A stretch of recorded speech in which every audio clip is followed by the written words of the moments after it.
Today is March 4th, and this is the third board MNC meeting. It's, what is the time? The time is 1:04. Do we have any media present? No. No?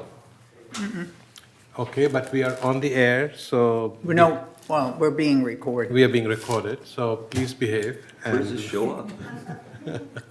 Oh,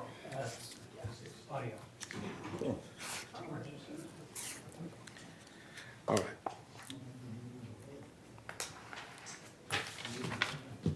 okay, ready? Ready? Okay, so I call to ask for approval of the minutes. I so move. No, you have to approve the agenda. Approve the agenda, So that's what I moved. want to mention. My apology. Had my finger on the agenda and I'm saying the minutes. I move to approve. Thank you. Move to approve. John, I'd like to, John, you we have need to a second it. We need a second first. Got a lot of mics going here, guys. You have to second it, and then after you second it, we're allowed to edit it. I want to make a motion to add something. First, you need to second it. After the second, John. Oh, after, I'll second then. Okay, so as the person who Any made. discussion?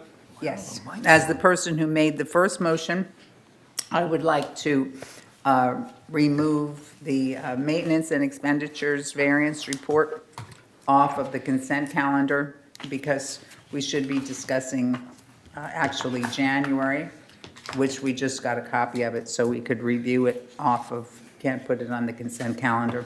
I also believe, Ernesto, you wanted to remove the project log? That is correct, From Mr. Chair. consent? Please, yeah. Okay. I do So have the some only items. thing that's staying on consent is the programs report? Ernesto? Hello? No, that is correct, yeah. The so you can move- programs report, programs report could stay on, You can move the rest of the Okay. consent calendar, yes. so I would like to do that. Okay, John? I'd like to make a motion to amend the agenda by adding the subject discussions of the Siemens Streetlight Program. Mrs. Chair, if I may, I was going to, as President De Lorenzo mentioned, I will be pulling the project log to update you on several of the projects. One of the projects that I will be updating you is a streetlight acquisition. So you may want to just wait till we do I that. think it should be on the agenda. Well, he said he's going to cover it I understand. as part of Nevertheless, projects. I'm making a motion that we add it to the agenda. Chair. For you, Ernesto, or anybody else, do we have any material to review on the Siemens project? Did we get anything in our packets or any advance information? Or we just start talking about it again as if we're on the subcommittee? No, we do not. At this point, we do not. I just wanted to give you an update because we do have a date that Siemens has provided us as far as installation of the pilot program. So I wanted to provide that to you as I went through the project log. Well, So who I don't got have this any, staff I don't have any additional information to provide to you. Excuse me, staff excuse, report. Thank you. Dated January 7th with a detail of the Siemens proposal. That was for last meeting, yes. I'm sorry? That was provided at the last meeting, and the committee made a decision. That's what John is looking for. no. Okay, It would be on when? okay. So right now, we have said Any we are other going, we discussions? want to move the project log to discussion. The project log with discussion will include discussion of the Siemens. Siemens lighting project. Specifically will include that. All right? So we have an updated agenda. So if there is no other discussion, then we can approve the updated So agenda. you're suggesting, Rosemary, that when the remarks are made by staff, by Ernesto, that we can have a discussion of it? Absolutely. Good. I'm Excellent. going to make one more comment so that this vote can make sense. Is that okay? Okay. I feel like we talked about this at length and really got nowhere in the last meeting. I have seen that information you're presenting that doesn't appear to be updated for this month. I think the comments from staff would certainly tell us where we're heading, and then we can get information that we can see in advance and analyze it. So I won't support the agenda as amended if we go that way, just so we all know. You won't support? I would not. I want that off I don't want to discuss it today. It's going to take an hour. I'd He's- rather he's- spend no, 5 he- minutes debating it now than an hour hashing out something that's going to get nowhere. Okay, all he said is that he wanted to give you some updates, that was all. Yeah. Okay, so, If it's going to preclude by having a discussion of, for example, the pilot, then when he makes. that's not adequate. When he makes his update remarks, you could ask him questions. He's not going to say, I refuse to answer. I mean, he would never do that. For example, that's why Bill Walsh is here. I know, so he's a professional. He's not going to say, I refuse to answer on grounds that may intend to incriminate me or anything like that, right? So, I watch too much television.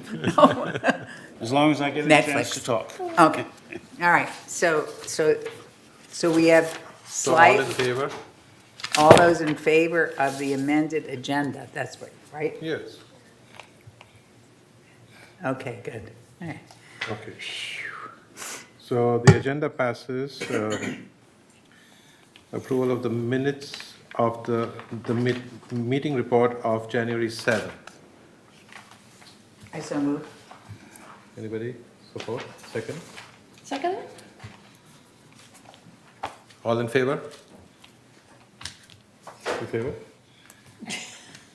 I'm flying straight in. What we're doing here. Okay. So the next item is chair's remarks. That's me. So we are moving forward on our bi-monthly MNC meeting. It came to me as a suggestion that we should move our meeting to monthly. And having thought about this and considered it with some of my fellow board members, I feel that we should continue on a bi-monthly basis because what we are doing here is the projects are already set up and we are not voting on any new items. So we'll continue doing the bi-monthly thing. However, we will pay attention to our projects to be closer to repairs over maintenance. And until we get all the basic repairs done that are more important to us and get them done on a timely basis. So repairs, which are mainly the plumbing, are the biggest issues. Security of mailboxes. One of the other things that we would ask that we get some more information on the dryer install, which will come in our department head reports. And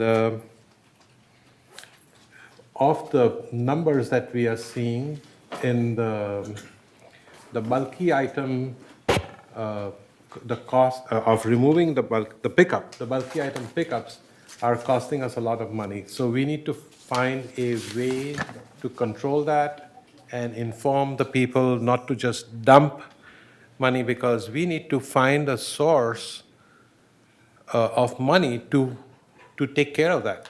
So bulky items is a big thing. It's almost $100,000 in the last year that we spent, which we need to think about and work on it. So those are my main remarks today. So, can I ask a question? on Yes. that? So, with all the things Ernesto does, bulky items isn't one of them, though it comes under the, I didn't finish my question. So are we going to ask for the person, that's Chris, correct? Chris, ask him to come up with some recommendations as to how to improve that and invite him to our next meeting, or where are you going on that? Me? Well, No, I thought you were asking me or, No, I'm asking you. I mean, should we Should we- go to staff and say, we would like some other ideas on this bulky that's what item I pickup mentioned, yeah. and ways to improve it? Yeah. Because in technicality, all we were told is, it's gonna cost you $100,000 a year and this is what we're doing. And we didn't talk about, is there another way to do it? Is there another way to do it? And the thing is, it's still a mess. So perhaps we can figure out a way to get some other, perhaps we have a new department head, some other ideas as to how to make that better. And put that on next Yeah. meeting's agenda. Yeah, Mr. Chair, I'll be happy to actually communicate that to Chris so that he can present a report to you at the next, Right. at your next meeting to discuss specifically what you're getting for the money that you're spending in there and talk about the agreement that they have with Waste Management Services as well as with the city. As you know, this is a pass-through contracts, so, but we'll be happy to communicate that to Chris so that he can prepare for the meeting. Right, but Sure.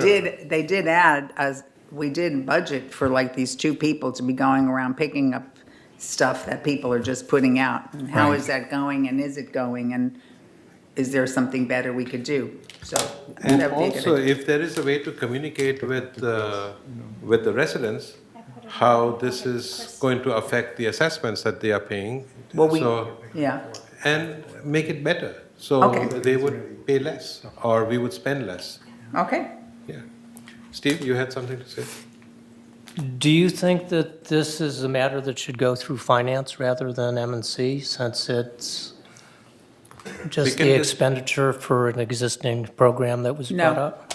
Because unfortunately or unfortunately, both janitorial and trash wind up in here.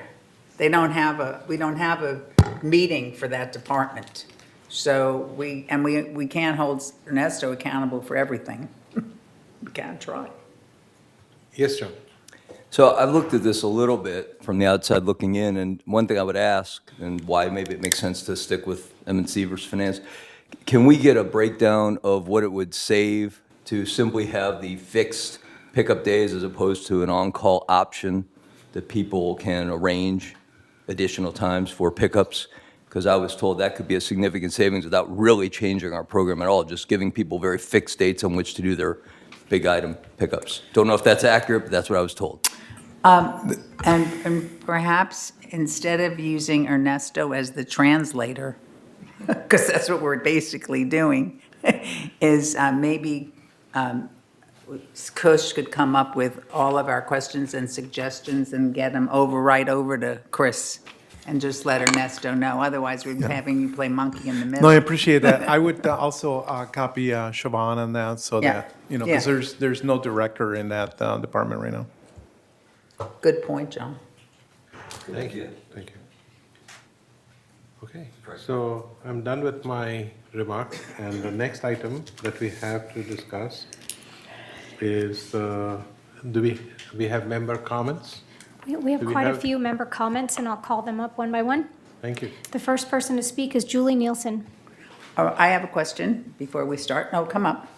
Is Ernesto, basically, most of these questions are coming to you. Do we, at the board meeting, we let everybody come up and we answer at the end? Or do you want to answer them individually when they come up? How do you want to do that? How do you want to do that, Kush? How many people are there that have questions? 30. Okay. That would be awesome. 9. Okay. Then I think we should answer them as they come in. Okay. Be happy to do that. for Yeah, you. because if we wait till 9, we'll forget the first one. Yeah.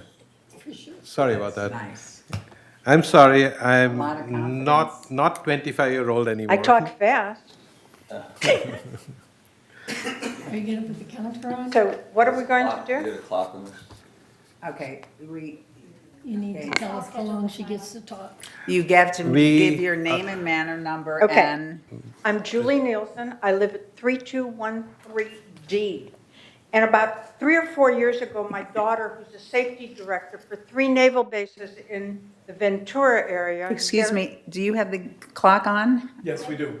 I'll Which she doesn't And have it. therefore knows something about construction, told me to come in, came in my back door and said, Mom, come and look at this, because all the water when it rains is not gonna go into this drain, it's gonna go into your foundation. So I called somebody, and I think I started with landscaping. They came out, they looked at it, they said, it's okay, and they didn't do anything about it. And I didn't think much about it because it didn't rain again for a while. And the next time it rained, I think I called somebody again. This time I think it was property management. They came out, but again, nothing was done.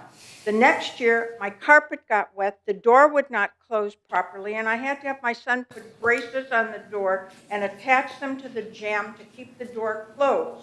I obviously lost use of the door. Also, the bricks of the concrete blocks separated.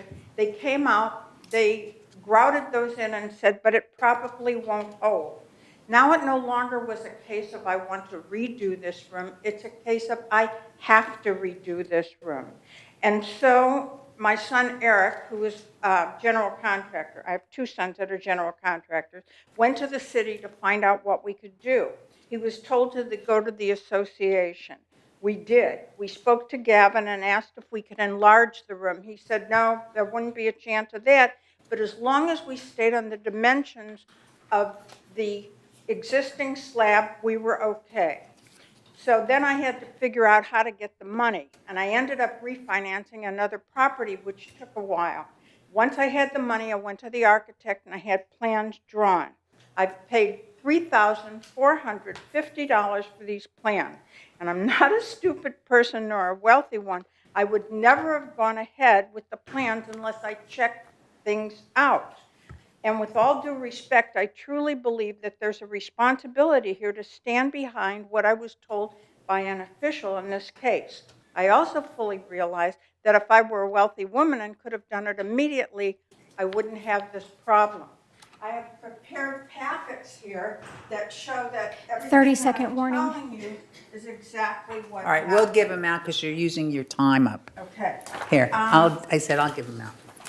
Just get it. First thing that you'll see there, I think I have it memorized, is that the door had to be bolted shut. Go back to the podium. Let me know, because I don't remember. You forgot? Okay, the door had to be bolted shut.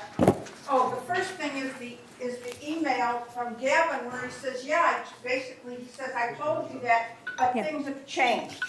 Your time is up. So the next thing is where we had to have the door Ma'am? bolted shut. I'm sorry, your time is up at 3 minutes. Okay, 2 more seconds. Do you Then have you a can see question? where they Half a sandbag minute more. and you still have water. Then they finally came out and did something.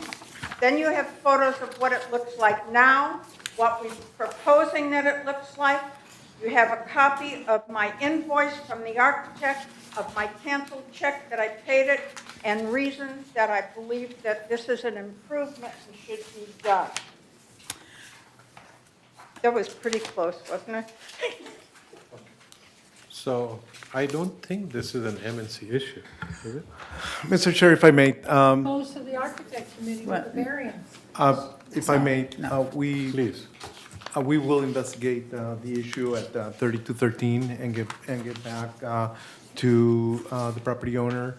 I'm not sure that this is something for consideration of the MNC, something that perhaps need to be looked at the Architectural Control Committee. However, we will take a look into it and we'll reach out to the resident to see if there's anything that can be done. Okay, I asked her to come to this meeting. Of course, the first time she talked to me, I thought she lived in United. I didn't, so I sent her to the United meeting. So now she's at the third meeting. So if we could help her and at least make sure that she's not lost in a shuffle, that would be important, because when a resident reaches out, then we have to get involved. Absolutely. We'll make sure that that doesn't occur. We'll look into the situation and see what, if anything, staff can do to assist her. All right, does that work for you? Yeah, we could have Okay. sort of a timeline. We'll- Soon, We'll reach out to you this week. yeah. I mean, you won't be lost. I mean, Thank you, I appreciate that. okay. I would make sure that it doesn't happen. The next speaker is Burton Roldown.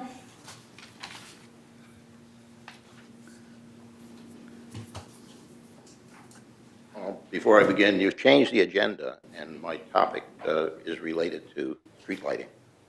So I'm just wondering how you want to deal with this. It is on the agenda now. It's not on the agenda. It's on the agenda. It's going to be under member comments. It's going to be. It's not on the agenda, Mr. Chair. I'm going to be discussing it. It's on the project log, right? It's on the project log, that's correct. So you So want, therefore, when he discusses that project, We can talk about it you then. can come back. okay. All right? Yeah, you can do either, because we don't have a report on it.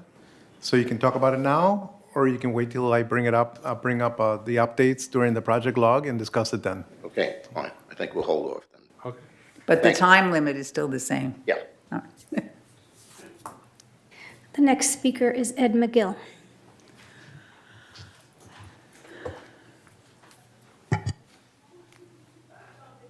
Ed McGill, 23902C.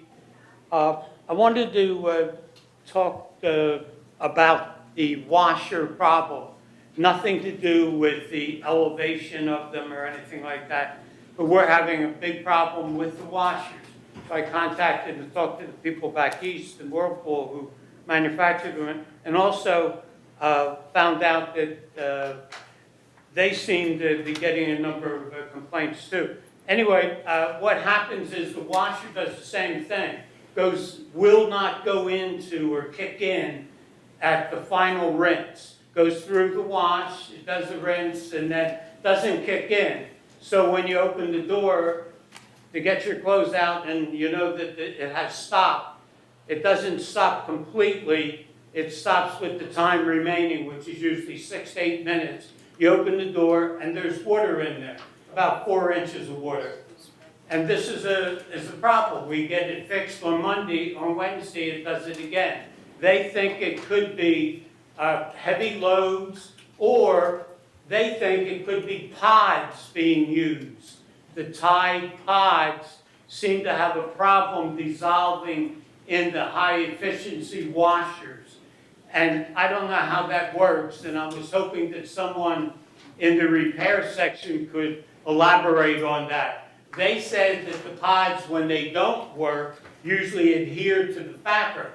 How that affects, is it affecting the water getting out? They weren't very clear on that at all. They said that could be. And I wanted to find out if we have had that problem in the past, or have pods been a problem. I thought that pods were outlawed, but then I couldn't find anywhere where they were outlawed. I know that in talking to people that work on the machines, they say they should be outlawed because they don't break down. With the agitated washing, they were perfect. But when you get with a high efficiency where it stops and starts and then works on the premise of clothes rubbing each other is how they get clean, that the pods adhere to some clothing and they don't come off altogether, and that presents a draining problem to get the water out. Whether that's true or not, I don't know. I was trying to find out if we're having that problem, and I always miss the guy when he comes over to repair it, because you never know when he's coming. I'd appreciate if we could look into if they found that if that's a problem, or they see that more than anything else, where when they go, the washer still has water in it. Mr. Chair? I have not been made aware that this has been a problem. However, I will look into the log of repairs. Do you have a unit number at Second floor? second floor? Second floor, well, we had the problem on the third floor 3 times in a 9-day thing. Now it's the second floor. The second time, it happened Sunday, then it happened, it happened Friday, then it happened Sunday on the second floor. So I just told people to lighten the load, but I don't know if that's going to work or not. Yeah, we'll have, appreciate you bringing it to our attention. We will look at the repair log and see if there's anything specific that's showing up. Anything on these pods working or not working, or can they be used? I know the Tide says don't put them in the tray. You pull out the tray to put in your detergent. Right. However, 2 people in my building that use pods put them in there. I don't know what that means. Does it mean it doesn't break down enough? Is that the problem? Or is it because they recommend they put in the furthest distance from the water in the drum? So they must be experienced, but if you go on and look under Tide Pods and look at the complaint section, every one of them is about pods not breaking down. And so that's why I think maybe they are part of the problem. Very good. We will look into it and see if there's Ed. a recurring problem with the repairs. And we'll also do a little bit of research on the pods and see what we come up with.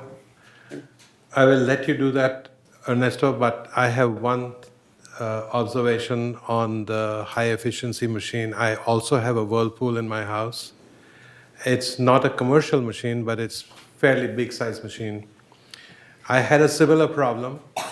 We would do our laundry and it would be soaking wet. Right.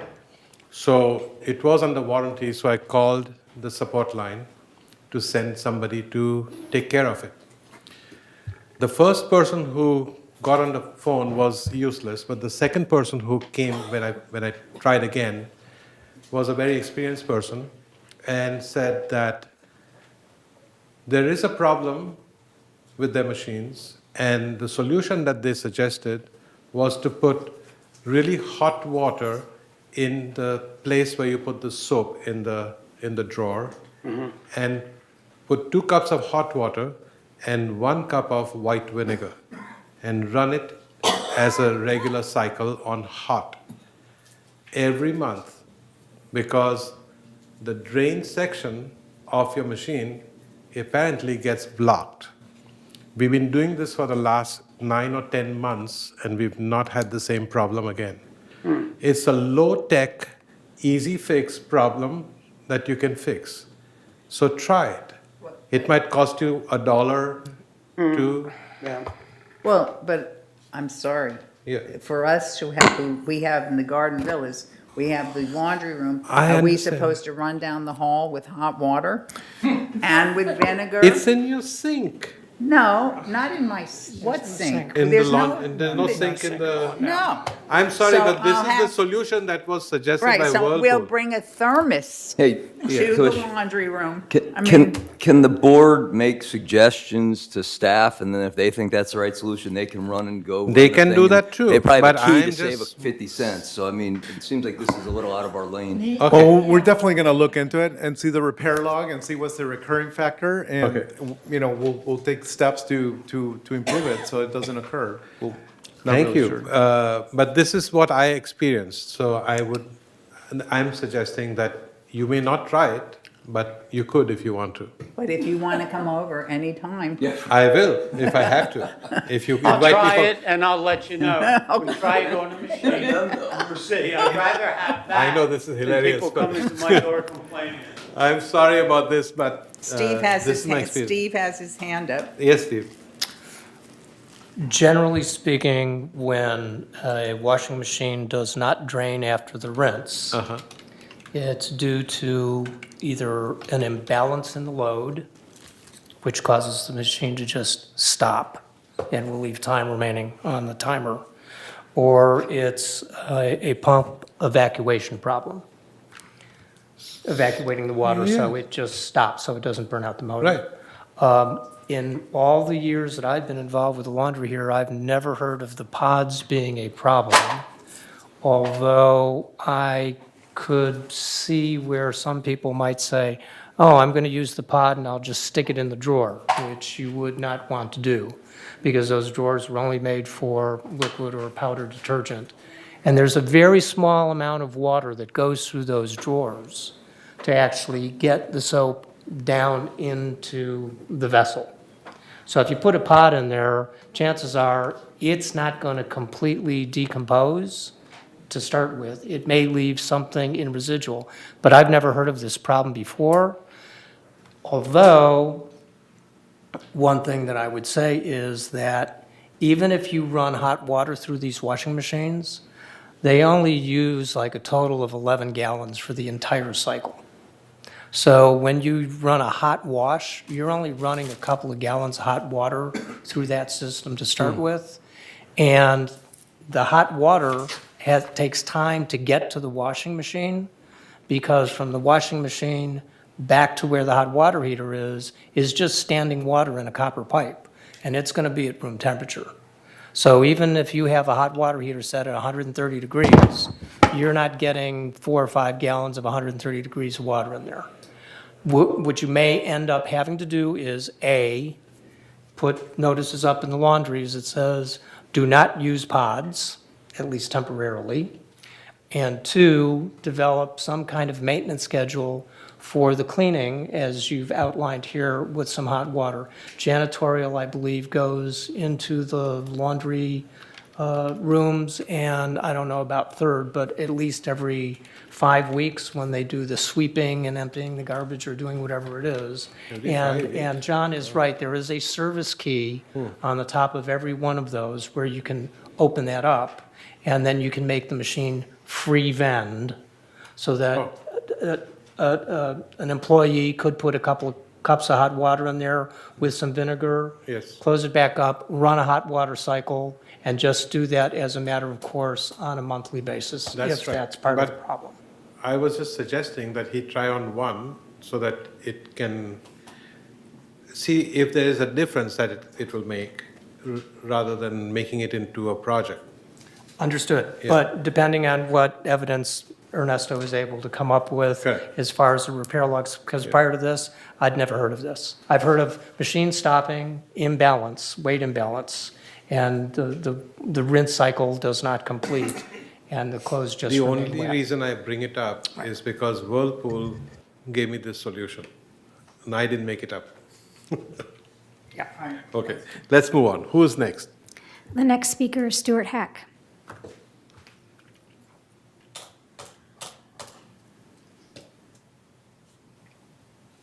Thank you. Hi. So I have a list of problems that I need help with, and I'll not go into depth on every one of them because my 3 minutes will run out. But I'm here to ask for help from you all. The first is the dryers and the washers. As the president of Garden Villa, I am overwhelmed with the number of complaints. And it's not only the first events where they weren't installed correctly, it's the follow-ups. And one of the biggest problems with the follow-ups is that they're not paid attention to.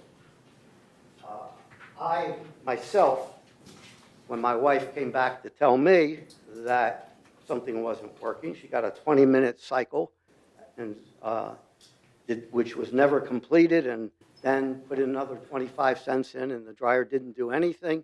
And I sent in an email request. I don't want to bother you folks with this. And I get back an answer, which is, please be advised the request has been submitted. I get no ticket number, no nothing. My guess is nothing happened. And this has been going on for the past couple of weeks. And I'd like to just group it all together and have the opportunity, perhaps not even in this meeting, to speak with those of you who are involved so that we can get to some conclusion of how to end this disaster. The second thing is mailbox replacements.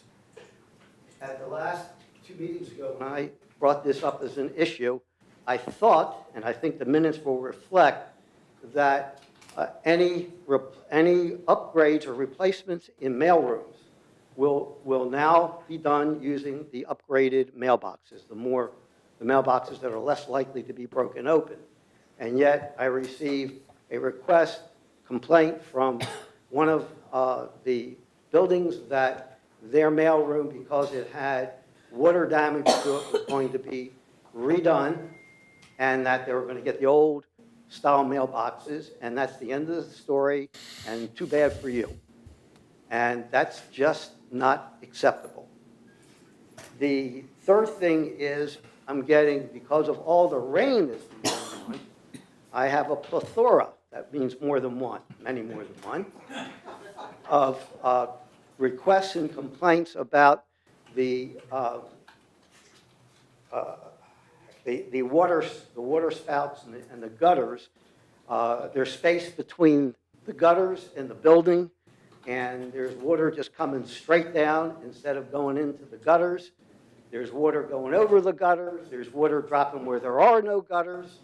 And the issue is that they're making holes in the ground where that water is coming down. probably Your time's not, up, Stuart. probably not where you want it to be. And then lastly, I was asked to bring up for your discussion tankless water heaters because people are putting them into their units. They're probably bypassing getting any kind of authority to do so, and that's an issue. Okay, thank you. And I think we need some rules on this and some communication. And I was asked to bring this to this meeting.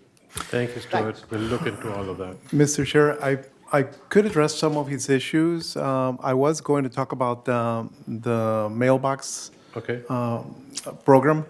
So I can start with that one. Okay, but there is something important with that one, because when we were at the meeting and we talked about, should we immediately get mailboxes for the mail rooms that are broken into and order those right away, which we did.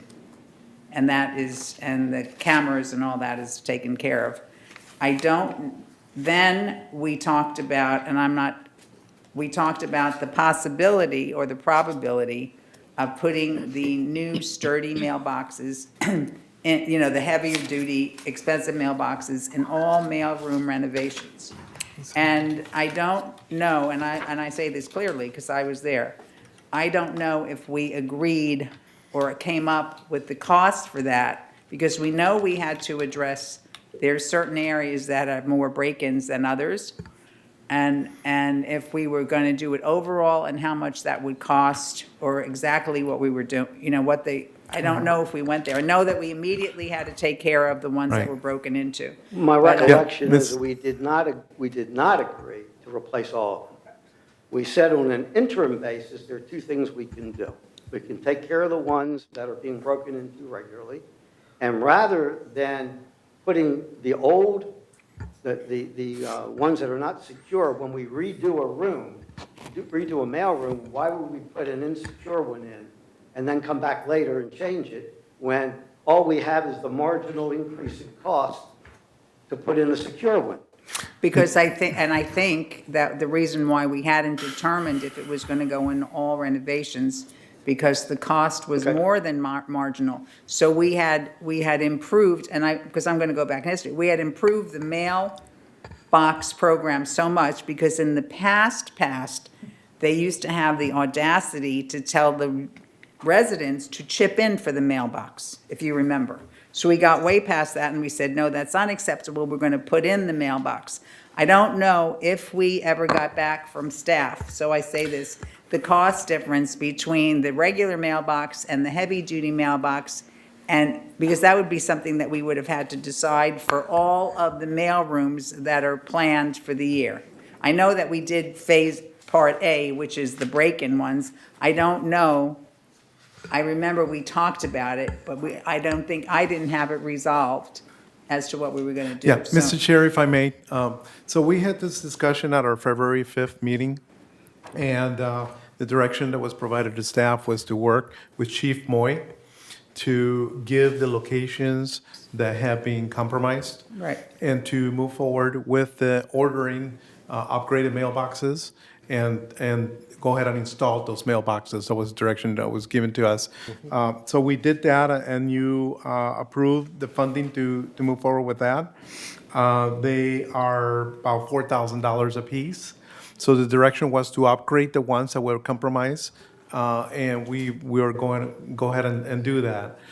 There was no direction provided to start installing upgraded mailboxes with the mailroom upgrades Yeah. at this time, so. So I think, Stuart, I know it's sort of, we discussed it as we were discussing a lot of things, but I don't believe that we came to a firm decision. Okay. And so, because I think, and I don't want to say it out loud, because I don't want to. I'm not listening. There are some areas that were more prone to break-ins than others. And, but we don't want to announce over at gate 42, Yeah. we're putting in all secure mailboxes. We didn't want to go there. So I think it was going to I think it probably should have been I don't want to say we're not transparent, but it should have been done in a a way that really made sense. If we're doing a mailroom in a more suspect area, we definitely should put in the new mailbox. And I think we were so overwrought with the cameras and all that other stuff that day that we didn't finalize what we should do. So we really have to take that a step further, without a doubt. Yes, John. I was there. My recollection, and Ernesto helped me on this, is that we did everything that Rosemary said, but there was a clear understanding we were going to use this year's budget as the cap, and then review this at budget time to figure out how we were going to pay for this thing moving forward. So that was important to me, was we weren't just going to willy-nilly say, now that's approved and here we go. We're going to use what we've got with, Chief Moy's input, and then revisit this at budget time to make a sensible way to get this thing phased in while we deal with a lot of other priorities like we've discussed in the past. So in honesty, I think that what we should do is make a list of all of the mailrooms that we're doing and say, we definitely have to put these heavier duty boxes definitely in these rooms, and maybe not 100% of them, but maybe it's 60% of them. So I think that that's definitely something that we can't just let it. It seems to me that, again, my memory may not be good. My memory is not good. Oh, good, then we never talked about You the say anything you mailboxes. want, and I gotta say you're right. No, we were talking about the marginal cost of Okay. these mailboxes, not the total cost. The marginal cost goes down if you put it in initially. When you're tearing the room down and putting new mailboxes up, the marginal cost between the two is not, I don't believe, $4,000. I think it was 3. Well, the marginal cost when we are replacing a mailbox and we have not torn down that room is all of the cost of taking out the old mailbox and all the construction. That's not fair to throw that in. Well, But I know. we're doing it anyhow. But what's fair is to try to make the best use of our money always. Absolutely, So that's what, absolutely. So thank you very much. So, Mr. Chair, what staff can do is bring back a number to you during your budget discussions as to what the cost would be if you were to upgrade all of the mail rooms. right, but I think Yeah. what we have to do Yes. is get beyond the budget discussions. We have to say, what are we going to do with what we have this year? Does it need a little bit of supplemental money? I was We- about we- to suggest that, yeah, yes. Yeah, well, so we can't just wait to the budget. That would be too late, yeah. Thanks. Sure. Do you want to address any other things that Stuart brought up? Sure. Some of the issues that Mr. Happ brought up, I was going to discuss during the project log discussion, but Okay. I can jump on them right now. One of the issues that Mr. Hack brought up was the issue of the dryer program, as well as the issues that we had with the washers, the existing washers that we have. As you know, the mutual You may approved. do that at your project. I can do log. that during my project log discussion, or I can do it now. But I would like you to address his thing about the gutter. That may be The not what? in your project, the gutters. okay, but I don't know, so I don't know if we're going to go over it here or if you want to have a separate dryer meeting. Because because I don't know I know the disaster in the fact that we didn't have the correct pricing information on the letter that was put out. So I know that that's addressed. But I don't know about the other issues.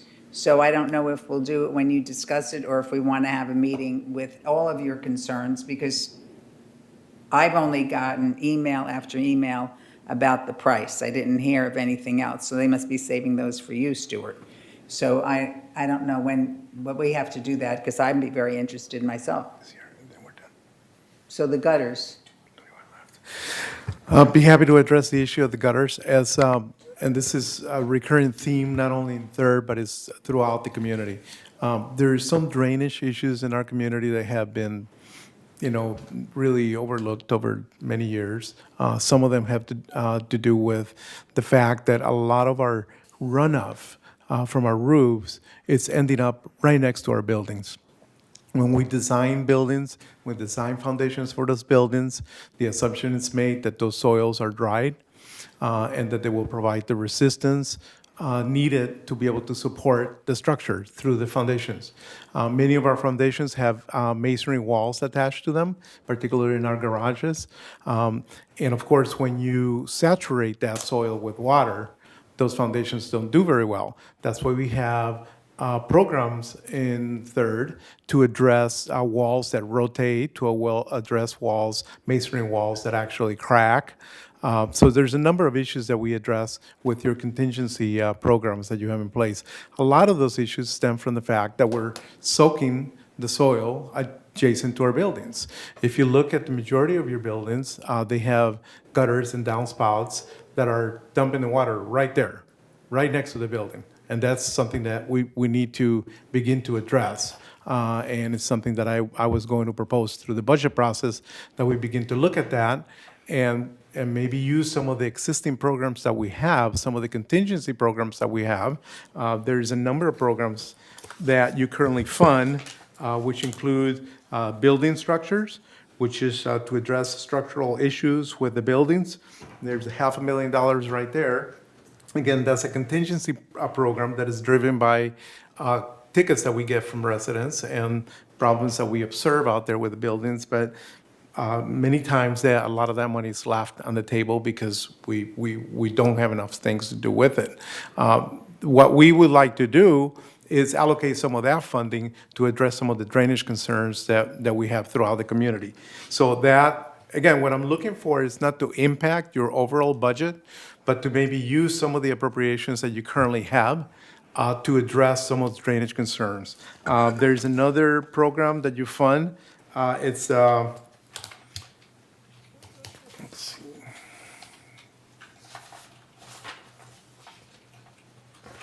Give me a minute here. Your foundation program.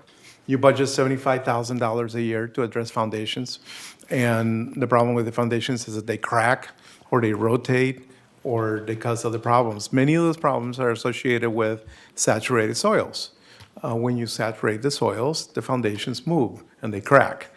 So part of that funding, if it's not being allocated, say towards the second half of the second quarter of the year, if they have not been allocated to repair foundations, I would suggest that you direct us to use some of that money to address some of the drainage issues that we have. Okay. It's a couple of, there's another common wall replacement program. You fund that at the tune of $25,000 a year. Again, that's another contingency program. We can maybe draw some of the money from there to address some of your drainage concerns as well. So some of them, the majority of them, let me rephrase this, the low-hanging fruit and your drainage problems are related to runoff from your buildings. Then you should just do a proposal for it. I will. So this has to do with gutters or the lack of gutters. It has to do with downspouts that are just dumping right next to the buildings and are causing all kinds of issues. So with these programs here, without adding additional money to your budget, we can, address some of those concerns, and that's essentially what we're proposing to do. Relative to the gutter, Stuart brought up the fact that some of these gutters are just shooting over, the water is just shooting over, or the downspouts are leaking. Bear in mind that we had a pretty significant downpour, and no matter what size gutter you have in your building, you will not be able to contain 100% of the water coming from the roof into that gutter. Many of our roofs have a very high pitch, so the water overshoots the gutter and ends up bypassing. In many cases, the gutter is not adequately designed, or it was designed for your average rainfall, and what we've had was not average, so that gutter fills. The downspout is not able to drain that gutter, and then you have water going over the gutter again. So some of the issues that I would like to address, through the funding that's available through the contingency programs, and I will bring that back to you for consideration. Yeah, that is we should definitely do that. Because Yes. by not doing it, then we'll spend the Wait, go money back. on the structures. That is We might as well do it. That is correct. So I got a couple pictures that I'm putting up on the screen. One of them is a building that, this happens to be in United. However, here is a building with a long reach of no gutters. And this is not typical to United. This is really typical throughout the community. Can you show that?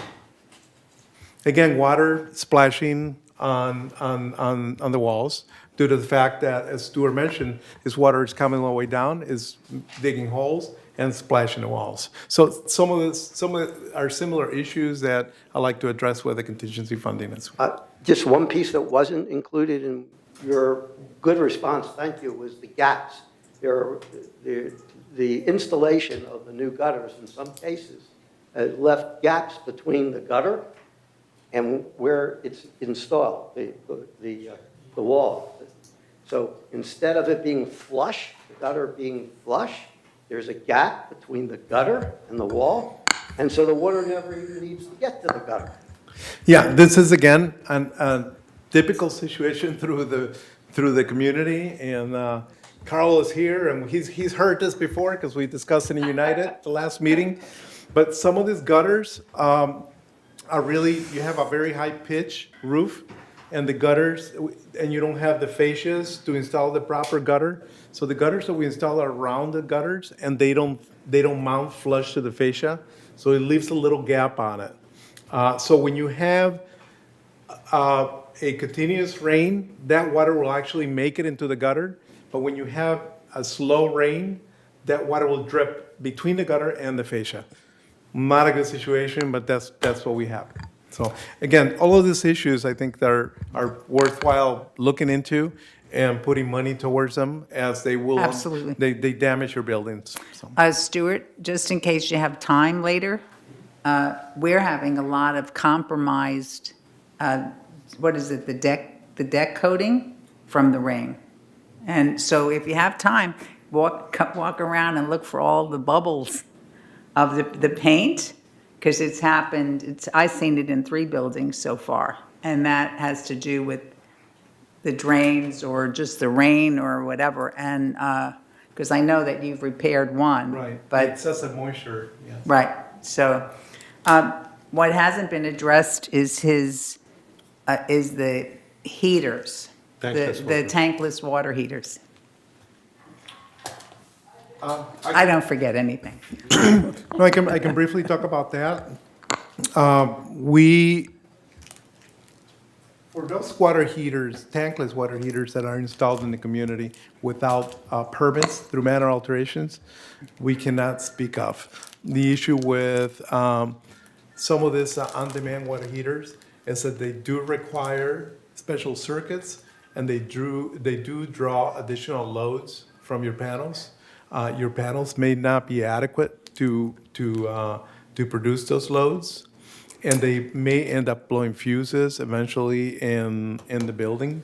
So when there's a request to install those, we ask the manor owner that they upgrade their system, and to make sure that the city inspects it properly, to make sure that they have the proper circuits and the proper breakers in the panels. However, this is not a good situation either, because we increase the capacity of the load for that particular building, which eventually may not be able to be accommodated with the transformers that Edison has supplied for us to use. So your energy consultant is actually looking at infrastructure, at your electric infrastructure throughout the mutual, and they will be coming up with recommendations as to what to do to look at all of these things, such as on-demand heaters and EV charging, and to make recommendations relative to upgrades of those panels. They'll be working with Edison to look at their infrastructure to see if we upgrade our panels and we actually draw more load from those panels, whether the electrical infrastructure that Edison's provided is adequate, or does it need to be upgraded as well. So they're doing all of that at this time. But do we have to go along with what Stuart is asking? Is there any resident education that should happen? Like, tankless water heaters are not the answer. I mean, yet. You know, I mean, because it's a hard one, because yet they'll be wanting to know when. But how do we, you can't say tankless water heaters are not permitted. No, I mean, or we can't, or are we going to ignore it? No, I think that what we can do, as far as educational campaign is concerned, we can let residents know that tankless water heaters will draw additional load from their panel, and that it's recommended that they make sure that the load capacity of their panel is adequate, that they acquire the proper permitting through the city. And, but you know, you can't ban them, but you need to let the manor owners know that if they upgrade to tankless water heater, they could be exceeding the capacity of the panels that we have and the capacity of Edison circuits. So we should basically say, if you're thinking of a tankless water heater, contact, Manor alterations. all right, okay, we'll have to do something. Thank you. Okay. Do we have anybody else? Yes, she has The more. next speaker is Virginia Kajikawa. I'm Virginia Kajikawa. I live at 2366A. I am here at Catherine Laster's suggestion, as I have not been able to find anyone else that will address this problem. Regarding our carport ceiling, there's material peeling and hanging down from this ceiling. It collects water. It drips onto our car. In the 20 years we have lived here, no maintenance has ever been done on this.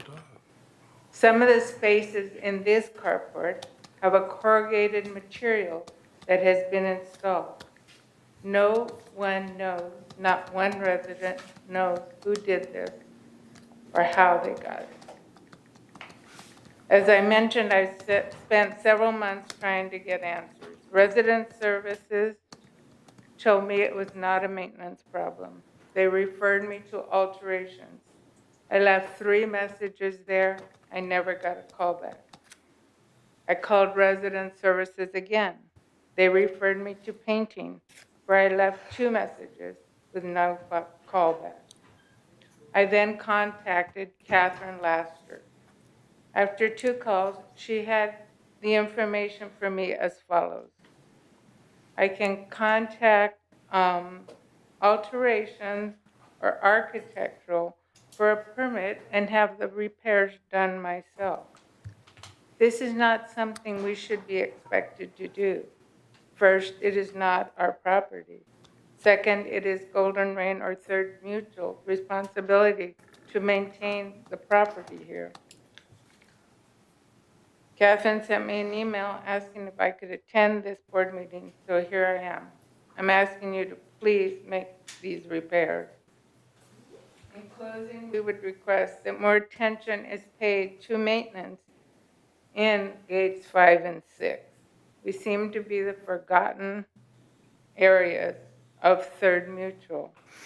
We see a lot of lovely letters in the Globe from people that live in the higher gates, where I have friends who live there.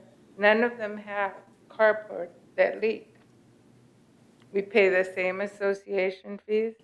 We want some of that same wonderful service. Thank you very much. Ernesto?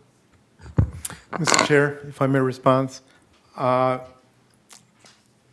did speak to Catherine about this, and essentially, the mutual has a policy regarding, these are the condensation panels on their carports. Some of them have them, some of them don't. The mutual discontinued doing anything with these panels. If the panels do exist, we do maintain them, but the mutual is no longer installing these panels. This particular location does not have a condensation panel on it. And I believe that the concern is that that Mrs. Kashikawa has is that the roof condensates, produces condensation, and the water drips on her vehicle. So we explained that the mutual does not have a policy to install these condensation panels any longer. And if she wanted to have one installed, she should contact Manor Alterations to get a permit to go ahead and install it on her own. So that was the response that we provided to her. And I suggested that if she wanted to appeal my response, that she could come to this body and discuss it with you. I have a question, Please go ahead. Ernesto. Yeah. When was the decision made about the condensation panels? Because I don't think it was in, I mean, I never remember discussing it. I mean, we're going back 8 years here, a lot of time. And because third, the boards in the past 6 years have done everything we could to make it better for the residents. So I wonder if I have a condensation panel. Oh, goodness. No, I mean, I'm taking this seriously. So we would never want to make a decision that says, oh, let's stop doing that, because even though it's going to create a hardship. So I don't know the history of it at all, and I say this totally sincerely. You know, when did we stop? Where did we stop it? How many did we do? How much does it cost? I think we have to find out quite a bit of information on this. And do you know? Don't say last year, because I won't believe you. No. This policy dates, it goes back to 1989. Yeah, I was still in college. It was That's revised. a joke. Look at everybody's laughing. It was revised in 96, and since the policy had been rescinded, and this is regarding the installation of the condensation panels. So at this point, the mutual does not have a policy to install these panels. So we're looking for direction from the committee as to, you want us to get a price and get this installed, Yeah, but it's an alteration, and the city, and the mutual does not address alterations. But I guess the thing is we should take it out of here and talk about it. You know, why was this decision made in 1986? You know, then I have no idea. You know, is it because why was it made? And who removed the And who, condensation? you know, I don't know. So you brought up something that I knew it hadn't happened in the past number of years, so we have to So really look at it it. could be agendized for. One for person the at a time. I'm sorry. It could be agendized for the Architectural Control Committee to discuss and see. Well, it's the definitely reason. something that, you know, I don't even know what it does, so, you know, far be it from me I'll probably get told. My question is, how can it be an alteration that I pay for when it's not my property and it's your responsibility to maintain these carports so that they don't cause damage? That's my point. And that's what we Ma'am, have to look Don't into. worry, we are working on it. We'll make a decision one way or the other to see how we can support your requirement. Okay? Because you probably aren't the only person who's concerned. Correct, Right. yeah. So, Right. thank you for bringing it up. So we'll, Oh, Steve has something. we to can say. agendize it for the Architectural Control Committee. Sure. Well, Yes. I don't think it goes there. I think what we have to do is, if it's an M&C thing, we have to go back to how many did we do, why did we stop, what was the cost, and what is the right decision for the community? You know, so often, it used to be, oh, you know, let the residents pay for the mailbox, let the residents pay for this, let the residents paint their ceiling for the 45th time. We have to just do decisions. Does it improve the life of the carport if you have this panel? I don't know. So I think that it shouldn't go there. It has to come from you. Let's see if we can find a cost on this. And why was the decision made? Is it in the notes? I couldn't find it, but we'll be back with a proposal, and we'll investigate why maybe the decision was made, and was it based on cost? I really don't have that information to Yeah, provide. and let's not wait for the next meeting because it's in 2 months. We can do a side a meeting if necessary. But Steve had Thank you. something he wanted to say. Yes, Steve. 1 second. Steve was first. Okay. I was just going to say, I believe these panels that I've seen in United are galvanized, Corrugated, that's what I was corrugated, wondering. okay? So you put those up, and you have to maintain them with paint. Not only that, but because they're corrugated, there's a space between the underside of the roof of the carport and the corrugation. Just in my mind, I would think that the program was probably terminated because of the ability of either birds or mice or rats or all of them to make nests between the underside of the carport roof and the corrugated panels. Because that, I have seen that myself in United where the corrugated panels exist, and it was probably a health and safety issue more than anything else. Just, So is there a better, look, and I'm making him feel important now. Is there a better way that we could offer protect, so if that's not a good idea because we don't want mice, right, to be up there, should the roofs be better? What is a better, What's the is solution? there a Well- better solution? I guess here's the question. If there's condensation on the underside of the carport and it drips onto your car, it's water. If your car is parked on the street, it gets wet in the rain. Now, if the condition of the bottom of the roofing of the carport is not maintained properly and it's rusting, and now you have rusting water falling on an automobile, different story.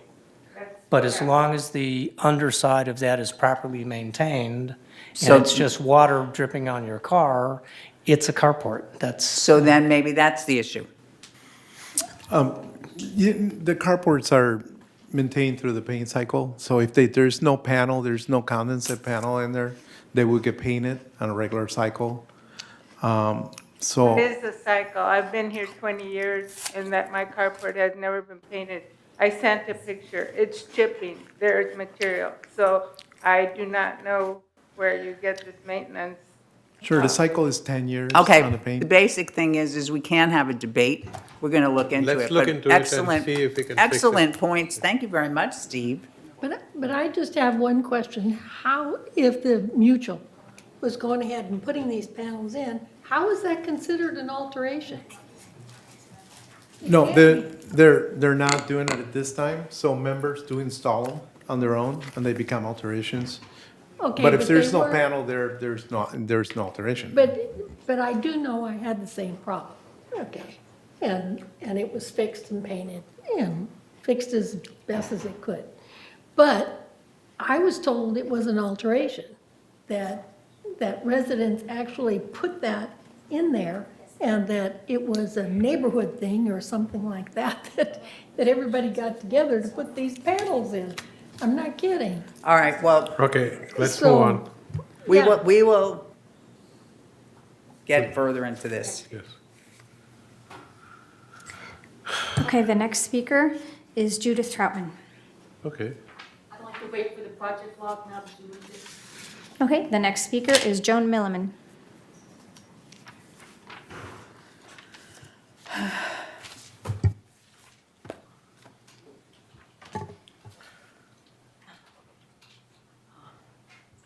Hi, Joan Milliman, 9693E. I'm that forgotten group down there by the library. Maybe not so forgotten because right now they're in the process of pre-painting our building, which is wonderful. But my problem is that somehow, again, they've missed the gutter that I've been complaining about through every heavy rain. And this is not new. So I have a work order in to look into it. I'm not sure if it's a gutter or if there's a blockage. In any case, the water is not draining down the downspout where it's supposed to. It's coming off my balcony into the ground and causing a hole. So one more, Ernesto, for the group. and you'll have it in the orders. I do want to compliment you and thank you for the wonderful lighting that our building has, which is like night and day. I mean, it was night before and now it's day. So we can see beautifully, especially at the ends where our stairs are with very bright lights. We really appreciate that. The third thing was the mailboxes. Our mailboxes have been broken into twice, and we have not had any idea that we might get new mailboxes. And we're close to the gate next to the, I want to call it the White Elephant, but you know, the 4-story building that was built and that sliding gate. And so we're kind of more vulnerable in some cases than others. So our boxes have been broken into twice and just put back, and nothing else has happened. FYI. Thank you so much. What is your building number again? 969. 969. We're out of gate 1. Well, our security department met with us and was to bring forth a list of all of the buildings that have had problems so that Ernesto could have Yeah, I know. replaced. So, Mr. Chair, I wanted to mention also that your building is getting upgraded mailboxes. Yes, thank Yeah, you. so we're in the process of doing We're that. on the list. That's good to They've been know. ordered for this year. Super. Okay. we'll be and happy. also, you're supposed to have security cameras have been installed, have they not? There's nothing there, no. Oh. Not now. They were up temporarily and then taken down as a record. We But there's a worked- place for them, it's just they're not there. We'd worked with security and told them that if they didn't have enough budget to get cameras, that Third would buy them. And they assured us that they had enough money. We also asked them to not just leave a place for the camera if they took it out to charge it, and to have enough cameras so they could replace it. That's So what's happening. obviously, we have to work with security. Thank you, I appreciate it. Because we are more vulnerable than some. Correct, but remember, security does report to GRF. I'm sure of it, I know. Oh, did I say that? So, Yeah. I mean, we really tried, so Okay, I'll talk to Annette. maybe you want to help us try. I'll That help would you. work. You bet. Thank you so much. Thank you, John. The next speaker is Ed Pagan-Kopp. What is it? Ed?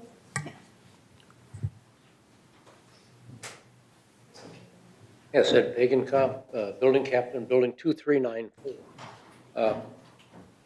One of my issues, it has to do with maintenance response. I don't know, is this a proper place to bring that? Okay. Between the dates of January 13th and February 27th, our washroom was in operation a total of 5 days. Which room? It's Washroom laundry on room. the Oh, laundry first room. floor. Laundry room, I'm sorry, I'm used to saying wash. That's okay. Comes from the Midwest or somewhere, I guess. I was born in Los Angeles. My wife is incapacitated, so I've been doing the wash for 5, 6 years, so I'm pretty experienced at doing the wash now. But we experienced a leak in the wash machine. Flooded the floor. Fellow came out. I was on Friday, reported on Saturday night. Came out Friday, augured the drain pipe, put a hole through the drain pipe with his auger. Had to tear out all the walls because the walls were wet, soaking wet, sat there over the whole weekend. Had a call from the electrician, needed to get into the recreation room. The recreation room the water had come through and destroyed 2 panels and a sensor, the fire sensor, which to this day has not been repaired. So they replaced the walls, started to replace the walls. After the room was dried for 4 or 5 days, it was dried out. We did try to use the washing machine again. It flooded again. Well, in the meantime, they put new walls in, painted them, and about 5 days later, the guy came out. It took that long, and a report on my part almost every day. When is somebody going to come out? We need the washing machine. We never get responses. None at all, other than your report has been received. It's an automatic response to my email. You know what they finally found and what it was all the time? The hose was cracked. The discharge hose flooded the room twice. The second time, thank goodness, we mopped it up ourselves real quick so it didn't ruin the walls again. Used the washing machine about 4 days, and then they put in a dryer. Installed that, I believe, on February 15th. On the 16th, we reported it. It didn't work. Finally, on the 27th, they've got it working. The issue is the door switch. Just this morning, I had a report from a man on the second floor. We put 2 quarters in, nothing happened. I says, go back, forcibly close the door. He called me back, said, yep, works. The repairman told me that was his 40th call. Well, I just wanted to bring that to your attention, and also the people would like 25 minutes for their 25 cents, not 20. 20 minutes. And I'm pretty experienced at drying clothes now. I never overload. And 40 minutes just does barely dry a little. And some stuff is still damp, like the hems and things like that. So that's another thing they would like. At least 25 minutes for 25 cents. Thank you. I'm happy that you heard me. Thank you. Ernesto, do you want to respond to this? Would you like me to respond now, or you want me to respond through the project May as well log do it. comment? Okay. These are all washer dryer issues. Right. Okay, all right, let's do the next person.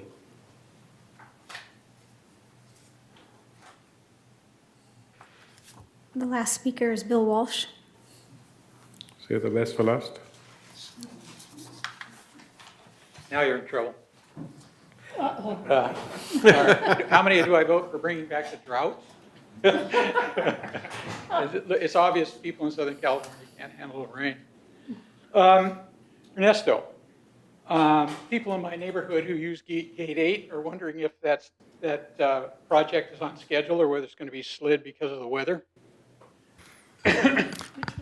That's a very good question. Mr. Walsh is talking about the GATE project. We're currently working on GATE 8 and GATE 2. And we've given the contractor 6 weeks to a window to address that. And because of the weather, that will likely slip. We just poured concrete out there, but there's still a few items that the contractor hasn't been able to get to because of the weather. So I would, on the upside, I would say early April, first week or second week of April at the latest. And but hopefully we can get to it this month if the weather cooperates. Okay, once you figure that out, the electronic marquees there on Santa Maria, you might want to change the date because it says right now it's going to be finished on March 15th. You might want to throw something in the breeze too on that. I will be happy to do that. For my neighbors. Yeah. Sure, They'll be love happy it. to do that. That was the original date on it, but it's been raining quite a bit, so. Yeah, understood.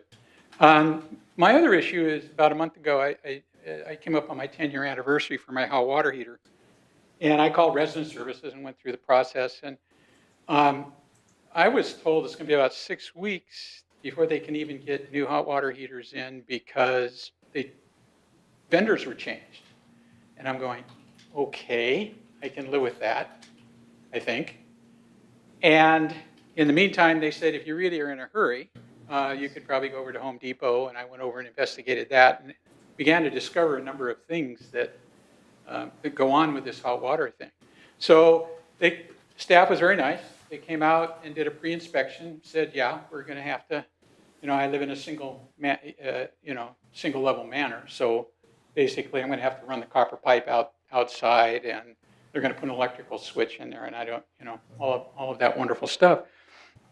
But every time I call up resident service to get status on how soon they're going to come so I can clean out my garage or move things in my garage so they can run the piping outside, they can't tell me, so they keep referring me to Blanca, and I say, no, don't send me to Blanca. I'm just going to, she's a busy person. And she didn't want to hear from somebody, well, have you got the hot water heaters in? Have you got the hot water heaters in?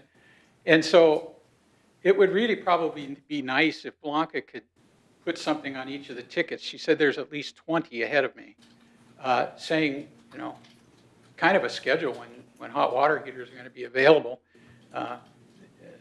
to the residents. And I'd really like to have EMS do it because they stand behind the labor and the parts. So if not, I'm going to have to go outside and get some bids, which I loathe with plumbers. Basically, that's, anyway, that's the end of that story. And then the other thing is gutters. I clean my gutters. Isn't his time up? 10 seconds. Oh. Now you interrupted, I get a bonus, 15. Yes, please. I happen to be one of those stupid people that gets on his ladder and cleans my gutters, and I cleaned about 7 or 8 times this year because I have trees all around the manor. And they don't stop dropping trees after the gutter cleaners come by once a year, believe me. But I've also got a ponding issue on the flat white roof, and there's red algae there. And because the leaves from the trees stay there, it makes a nice stew up there, an organic stew.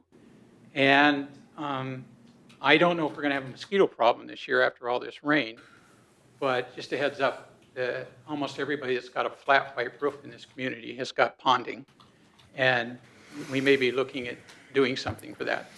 Okay?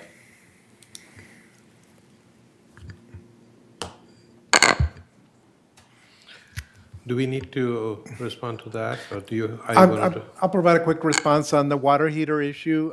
We will check the tickets that were submitted and get you a status update on where we're at with the water heater.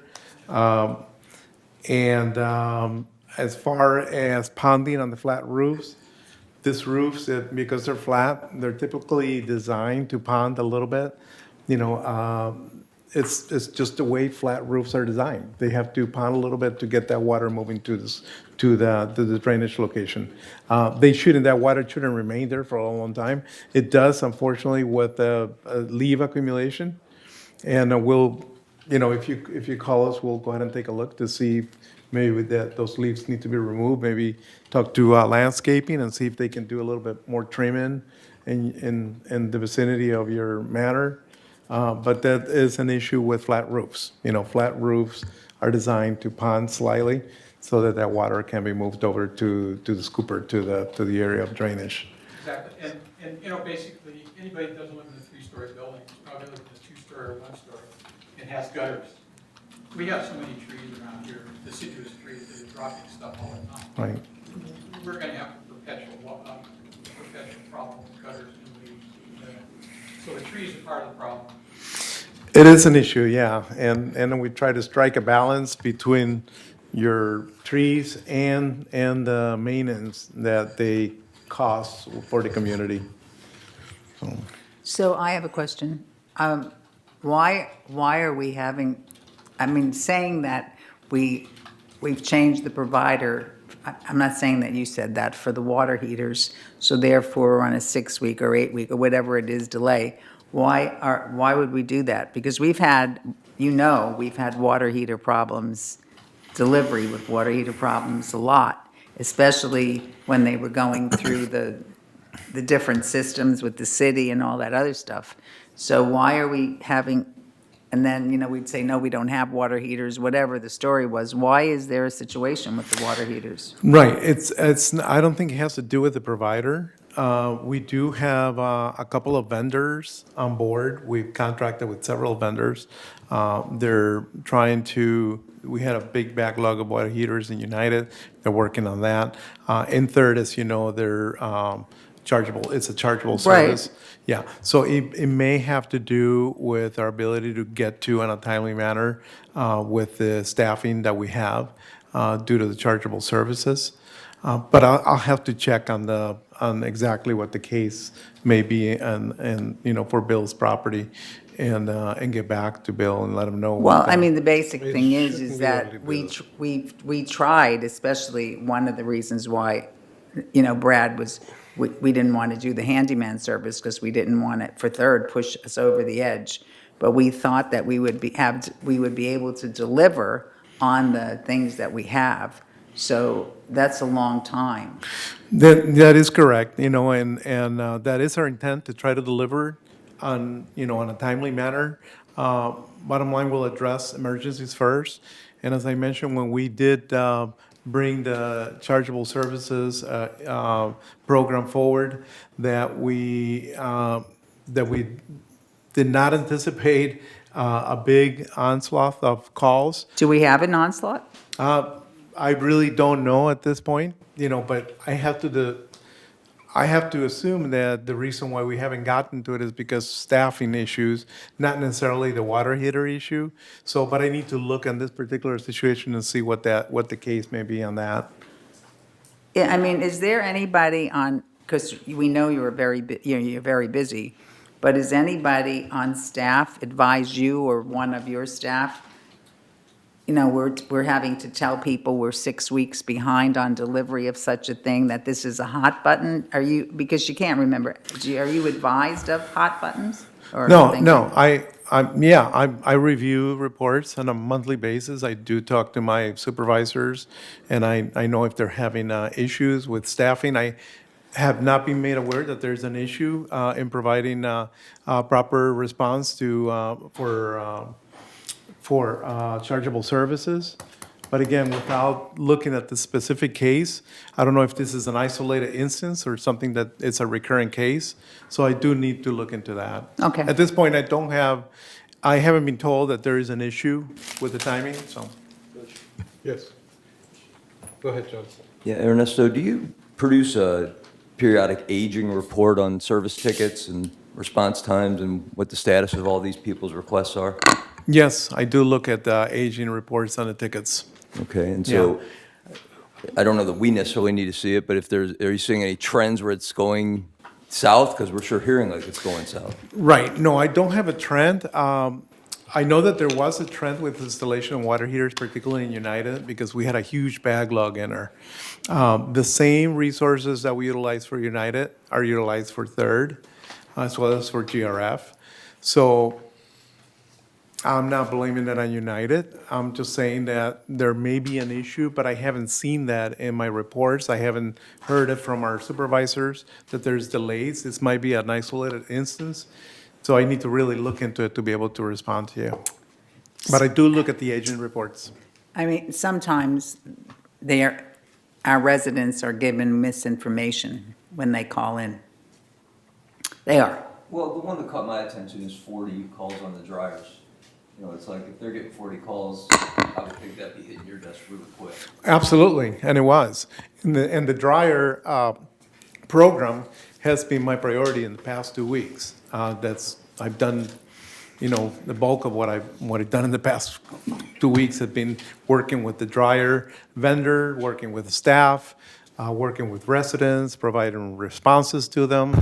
We've had this program did not go very well from the get-go, and it's something that we've addressed, and hopefully we're now in the implementation of the second phase. And we've had a long meeting with the contractor. He's aware of what is going to happen now, moving forward with God the bless you. second phase. We have allocated staffing full-time to be out there and actually run the dryers before they leave each of the laundry rooms. Right. So we're doing quite a bit there was the problem with some of the washers as they were being transported. Some of them got wet and it fried some of their boards, electronic boards. So the contractors had to replace some of those electronic boards. So there were a number of issues that took place that caused a lot of problems to the residents. But you feel like We're the hoping- residents that are affected are well communicated. They know the status, they know when you're coming back out, they know your timetable for resolution. You feel like they're actually hearing the process as you're solving it? The residents that I've communicated with, and I've gotten quite a few emails on this, and I've been forwarded many of the emails, Stuart and many others have forwarded me emails. We've addressed those in a timely manner. Whenever we hear that the laundry room is down, or a machine is down, or there's a problem with it, we're with the vendor, and if the vendor is not able to provide an immediate response, we send our own staff out there to address it. So I have been in constant communication with the residents. We've attended the problem immediately as they occur. I You know, was just focused on so- making sure they know what you're doing. If it's your priority, we'd like the people to know it's your It priority. is my priority, and that's one of the things that I wanted to touch on today, so we're talking about it now, so. Let's move forward to the next item. Well, is there anybody else who wants to come up, or are we done? We're done with the people, I think. So, Until another item, agenda item. pardon? We're done with member comments under number 6. We will have speakers under agenda item 9. Well, but we have number 7 now. We have number 7, yeah, department head update. Thank you, Mr. Chair. So we've discussed a couple of the items that I wanted to talk to you about. One of them was the mailbox program. And so you have the information. We'll be installing the mailboxes at the locations that we mentioned to you. I mentioned that the cost of the upgrade of these mailboxes.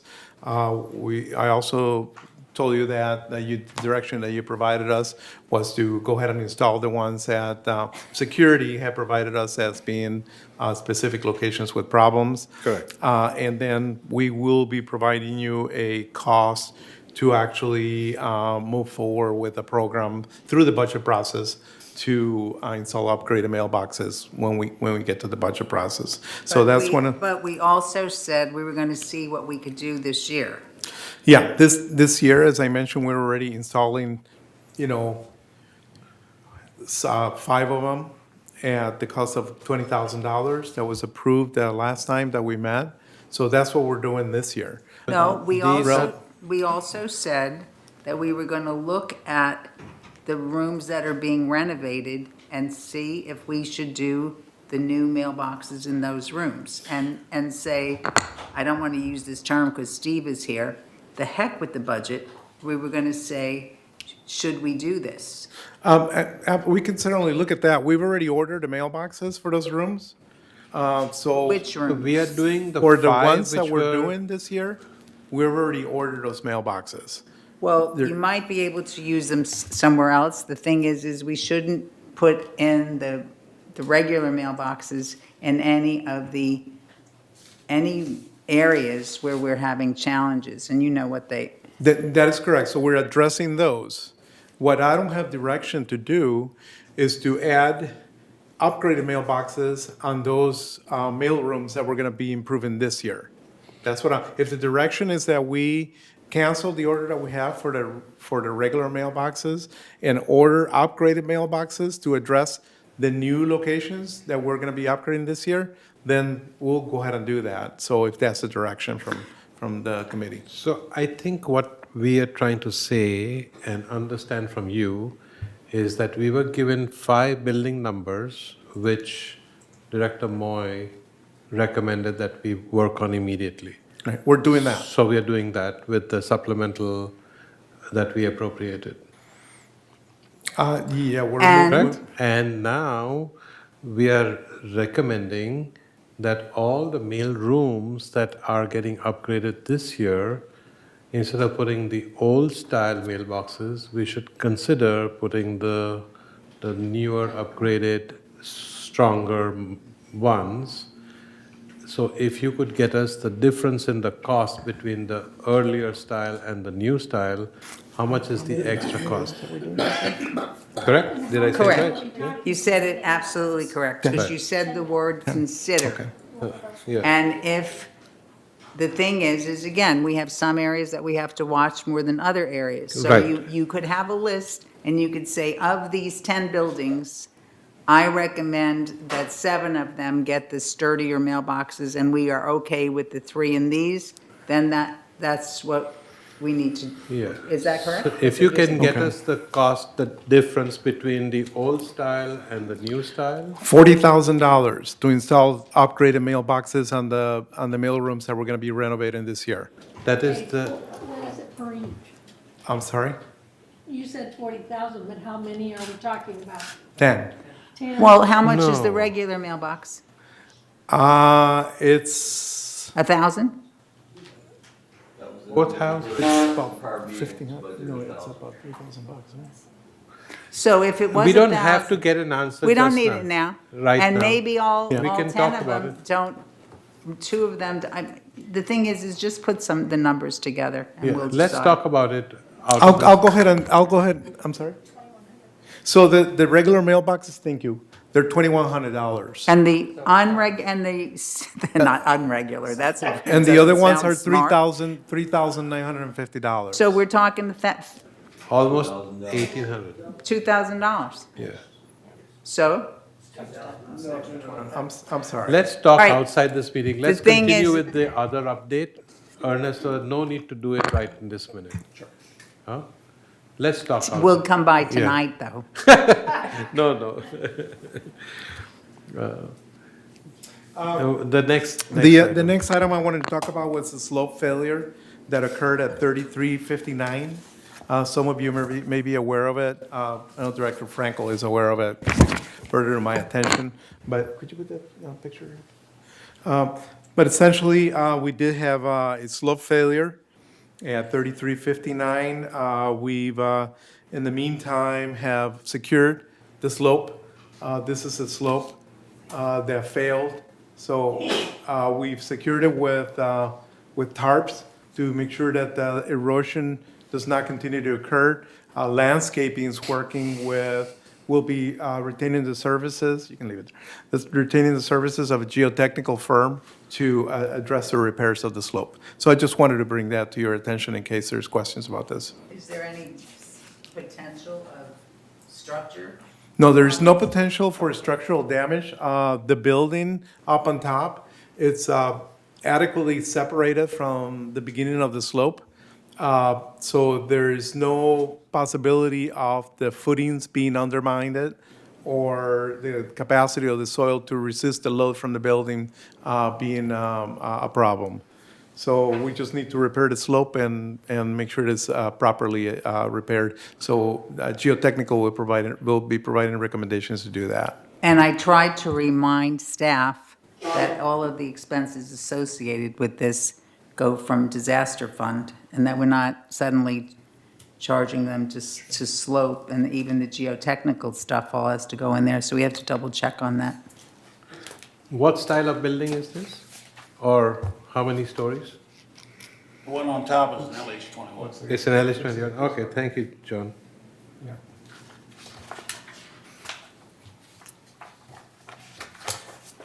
The next item I want to discuss was we were requested by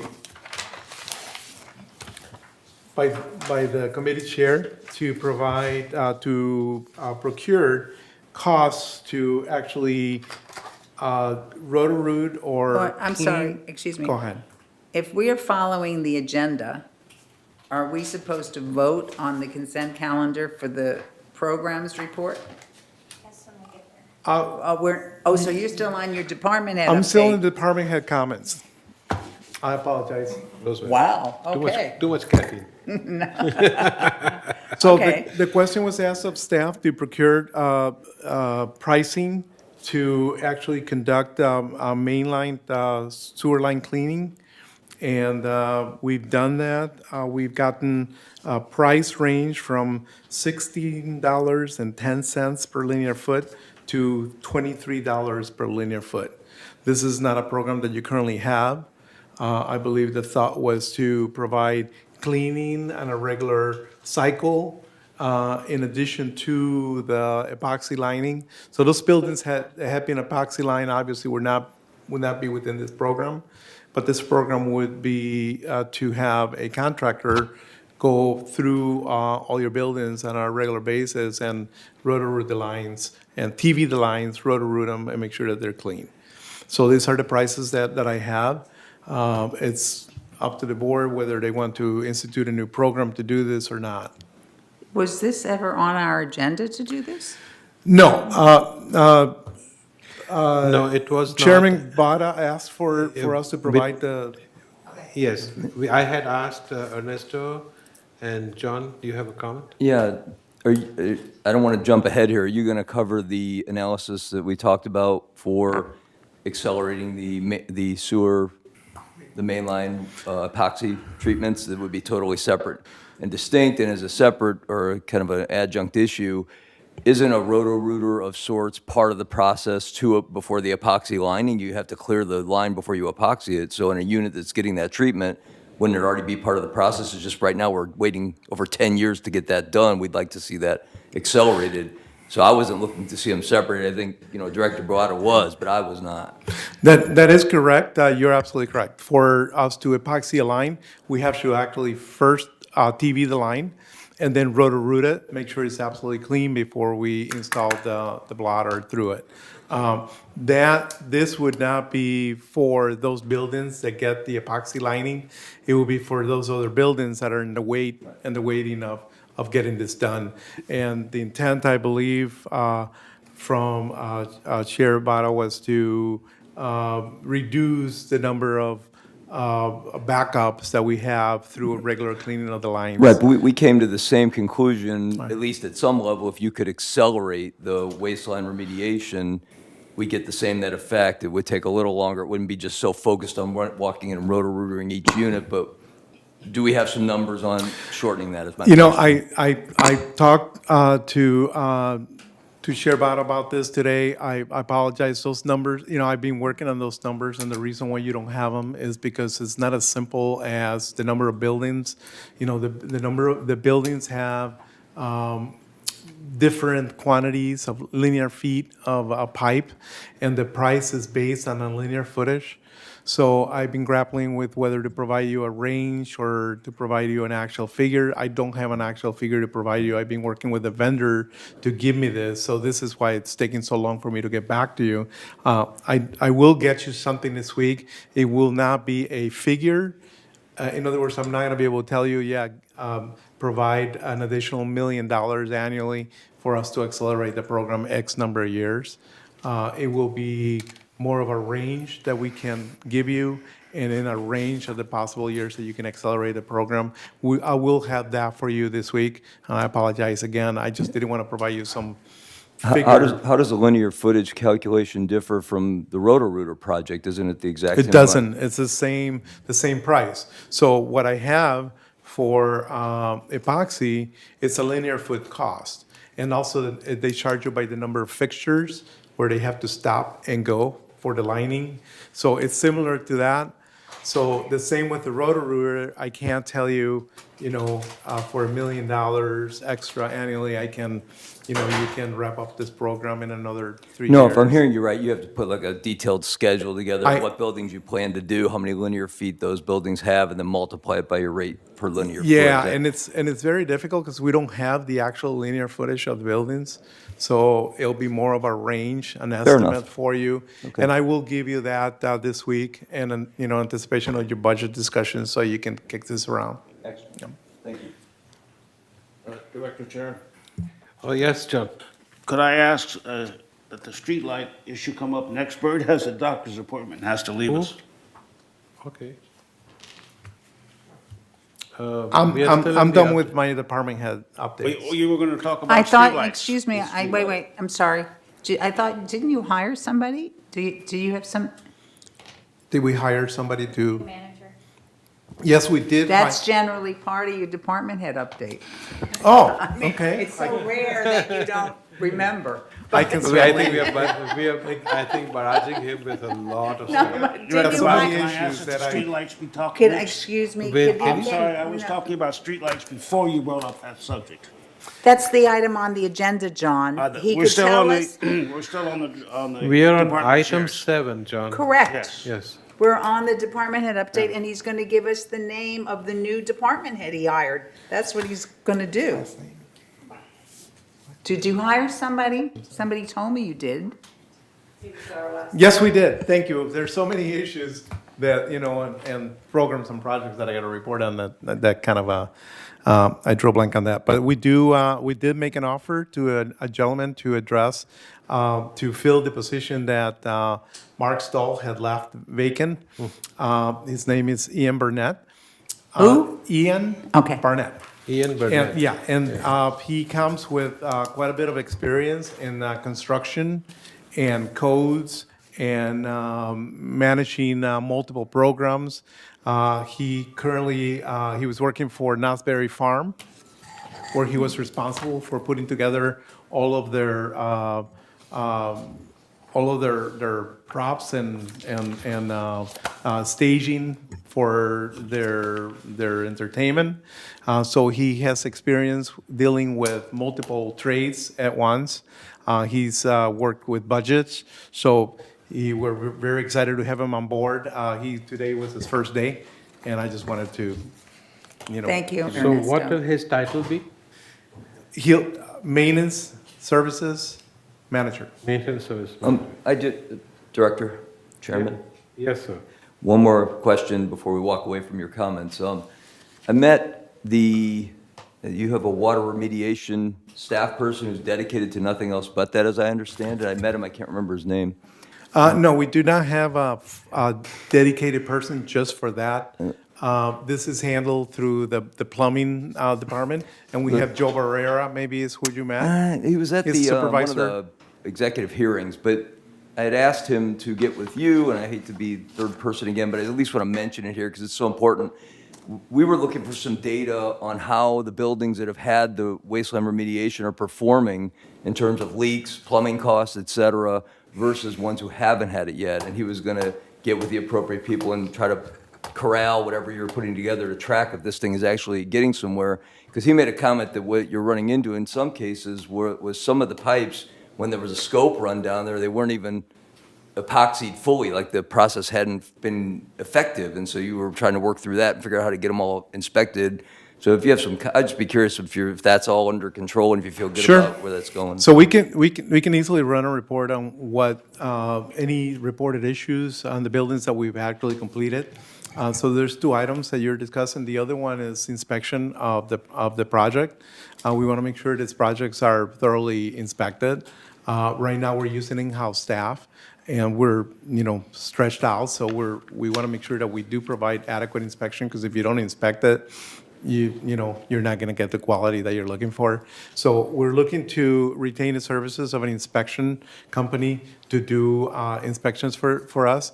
Right now, we are looking at before and after videotapes of these lines, which is very time consuming. We're talking miles and miles of videotape. So we're hoping that the person that we retained, the company that we retained, will be able to do some of that for us, and also go out there and possibly cut some of the lines that have been epoxy to be able to measure the thickness of the epoxy that is being laid, and just provide much better follow-up on the program. As we're spending millions of dollars in this program, it's important that we do that. So, Any other questions? To finish his report, we're going to talk about streetlights. I will be happy to talk about the streetlights first during the project log, if that would be. Bert, when do you have to leave? Excuse me, could you let him? Not an issue. Okay. Go ahead.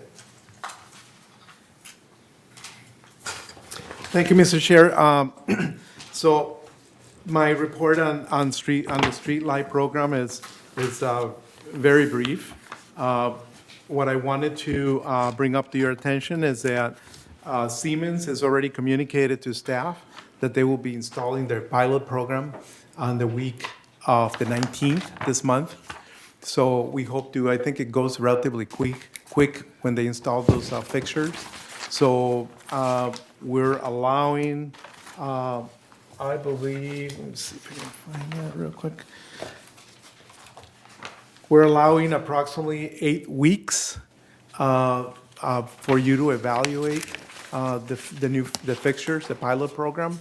Hopefully, it won't take the 8 weeks, but the time is there for you to provide feedback to staff as to what how you feel these fixtures actually meet the requirements that we're looking for to upgrade lighting in the Mutual. So again, that's really basically what I wanted to discuss with you. We're still going through the through-up process.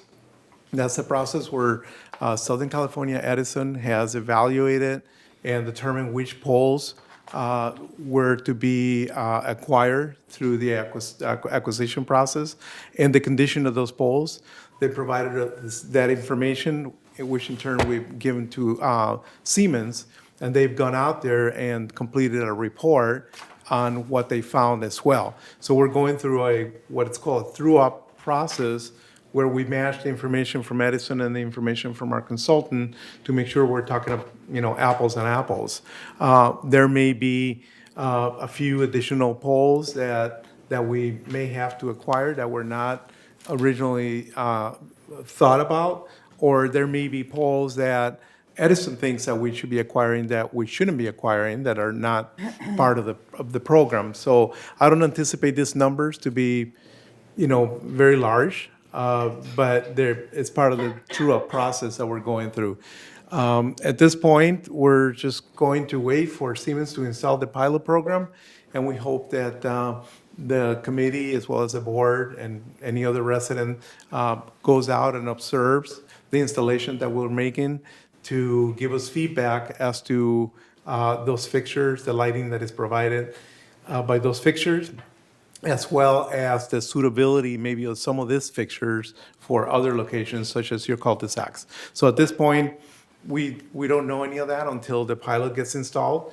Want to let you know that the week of the 19th, they'll be doing that. How many days will that take to finish the install? As I mentioned, I think it goes very, very quickly, so I don't anticipate more than 2-3 days for them to Okay. install Yeah, the because you're doing fixtures. only 9 poles, right? That's correct, that's correct. There'll be three of one fixture, and then they're gonna skip 2 of the high-power sodium fixtures that we have out there.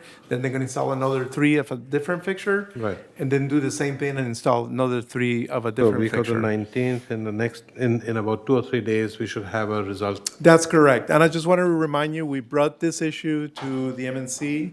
The MNC provided direction to staff to move forward with the pilot and to then gather feedback from the committee as to whether, these fixtures were what they're looking for. And then if there's the need for additional pilots or changing the light colors or to install some of these fixtures within your cul-de-sac settings, then we'll do that at that time. But right now, the direction that we're going with is what the MNC Will clearly we get provided. an email from your office saying that the pilot is installed and we can go and take a look? Absolutely. I'll provide that to the That would entire be- board. Yes. Yes. Could just, Bunny goes. just one question is, I'm hoping there's some way that we can take pictures of before and after that we'll be able to show the difference. No, we can certainly do that. What I would suggest is that the picture will never be a replacement to what you can actually see out there. Oh, That's I why we're agree. hoping to provide enough spacing between the new fixtures so that you can see the contrast. Okay, that's what I was wondering. But we can certainly take pictures and provide them to you as well, so you can see the difference, in a picture. But the best thing to do is to go out there and actually take a look at the fixture, take a look at the illumination that's provided, and try to assess whether that fixture would be a good fixture also to maybe install in a cul-de-sac to see if it provides the lighting that we're looking for. We did address the Kelvin with Siemens. Siemens says that the 4,000 Kelvin is not provided in a vehicular situation where you mix pedestrians and vehicular traffic. Actually, our CEO contacted the Public Works Director of Tustin as well, where he worked before, because they'd gone through the process of upgrading some of their fixtures to LEDs. And, because he was wondering if they installed 4,000 or 3,000, and they installed 3,000 for the same reasons that Siemens provided to us. But anyway, what I just want to let you know is about the date where they're going to be installed. I will send them an email to the entire board so that they're aware. And that's all I have for you today. Yes, John? I'd like to make a motion that we establish a streetlight subcommittee for making a broader discussion of all the and review all the technical aspects of this pilot program. Siemens pilot program was not disseminated adequately. Bill has not seen it, and Steve Parsons has not seen it. There are weaknesses, as we have heard, and I'd like Bert to talk about them, but in geometry and sidewalks and cul-de-sacs. So that's why I think if we set up a subcommittee, we could address these issues with Siemens. John? I have a motion. Yes, go ahead. Mr. Chair, if I may? Yes. Just very quickly. First of all, I think it's incorrect to say that this hasn't been disseminated. This was actually brought to the Energy Committee and talked about for a very long time. Extensively, I would say. Extensively. Then there were recommendations wait, made, and we wait. brought back to the MNC, and the MNC also gave direction on that. There was also mentioned that there's a number of problems with what's being proposed, and neither your consultant nor your staff sees any problems with what's being proposed at this time. So just wanted to put that out there. You have a motion. The only reason why I was raising my hand is you have a motion on the floor. Yes. So you have to see if it will be seconded. Anybody's- Or if it'll fail for lack of. Do we have a second? So the motion fails because you haven't had it seconded. So now you can go back to your. Question. Yes. John, what is the difference between what you just put a motion for and this select committee that spent all this time preparing all this information? How would it differ? There are differences between what Siemens is proposing and what the technical experts. No, you're missing Let me but you missed my question. Answer your question, please. But wasn't that With reviewed the in your technical- committee with Bert? There are Didn't you already technical review it? questions, technical experts in. Okay, Bert but the and- motion excuse me, failed. The motion I'm answering failed. this I question. want to hear the answer. This is my There are question. technical experts with Bill and Bert and Steve. So- They feel that there's weaknesses in the Siemens pilot, and they would like to meet with Siemens and discuss that with the Energy Task Force, which meets on But that Wednesday. doesn't mean that we have to have a subcommittee for that.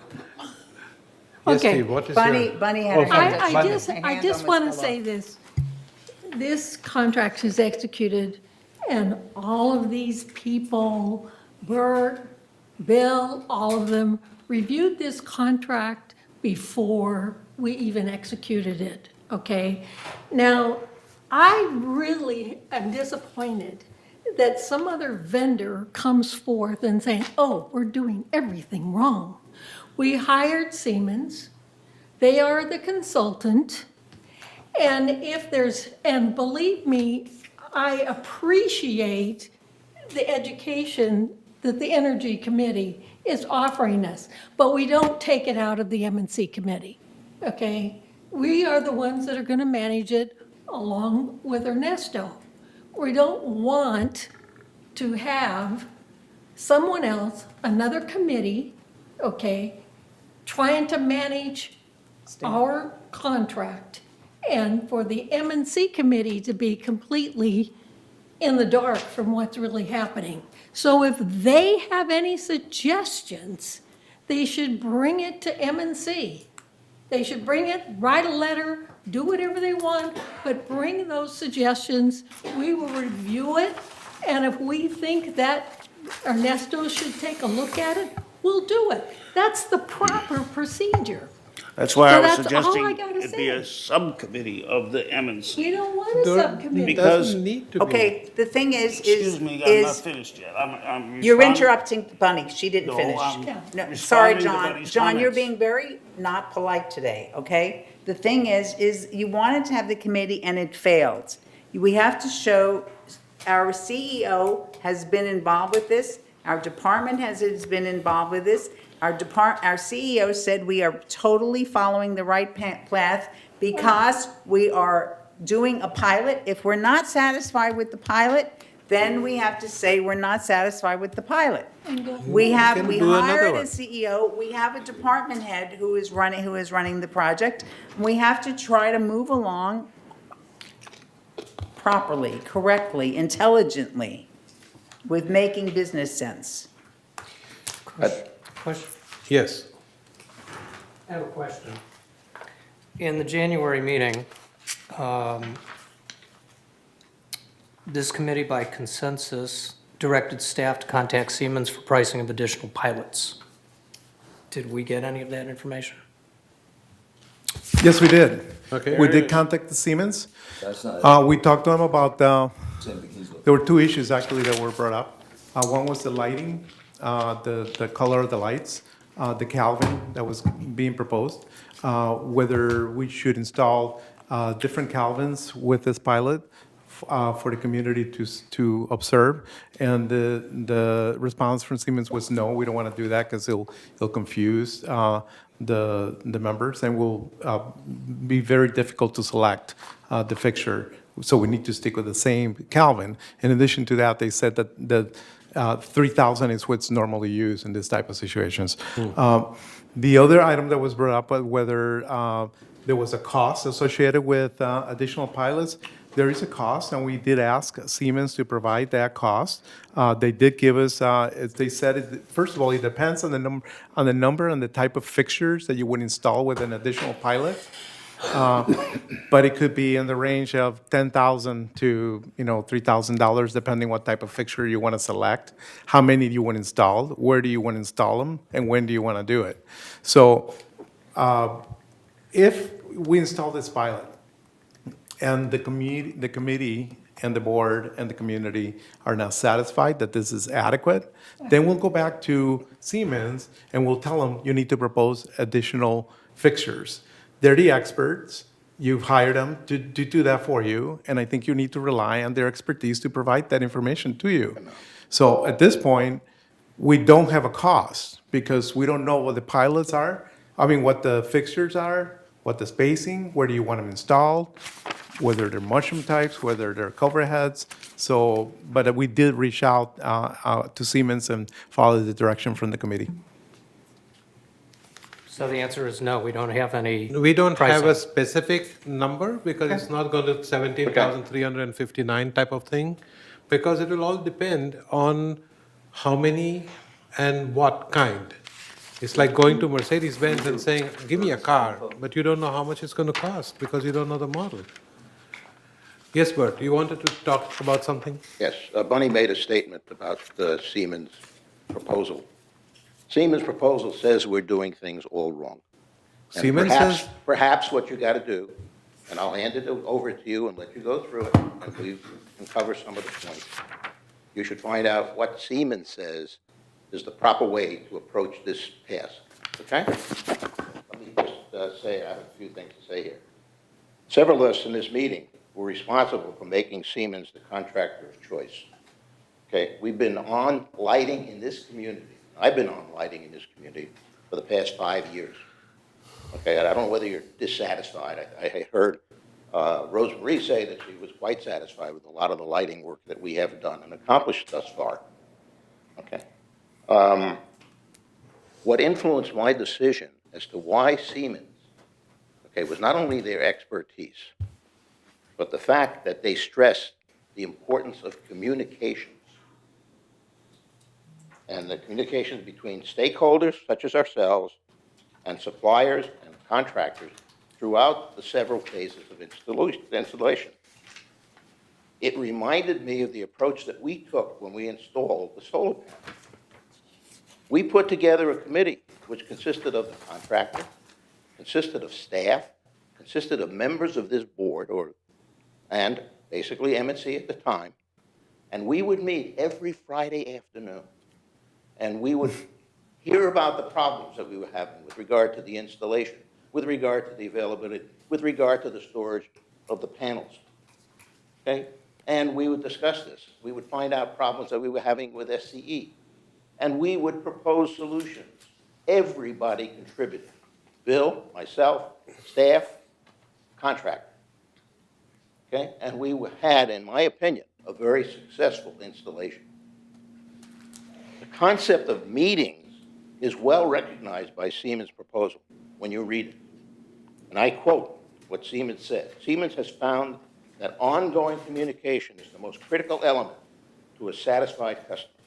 And they make several key recommendations on what needs to be done to assure good communications to achieve a successful implementation. They state the first step upon the contract award is to schedule a kickoff meeting with the community. Have we done that? Has anybody here attended a kickoff meeting? Who here has met the Siemens project manager? Who here even knows his name? Who here is aware of the deliverables that was in this proposal? Who here is really aware of the project schedule, the entire project schedule? Have you seen the Gantt charts? There was one that was in the proposal that was far out of date, but I haven't seen a total Gantt chart schedule. You know, I put together a few documents that you need to review to describe the project phases and deliverables spelled out both by our staff and Siemens. Your time's up. You want to stop then? Well, the basic thing is your time is up. Okay, let me respond to one thing. Bert, you were on the committee when this was done. Yes. Long before I was even elected to the board. Yes. All right? So what happened? Why did you let this off your site? It was not my job. You were on the third committee, right? I was no longer on the third committee. I was on GRF. No, when this thing was signed and approved? Because I had the proposal. But then why didn't you follow it up? What happened? Who lost it in the way? Hasn't been Because lost. there wasn't any information that was being fed. Okay, the basic thing is I think that we're putting a silver lining around the cloud that was solar. Getting to our solar installation was no peaceful road, Correct. as you well know. You weren't speaking to me, you weren't speaking to Wei Ming. It was thank God for Bill, who kept us all from probably having, I won't say murder, but it was not a pleasant time. When we finally arrived at not going with JCI and going to Solar Optimum, we all worked on it together. I remember attending every meeting and marveling at how fabulous, because Ernesto wasn't even in at the beginning of it, and being amazed at what a fabulous job Bill was doing, because Bill was really running around delivering letters. I mean, he was like going That's right. crazy. So the thing is it was a joint effort, and we didn't have Ernesto as the head of our department at that time. What we're basically saying now is we selected this company, he has read our proposal, he has gone through the proposal, and you're saying that we're not doing anything correctly? That's correct. I mean, well, then, Because you're not involved. how do you And know? you have, How do you know that? because you can't answer these questions that I have. You can't answer How do you what know Siemens that we're has not in here. working with Eileen in communications? How do you know? How do I'm you know? talking about M&C. Well, no, that was part of, everything is done as a team, not by fighting, okay? So the biggest thing that we have to do is we have to stop saying that that everything is being done incorrectly. Right. And say, hey, wait a minute. Kush, you're the head of M&C. How can we make this better? That's the way we have to go, instead of hearing that we're not doing it right. I find it really hard to sit here and hear that we're not doing it right when we have such a well-respected and talented head of our department, and that our CEO has gone over all this and who told me he thinks that we're doing it right. Have you met anybody from Siemens? Have No. you? Do we need to? No, that's not the Siemens says argument. I'm Siemens talking. says you do. Siemens says you do. we're not, all we want to do is fight. I'm trying to say we should do it together. See if you could work with Ernesto. Say, let me work with you, Ernesto. I've been through projects like this before. Let me work with you, Kush really is what I meant. Work with Kush and say, let's do this. Let's have a checklist or whatever. But fighting our way through, setting up other committees, that is not gonna, it isn't I'm not working. asking for other committees. I have nothing else to say. Yes, John. This is why I didn't want it on the agenda, for the record. The question I have, being new, is, am I missing something? Wasn't the Energy Task Force tasked with making a recommendation with your help for what to do as this contract? Or did they receive the contract after it was already signed? No, the contract had already been signed when the Energy Committee got involved. However, the Energy Committee has been updated throughout the process. So What is their, I'm trying to understand the communication path, which is your question. What is their role to bring to us so we can make decisions from here? Were they supposed to develop a plan with Siemens, meet all the people, as you're saying? No. And then bring No. it to us to approve it? Or No, it was not. How's it supposed to work? Their charge is to look at energy initiatives and make recommendations to the MNC. This is ultimately an MNC issue. It's a third is spending money on this project. They entered into a contract with Siemens. They've given direction to staff. So it's not an energy task force issue. The energy task force, what was presented, the proposal that Siemens provided, they had some questions and comments. Those questions and comments were communicated to the MNC. MNC made Oh, a. okay, Yeah. I got what I'm looking Okay. for. So we're not looking to sit at your desk with you and do work with you. We're looking for you to bring us information so we can make decisions. Have you done many or all of the things that he's said, Siemens has indicated, once we signed the contract and charged you with getting it executed and move forward? Is he on base that we should? Absolutely. Yeah. The contract that was executed is being followed to a T. The direction that the board requested of staff is being followed to a T. The direction was to acquire the infrastructure from Edison. So we work with Edison and Siemens to. And you've met the project rep from Siemens? I know him firsthand. We work with them directly. We work with them on a weekly basis. John. We do have communication ongoing on a Okay. regular basis. I just wanted to make sure I understand the process. They did Thank provide you. it, they did It- provide. it's being They did followed. provide schedules, if I may finish, they did provide schedules to staff as to all the milestones of the project. I did discuss those at the Energy Task Force at different times. I did provide the milestone times. I did not go into a detail what the Gantt chart said in excruciating detail, because I don't think it's the role of that task force to review, every single line item in there. But I did give them the milestones as to when things were to occur. Those milestones have been met, with exception of delays from Edison on the procurement of the infrastructure. In addition to that, when Siemens refers to communication with stakeholders, they're talking about the pilot project. That's how they, because I've communicated with them on a regular basis about this, and they say, well, yeah, when we start a pilot, then the community and your committee has something to weigh in on. Otherwise, there's not much to talk about until you have a pilot to look at.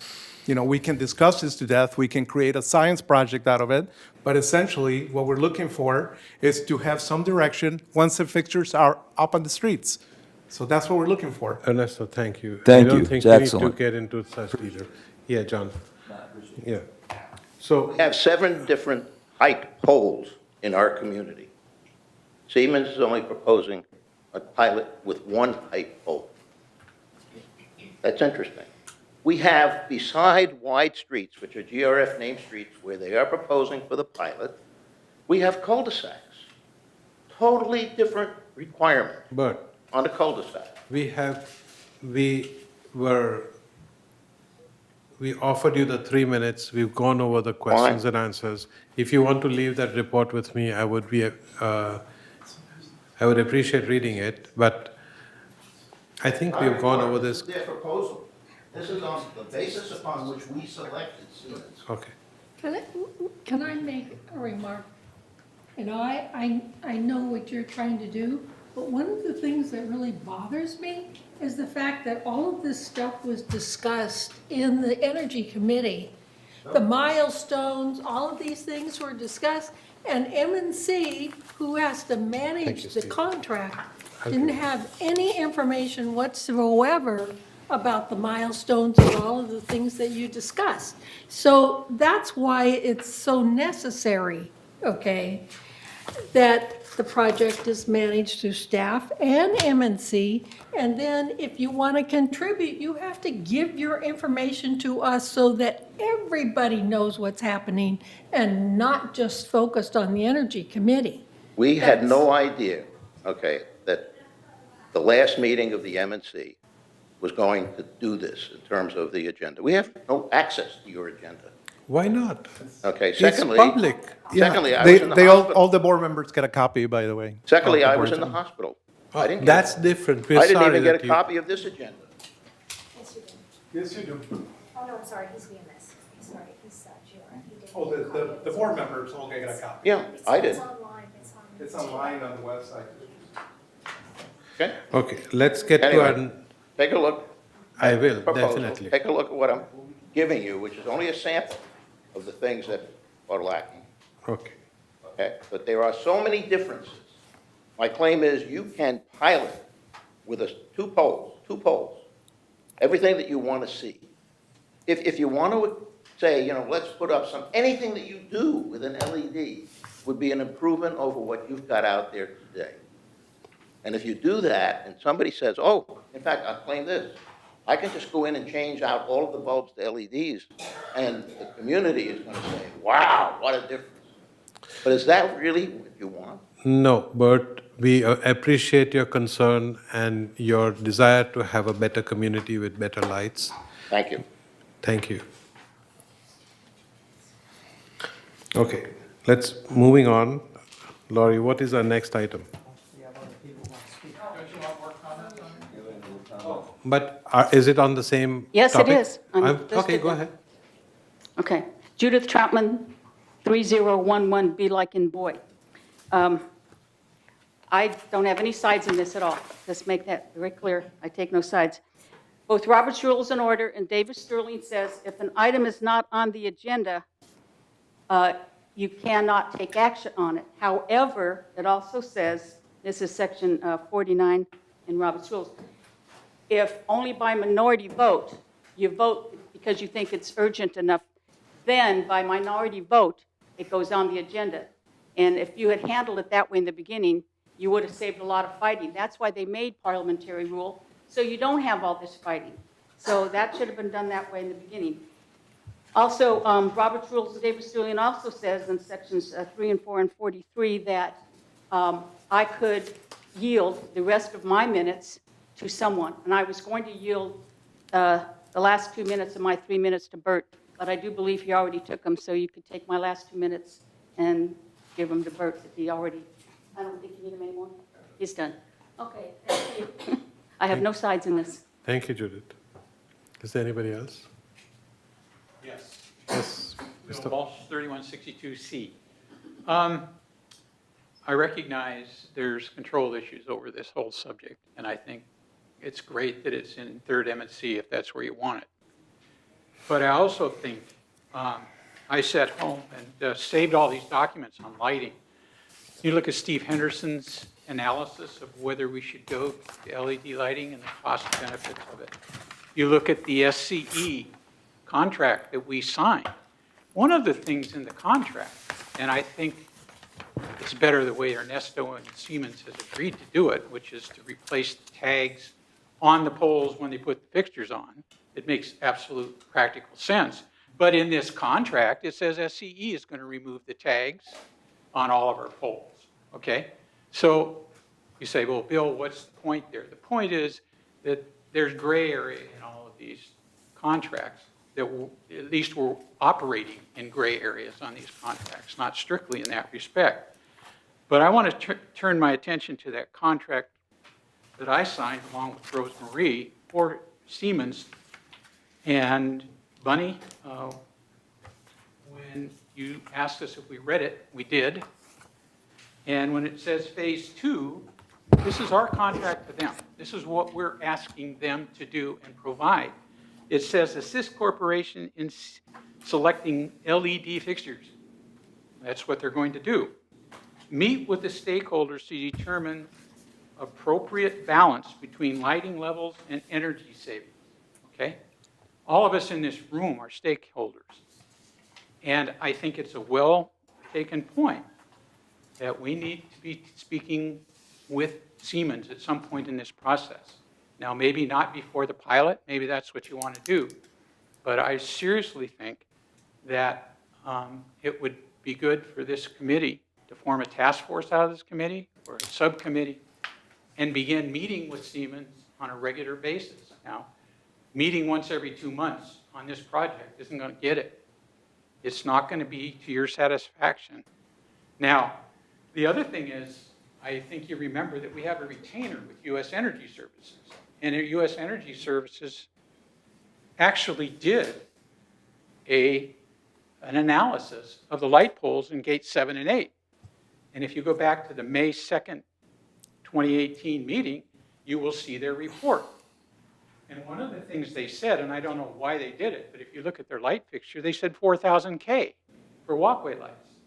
So there is some discrepancy in depends who your contractor is. And I'm not taking umbrage with Siemens in whatsoever, because those guys are really, they know what they're doing. I have full faith in that.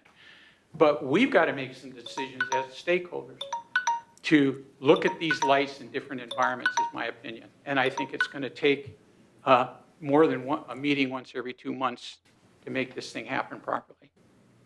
Thank you. Thank you. May I make some No, clarification? I Go would just ahead. want to, the basic thing is we came across this stakeholders conversation with another issue. And in technicality, we have been voted by the stakeholders as their representatives, as we too are stakeholders. So and it didn't come up because of this lighting project, it was, God knows what. So we are aware of our responsibility to the people who put us in office. I do hear, Bill, definitely what you're saying, that we certainly can't, let's discuss this again in our M&C meeting in 2 months. No. We also know it should not be at the energy meeting. This is a third project, and it's a third energy project. So it should be run with dignity, courtesy, and respect with Cush and the people who really are able to work together to say, let's not miss the communication piece. Let's not miss this piece. Let's not miss that piece.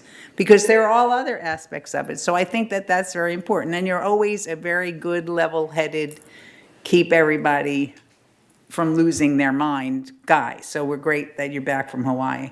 The thing is what we've done is this has turned into a contest, an argument, a usurping of others, and that shouldn't be how it should be. It should be, this is a great project. We have a great head of a department. We have people who are very eager to work to get this done. Let's not have a power grab. Let's just get this done right. And how do we get there? We have to figure out how to get there, because we can't afford to waste time and energy negatively. So we just have to cushion. I know that we'll have to do it. Schedule something. Ernesto had something he Yes, wanted to say. Ernesto. No, I just wanted to clarify you do have U.S. Energy as a consultant, lighting consultant that you retain to look at any lighting issues in the community. They did look at gates 7 and 8, as Mr. Walsh indicated. They did recommend a 4K for the walkway lighting. This is not walkway lighting that we're talking about. This is your street lights and your cul-de-sac lights. So there's a distinction there, and I just want to make sure that that's clear to the committee. So Ernesto, are you saying that those 10-foot Edison poles along my walkway are not part of the 788 light poles? That is correct. What the mutual agree to do was to purchase all the street lights, which happen to be the lights are out on the streets and within the areas of Third, as well as the cul-de-sac lights. So there was no discussion about acquiring, there's many other walkway lighting, as you know, in the community. Oh, yeah? That is not part of this. This is only for the streets and what's in the cul-de-sacs. Right, because there's a distinction in walkway lighting between gates 5 and 6 and 7, 8, 9, 10, 11, and 14. Because the walkway lighting in those, in 7, 8, 9, 10, 11, and 14, Have any? they don't have those little pagodas or. We have no walkway lighting. Wait, but, That is correct. well, they do. Because street if- light. If you call it, if you don't call it a walkway, I've got lighting right beside my manor. I've got a sidewalk that's 15 feet from the edge of my manor. And in it, right next to it, right next to the sidewalk is a 10-foot Edison pole with a high-pressure sodium mushroom cap. Right. And it's throwing, Right. So what US Energy was asked to do, they were tasked with analyzing the pagoda-style lighting, the short lighting. both. They did both. If you look at the report, just go back and look at the report from May 2nd, 2018. Just go back and look at it. I can give you I just soon not get rid of my meeting minutes, but, I am at meeting agenda. They're But you can- online. Yeah, you should be able to get it. And they talked about the tall poles. In fact, they've got pictures of it there, particularly around Via Serena and that whole area, out of Gate 8. But that's the picture they were talking about at 4K, is that 10-foot pole with a mushroom cap on it. So I'm surprised that we've got 788 street light and cul-de-sac lights, but I thought that included the walkway lights. And No, it does not. Oh, boy. Yeah. Okay, yeah. well, you learn something new every day. Okay, thank you.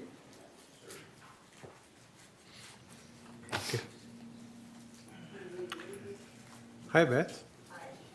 That parent 3321C is in Charlie. I'm coming to you as a true novice, but a resident of Third. Hearing all of this, it just seems like we're in a confusion state, what's going on.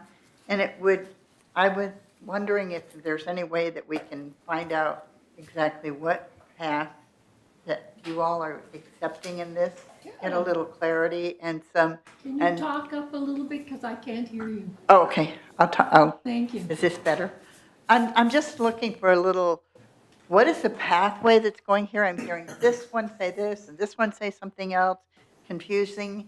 Where's the clarity in what the path is, and how are you communicating that out into the community? I can hear lots of conflict, but it's not clear what's happening with this project. I thought when I walked into the room that there was some clarity, but then in the midst of all this, it seems very confusing. Well, as the president of the board, I could say that it's very difficult to get to any clarity, because all we have been doing is trying to keep up defense from attack, and you know that. And what we have to do is say, let's take the talent that we have and move this project forward. But the attack, the constant attack, is very exhausting.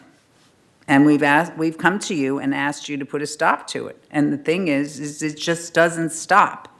I mean, to sit here and say, have you met with, I mean, it's such a negative approach. And the basic thing is we want to do a good job with this. But how could you be sitting down and having a communication meeting with Eileen about this when you're having your department heads or board members all up in arms because they're being attacked every minute?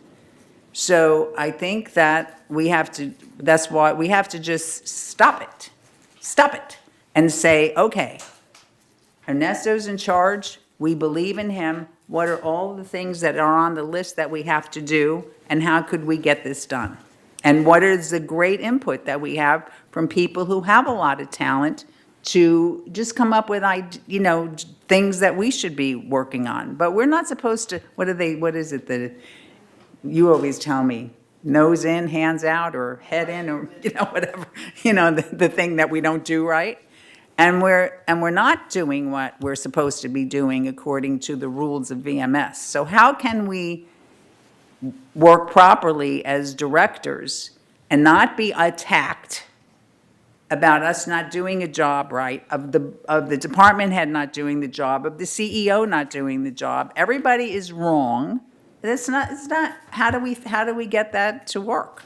And The attack part, I will work with. But as just a citizen, I'm coming up here saying it sounds like, are you going to start a extra task force No. or meeting group or whatever? No, Do we we have really to, need we one? have I to don't take think the so. talent of the people who are on this M&C with our advisor and work with anyone else who wants to work with us to do whatever we need to do to make this a superior project. That's what we have to do. And, somebody might say, okay, Rosemary, you work with Eileen a lot. Let's handle this. How are you going to do this? Could you run away and do the communication thing? Because this is what we want to communicate. And Steve, you're really good at, figuring things out. Could you help us figure, I think we just have to just get together. But it has So to, as Bill was explaining that you all did with solar, then something well, we didn't like- really do it like that. That was a story. Oh, I lived through solar. so maybe something like that would be happening here, Well, or not? it's gotta be up to, we have to just talk about it. You could talk to Steve, figure it out and say, okay, let's get together next Monday morning at 8:00 and break this down into how we're gonna do it. But we can't just hear that everything we're doing is wrong, because that doesn't start your day. It not only doesn't start your day, but it is not at all productive, and it is not at all productive to attack other people. It is productive to be working together and have a path that we're working on together because we all have the same end goal. Of course. Can I just make a remark? One- I mean, One second. oh, You had your hand up. Couple of things. When I hear comments about people being attacked and complaining and being told that you're doing it wrong, I can understand the reaction. From my position, since this streetlight project first came under discussion, and we were told, well, you're probably not going to be able to buy the streetlights because only municipalities or governmental agencies are allowed to buy streetlights from SCE. And we said, well, ask. And we asked, and SCE came back and said, we'll go along. There is a disconnect, I think, and I don't know why it exists, but I've worked in this community for 5 years on major projects, whether they've been solar and Third or solar and United or wasteline remediation or big ticket items. And there has been a spirit of communication and cooperation between people. And my own observation is it's no longer that way on this project. Because being an advisor on the Energy Task Force, I know firsthand what we discussed in those meetings regarding people's concerns of the street lighting project. And it's not that it's right or it's wrong or it's this or it's that, but the dissemination of information that's actually gone out has been smaller than I think a lot of people would have liked, whether it's Bill Walsh or myself or Bert. Most of the communication is between staff and Siemens. There's been communication between US Energy and staff. But the concern, I think, not the fighting, okay? The concern is that it is a sizable project, considerable dollars, and we know that nothing within the village is standard. It's not like we're a municipality and we have roads that were built to specifications that blah, blah, blah, blah, blah, and the poles are on every other side of the street every 70 feet, and the poles are all the same height, and the streets are all the same width. That's the concern. You can have conversations about 3,000 Kelvin or 4,000 Kelvin, and you can get different opinions from different people, that's fine.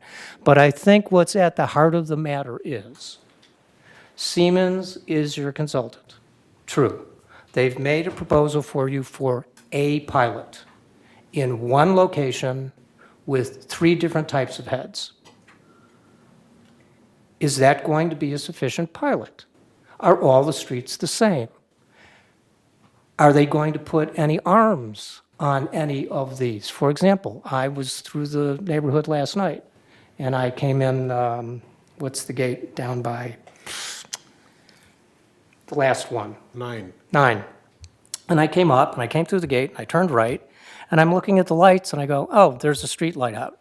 And I turn left to go up Bahia Blanca, and I count another one out, and another one out, and another. I mean, 4 lights are out. It's dark. And I'm looking at the mushroom caps, which are on the opposite side from where the sidewalks are. And I just come off the main drag, which is almost a boulevard when you first come through, and there's one pole that's got 2 arms. The complexity of the lighting within Third and the variances are the concern, I believe, of most of the people who have the concerns. And that a single pilot on a single street with 3 fixtures may not be sufficient, and that's the question. I don't consider it to be a complaint or saying that people aren't doing their job or whatever it is, but as we've had committees in the past or subcommittees on these other major projects, it's been the input of those individuals who have helped ensure that the project turns out to the best that it can be. So that's all I want to say on it. I don't like hearing fighting and accusations or anything else. But there is a disconnect in the communication between this committee, this board, the Energy Task Force, and staff, and things don't There always shouldn't be go a the same way. disconnect. But, and this is my experience, being an advisor for you and Okay. being an advisor for the Energy Task Force. So I Yes, just want to Bunny, get that on you record. had something to say. Well, I think it's important, and you know what I'm all about, is following the process. When you follow a process, that eliminates a lot of confusion, okay? And the problem that we have is the fact that the Energy Committee was going ahead and thinking that they're going to run this project. That was the impression. That was, and you may say, no, that's okay. I'm going to say that was the impression. What happens is they were demanding certain things, okay? But that information wasn't coming to M&C. So there is a disconnect. And if we follow the process and the Energy Task Force do what they're supposed to, give us information, if they find that there's a problem, if they would have come and said, gee, I see these are the problems, and presented to the M&C, maybe in written form, then we could have researched it, and it would have been much, much better, than this is what the Energy Committee said we had to do, and that's what we're supposed to do, and we're doing everything wrong, and we went and got this contractor over here, and this contractor said we're doing everything wrong. See, we just can't deal that. It has to be following the right process, and then the confusion is eliminated. Yes, John. All right, I'd like to take a crack at pulling this together, being a new person who's assimilating all this information. I said last meeting that it's like, if there's points to be made to help us make decisions, bring us those points. Don't try to educate us in the middle of a meeting. It's just Right. not a chance to even do these things. Right. I've never once heard Ernesto and all this information say, we're doing this pilot, and then the entire community is getting those lights. I mean, why would it not be a common sense solution that we take step 1, do the pilot, you raise your concerns, say, And wait, then go before you move ahead after the Yeah. pilot, cover this, and this. Staff gets a chance to cover those things. Meanwhile, the project's moving forward. We did Progress say is being that, made. John. No. Well, you say that, but no one's heard it, if that's what you think you've said. And the point is, then it's a cooperative spirit. It's like, look, we're moving the project forward, and you're telling us the concerns to watch for phase 2, phase 3, phase 4. That seems like the obvious solution here, but like I said, maybe I'm missing information. Okay, we have to really, Keep moving. Can I make a move on comment? to- I mean, I think And you have to say this has got to be it because we have. Joan, you're the last. My comment comes from the, quotes, Communications Committee. And I see that the line of communications is part of the major problem. And it's kind of what Bunny said. The Energy Committee is represented all of us. Am I correct? Third, United, even GRF? Yes. All right. They're like the VMS board in a way, in that all parts are represented, but their representatives are represented, report back to us. They report what they're doing back to the committees. So they should have reported, in my opinion, they should report to M&C. And they should also report their concerns to staff. It seems to me they're not in charge. They're the ones that are, they're out there for the research, and they work with staff on the research. But the research has got to come back to this committee, and they make the decisions. Just a thought, because I think that's what our problem is. We don't have the lines of communication straight. Well said, Joan. Remember, Joan, communication is Paramount. spoken and heard. It's two-way. Right. That's the, That's right. So you communicate to them your concerns also, of course. okay. Okay, so we need to move forward. Where are we? You were at the project. Going on the project. We skipped forward tonight to item 10 for Ernesto to give the update on the streetlights, but I think we pulled item 9 for discussion or changed it from the December expenditure report to the January expenditure report, so we need to go back to number 9, but you do also need to vote on the remainder of the consent calendar. Okay. Did we, I have a quick question for Ernesto. Ernesto, did you want to talk about any of the other project log, or do we just continue the way, get to the program report? Either way, we've talked to the majority of the items that I wanted to cover in the project log, so, we can jump right into the maintenance expenditures and various explanations, if you want. Your favorite place? So, okay, so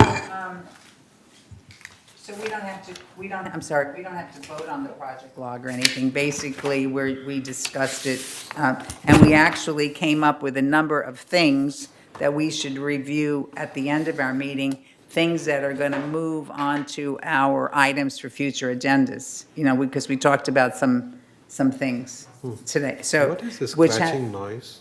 Like a little, some Perhaps rodent? we have mice in the boardroom. That's what I I'm don't- thinking. Oh, okay, so I'm going to look at the fund expenditures report for January, because we already discussed the fund expenditure report for December at the board meeting. I mean, not at the board meeting, at the finance meeting. So I think we discussed it enough. So being that the new year has begun, I just have like one or two questions on the January 31st, 2019 report, and which you obviously don't have comments written on yet because you just got it. So my one question is you have a credit on supplemental appropriations on the replacement fund page, and I don't know why. Usually you would have a credit if you did an accrual, if an invoice was due, but I don't understand, Steve, what did we get a supplemental appropriation on, and why would we have a credit there? Do you have any, so we have to find that one out. And my other question, because there really weren't many, because this is so new, is I see that we're already over budget in carpentry services, and one of the things that we did this year is we have a separate account with money in it for fencing. So last year, we were charging fences to carpentry. So is there fencing in that carpentry account? So we're showing, because we decided to put fencing in our replacement fund and our reserves, so we actually have $11,000 budgeted for the month of January. And I know, I saw somebody outside working on a fence. So I think that you might have it, so are we sure on that? Yeah, what it appears to be for the over budget is all labor. So labor, because we budget labor and materials for the various Right. items, and so this appears to be all labor. I don't think it's related to the fencing. We did move the Old fencing. labor, you mean No, labor? no, ALL labor. All labor. Okay, but the thing is, didn't you work on fencing in the month of January? I saw people working on fencing. We have to make sure that work on fencing is coded to fencing a reserve account, and other carpentry, whatever else you do with carpentry, has to be paid for. So I think there's an error. What appears is that we do have funding that the total budget was actually put under fencing replacement. This is $19,000 there for split rail fencing, replacement in materials, and $117,000 in labor. But it does not show that we spent, let's see, like the actuals, I don't have any actuals for any fencing work at this point. Hasn't made it to the It probably hasn't been accrued yet on the statement. It doesn't mean that we haven't done any, it just doesn't show here. So you're saying that in the month of January, we're already over on our carpentry budget by 10,000, and we spent nothing in fencing? That is correct. It doesn't. I know. It doesn't show it it doesn't show it. You may hit it in the next statement, but right now it doesn't show that money was actually spent on fencing. Well, then the thing is we Something we wrong. should really look at our carpentry department, because we're 11% overspent in carpentry in 1 month. Is that gonna be a trend? I just have a feeling that there's something. Yeah, Something wrong. if I may, this is, what it shows is expenditure is all out of labor. I would venture to say that it's all related to the rains. It may have to do with windows, repairing, and upgrades. Remember then, if we have something that's over by anything 10%, we have to understand why. Oh, absolutely. And what we're gonna do to correct it, so. Absolutely. So you should come back to us, and, I could come back and let you know exactly where that money went. Yes, I could do that. and then why, and maybe there was no money spent in fencing, though I did see people working outside on fences. So, And that- because maybe they washed down I don't know. Well, no, maybe that hasn't hit the statement, but what I can do is I can find out exactly where that labor from carpentry went and shoot an email to all of you so that you know what the explanation of that is. Well, but then we also have to say, unless it's totally rain-related, and it must be rain-related. It could be, Well, yeah. Then it should go to the disaster fund, isn't it? depends on how serious it Yeah. is. And then we have to, I'm going to ask you, Steve, because you're here, lucky you. You should probably you could sit up here in my seat. Why we have a credit in supplemental. I have the end of December statement, I don't have January. Well, because they just handed it out. They just handed it out. I can tell you that. Yeah, we just got. Do it we from have an finance. extra copy of this? Nothing So- back here. You can have mine? Fish, Phew. a couple questions on the statements too. Okay, Very related to what Rosemary's talking about. in 1 second. Yes, John. Okay, so while you're sending that email out, the one that caught my eye, I gotta believe it's related, building structures. We've used a third of the budget in a month. Well, that's only a month's budget. No. Yes. Year to date says Yeah, no, it's- 228,000. No, The the total two- okay, budget okay, is fair 2 enough. million. Yeah, I thought the total maybe there budget was is- a rain-related expense, and that does answer that question. It could be, I can't, tell you Okay. certainly what it is right I now. just caught that, and I was wrong when you were bringing yours. I'm like, well, that could be related, building structures. It's But confusing. What I'm looking for, honestly, though, because I feel like these numbers don't give us the picture that at least I'm trying to capture, which is you've shown us what's spent each month. You have a budget divided by 12, but the expenses don't occur that way. Isn't there some way to line out a 12-month budget that shows what the anticipated expenses are? So if some major construction is happening in May, we can know that, hey, there's a ton of money left in the budget, but it's all getting spent in May. Because that's what happened at year end. There was a bunch of things that showed a balance, but they were going to happen in January and February, and we can't really interpret what's coming. We don't know when it's going to be spent. You know, that's a very valid concern. There's so much variability on the expenditures. A lot of it is really, could be related to weather. Even an estimate? It could be related to, well, the estimates provided here by finance, what they do is they take the total budget divided by 12. Oh, and they give exactly, you but I a- meant on your part, a could you target. say, could you have a note or something, say, you know, we anticipate this happening in May, we anticipate this happening in August, so we can kind of get a feel for, wait, that's not real money available, we're not ahead of budget like we think we are, But it's John, coming.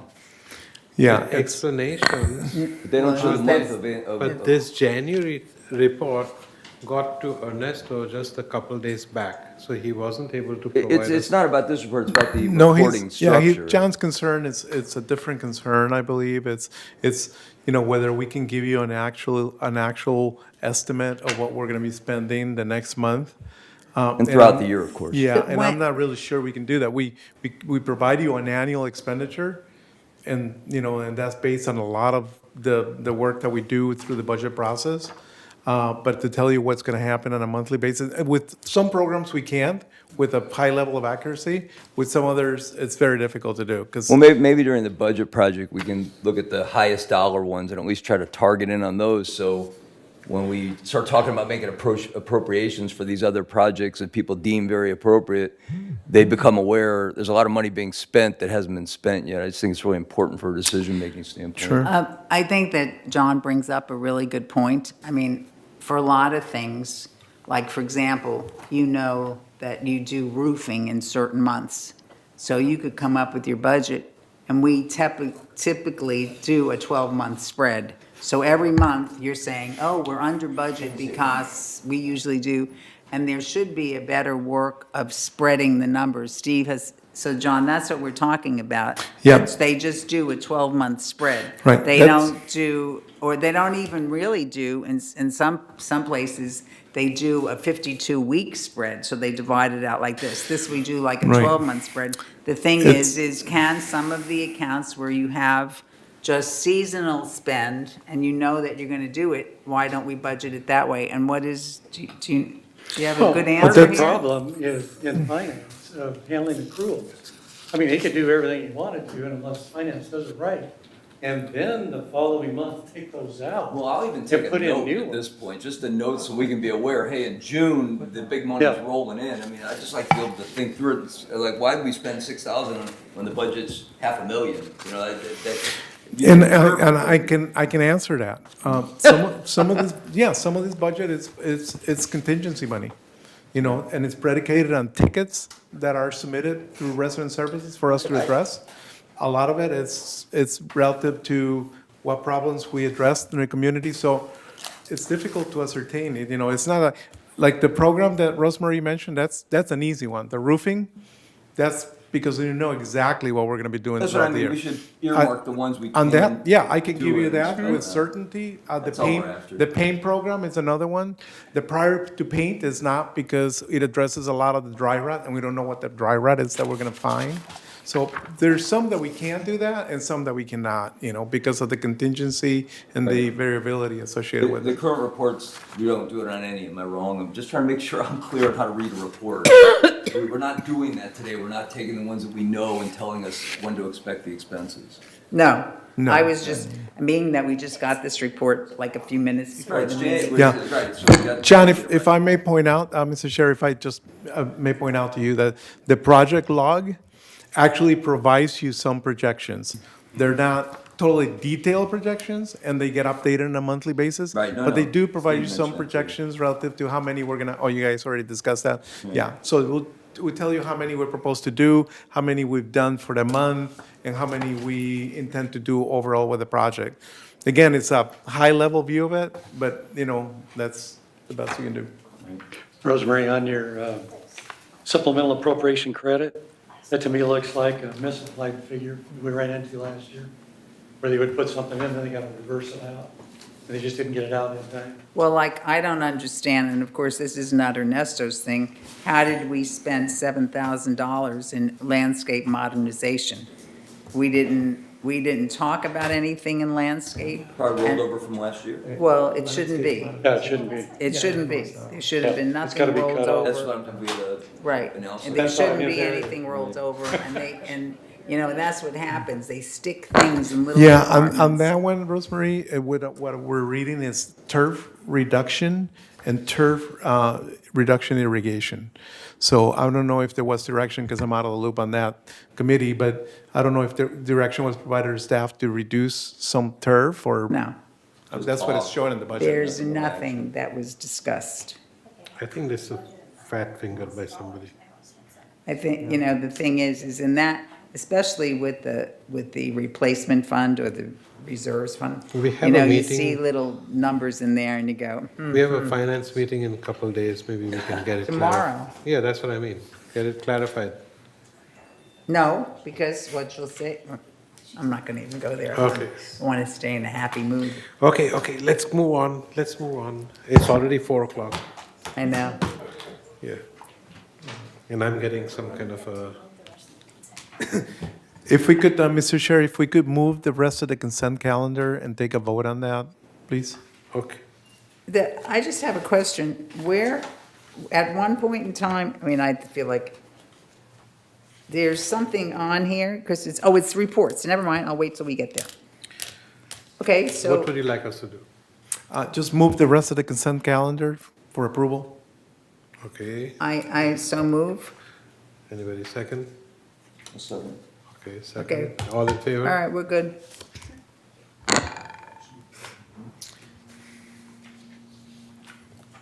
Mr. Chair, we'll go to reports. The first one on the list is the 2019 program for Garden Villa Breezeway recess area renovations. As you may recall, well, you were not in the committee, but most of you were.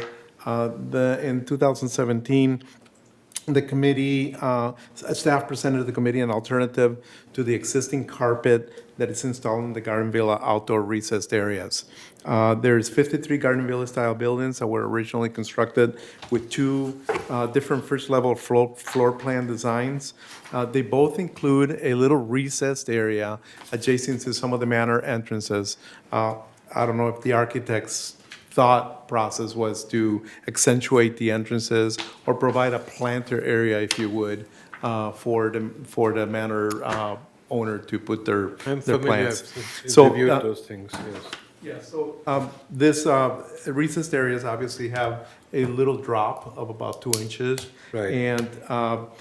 And last year, in 17 actually, staff was directed to begin the bid process to replace these carpeted areas at 3 locations. And $150,000 was appropriated for that work. Subsequent to that, a committee was formed to look at forming to have a discussion and to come up with a policy for the maintenance of these areas. And through that, those policy discussions and the meetings that this committee had with a consultant, enhancements were added to the project. Because of those enhancements, staff renegotiated contract and with the contractor for the work and added $28,000 to the original contract amount to include all of those enhancements to the project. This year, we've budgeted in the reserves funding of $210,000 to do the next 3 buildings with this program. The reason why we're bringing this back to you is that before, typically we'll just move forward with the projects, we advertise and we go through the process, and we bring it back for you to award a contract.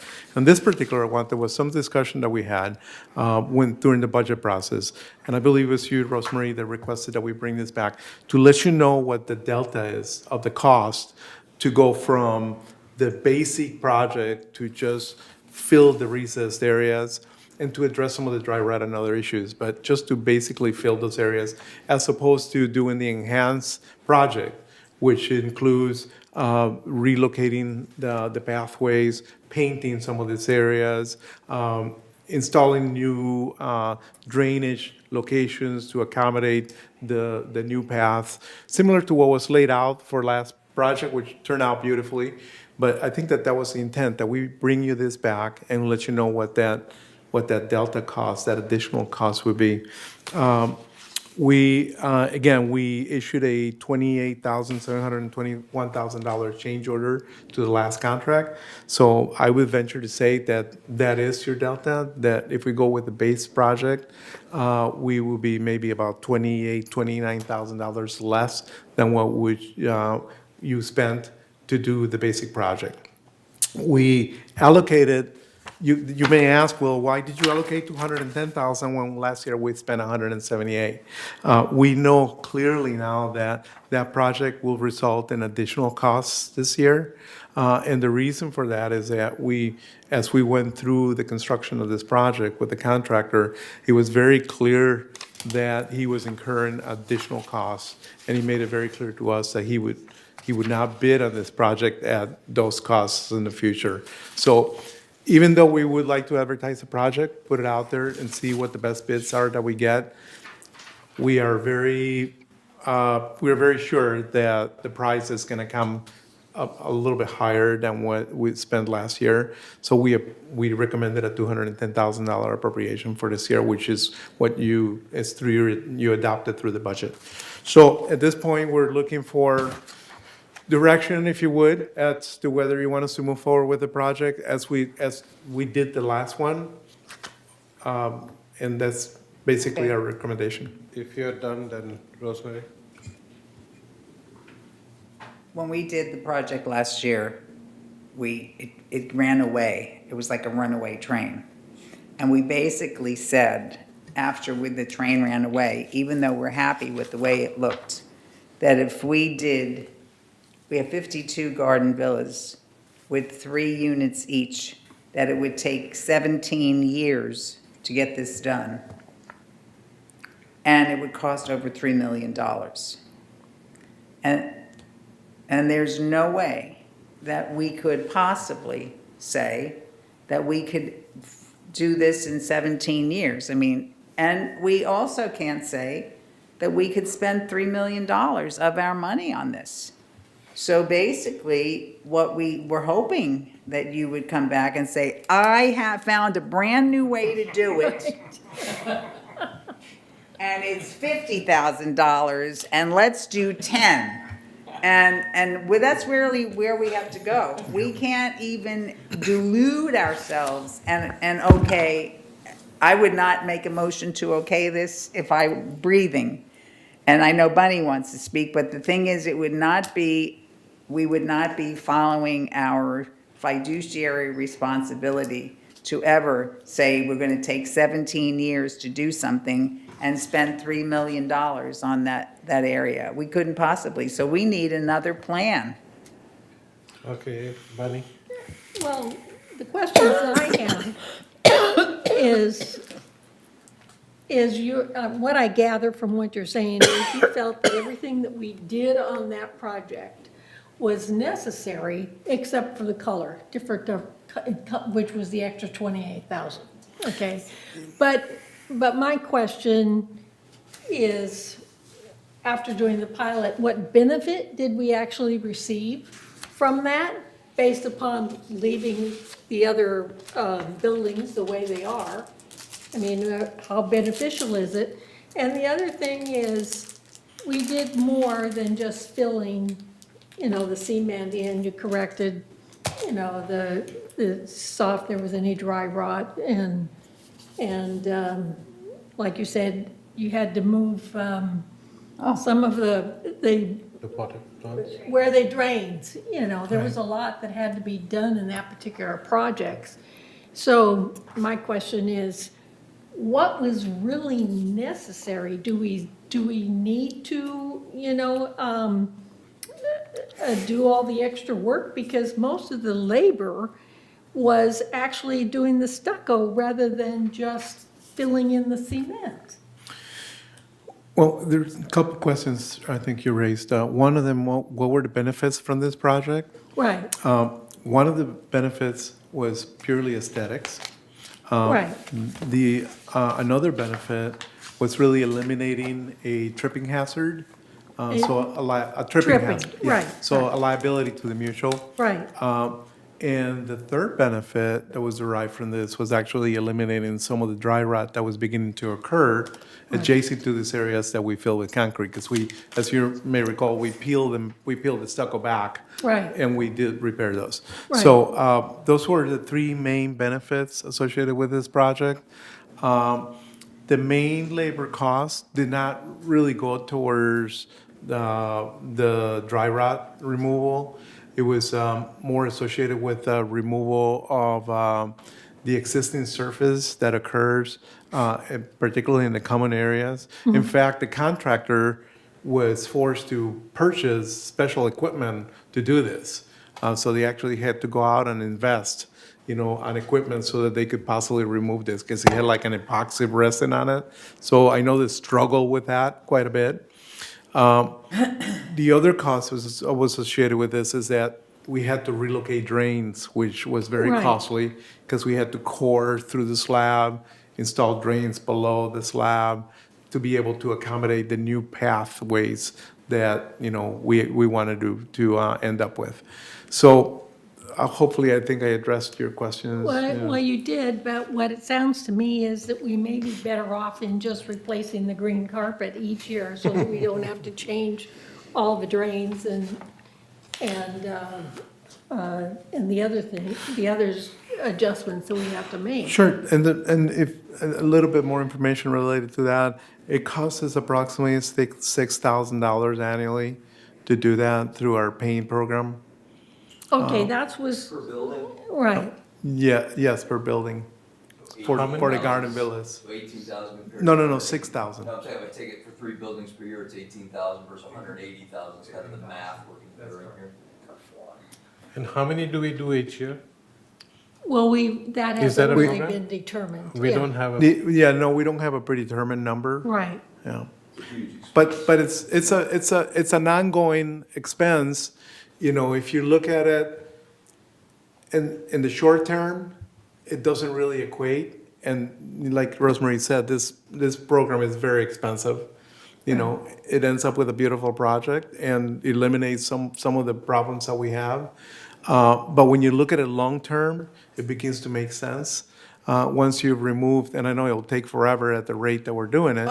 But, at any 3 buildings that you do, essentially takes them out of the maintenance. We need to have this exact conversation on sewer remediation. Exactly the points. You nail it. okay.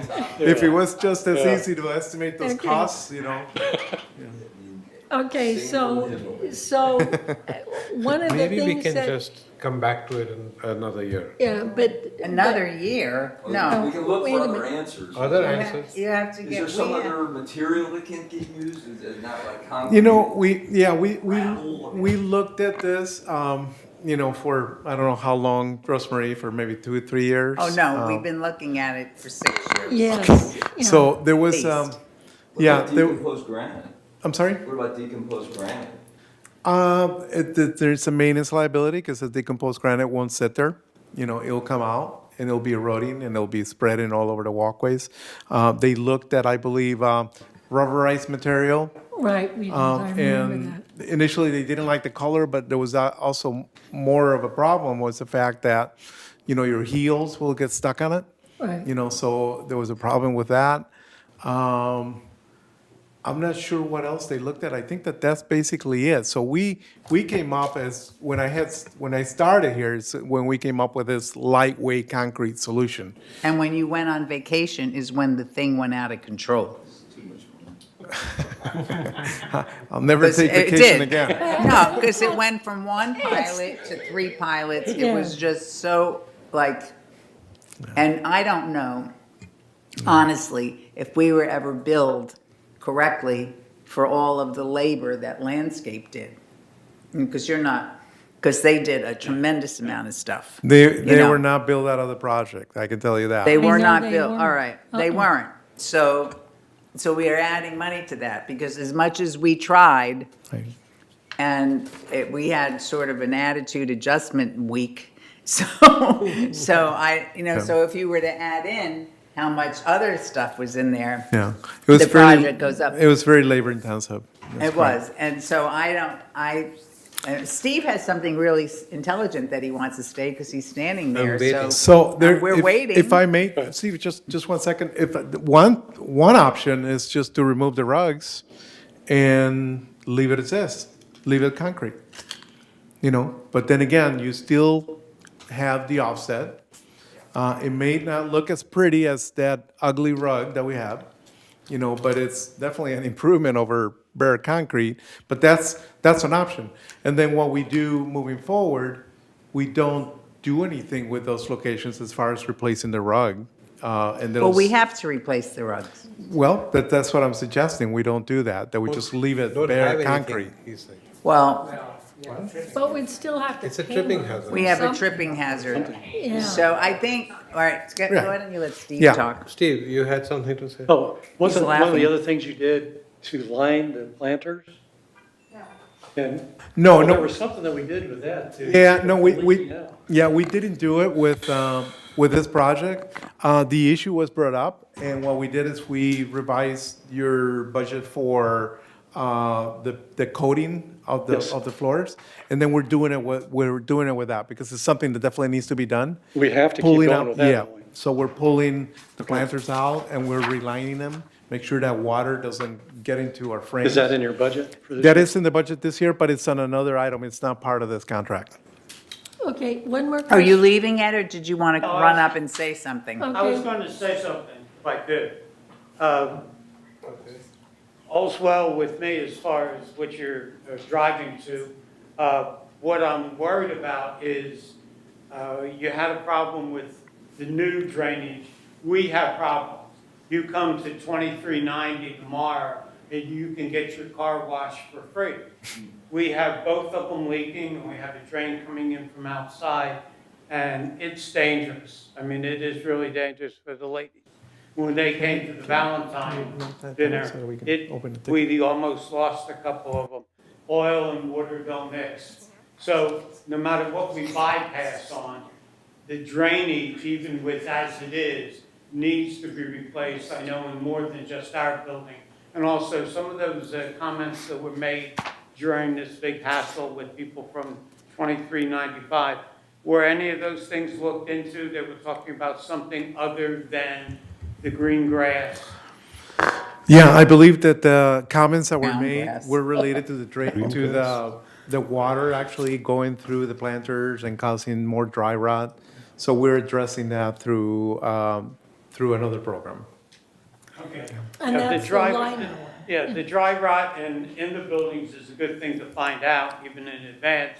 But the drainage in the green carpet area down to the garage leaks in most of the buildings, as you know.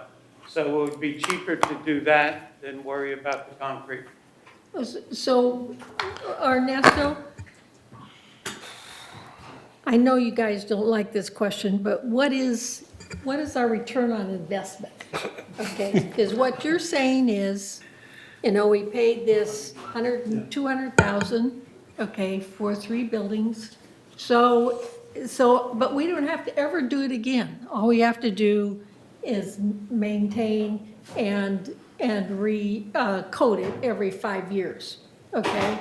So,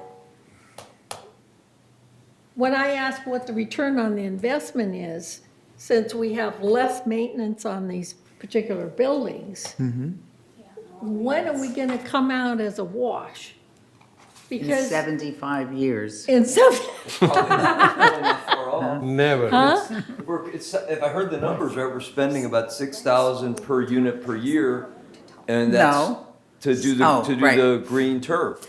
Yeah, that's maintenance. Right, on and so it, I'm saying yeah. that's what would be saved per year when we do the installation of this new project. Right, but the project So is, 18,000, if you do it in units of 3 buildings at a time, save 18, call it 20,000 a year saved per 3 units, but we're spending 200,000, so it'd take 10 years to pay it back at least, Ye- just to get our cost back. Yeah, the other thing to consider is that the way we did the project with the new painting and the meandering, that's going to be fairly costly for the mutual because now our top coating has to follow those lines, where before we were just top coating the same color throughout, so that will add additional costs.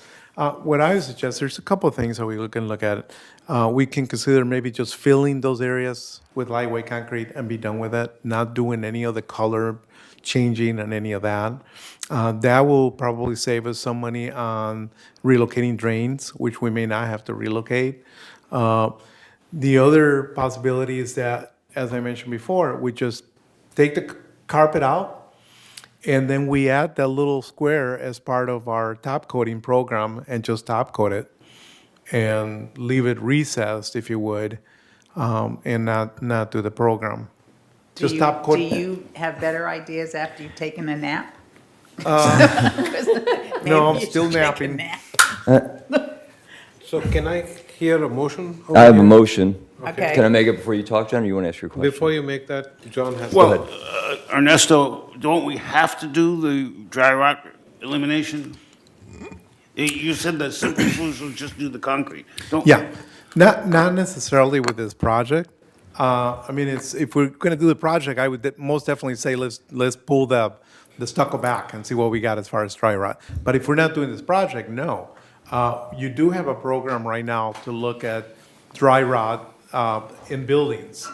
And we're hoping to hit all of the buildings at some point, but we're moving forward with that program. Okay. So you will, at some point, examine the dry rot at the building, but not necessarily with this program. So John wants to make a I'll motion. try to make a motion. All right, I'll make a motion, we, as appropriate, reject staff's recommendation, turn it down, what's the politically correct word, and give staff direction to present lower cost alternatives as part of the budget process later this year. I second it.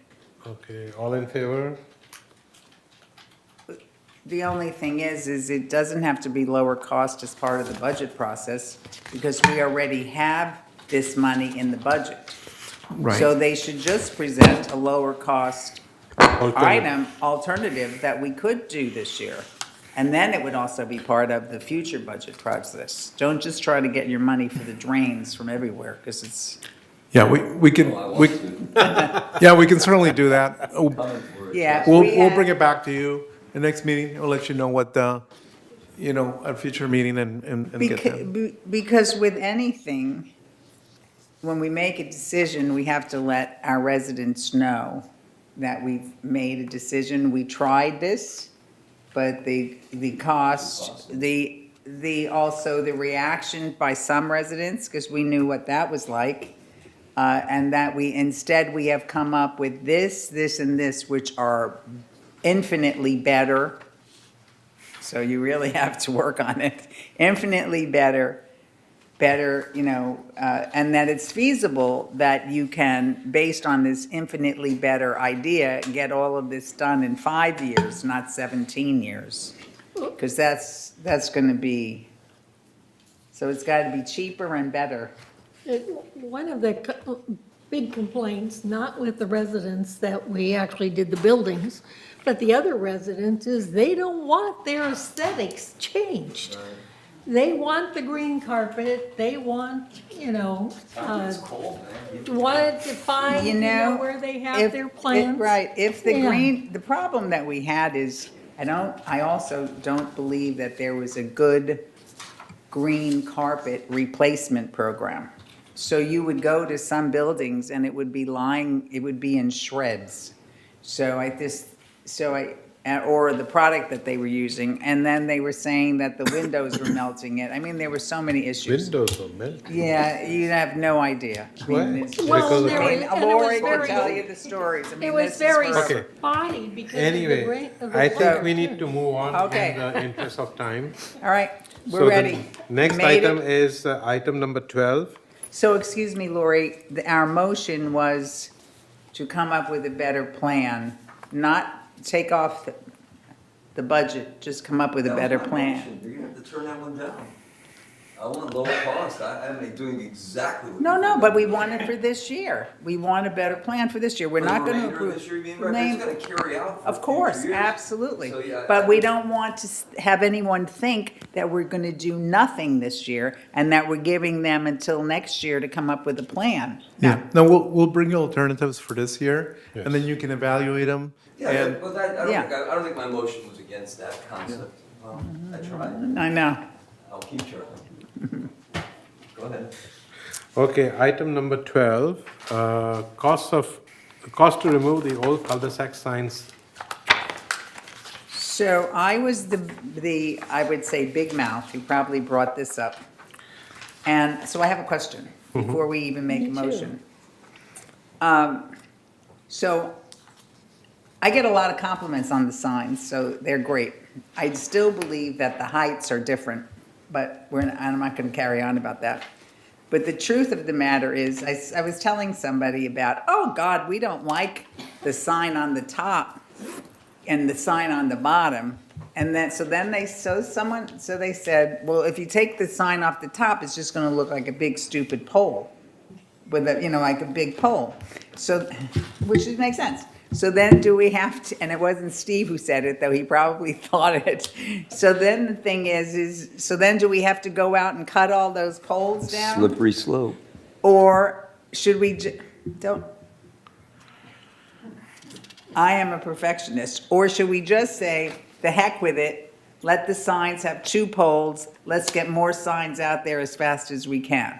Okay. So I was Second, the is that a one, motion? so I was the one who raised the issue, because, and then you have to think of how fanatical could you be?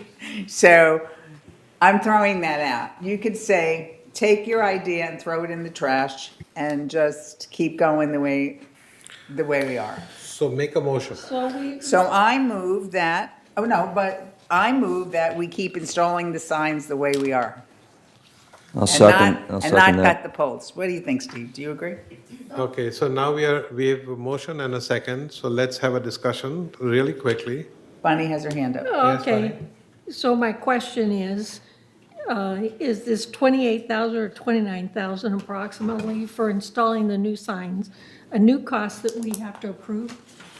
Or is that? no, that's within your budget this year. So essentially what the impact would be from actually removing the signage up top of the pole, the redundant old signage, will be to reduce the number of signs that you'll be installing. We had proposed initially to install 122 signs within your budget. So if you're going to do that, that's going to reduce the number of signs to 107 signs. But So we would still have a pole with a big pole you sticking still up. have a pole. And ultimately, it'll add the 30 grand on the back end of the project. The 30 grand that was already appropriated, Still gotta 33,907 get all the signs installed and then get 30 grand now reappropriated. for next year, unless you I'm just change. saying, look out 2 years, I don't know how many years it takes. Yeah, At some point, yeah. we're paying 30 grand more for this, so I'm back to Bunny's, what's the return on investment? Well, actually, It's not a- 250 signs were gonna be completed by 2020 on this, with this project. At the rate we're going. Yeah, the project, yeah. Because somebody actually at a BMS meeting complained that we stopped at her street. And it was like. I'd complain too. And complain. So we So I- anticipate, at the current funding, we anticipate to complete this by 2020. And provided we. Everybody. Yeah, everybody, the entire mutual, to install But new that's cul-de-sac signs. only cul-de-sac signs. Cul-de-sac signs only, and this is if we don't divert some of that money that you've appropriated towards removing the existing signage. So if I were to provide a recommendation, I would say, let's move forward with what we're doing right now, let's remove the signs, and then see. Remove the signs? I thought that I'm we- sorry, not to remove the signs, but install the new signs. leave the existing signs in place, and then make a decision as to whether you want to go back and remove the signage. And then we could say we have signs for tall people and for short people. No? Let's Okay, not- I let's not- want to. Not go there. Hold on. In your schedule, you have a few numbers here. Right. It says remove existing signs, $2,669, and then remove additional signs. So if we don't use any of that money, can we increase the number of signs? No. Why? That money already accounts for the reduction in signs that we're going to be installing. So we were going to be installing You didn't hear, 100. hang on, you didn't hear me. We are going to install 107 signs at $270, which comes up to $28,943. What I'm trying to say is, instead of 107 signs, buy few more signs and use the dollars which are on the top to buy the extra signs, and let the bottom line remain the same. That is correct. And then that 107 would go to 122 signs. Okay, okay, so that's what I'm trying to So you're say. going to spend the $33,970? That is correct. 770 or whatever. No, on the budget, it says building numbers, which that's the budget you're Okay, using, correct? all right. That is, yeah, that's basically for the cul-de-sacs. Well, the building numbers account included the numbers for the buildings as well as the cul-de-sacs. That's correct. So we have no plan on putting more building numbers up. Not until we complete the cul-de-sac signage program. And then if you have money left? Not with this, not this year. So that was a discussion that I had Okay. with Cushion, I believe, That's fine. Bunny, maybe you were, Last no, year. no, no. Jack, right?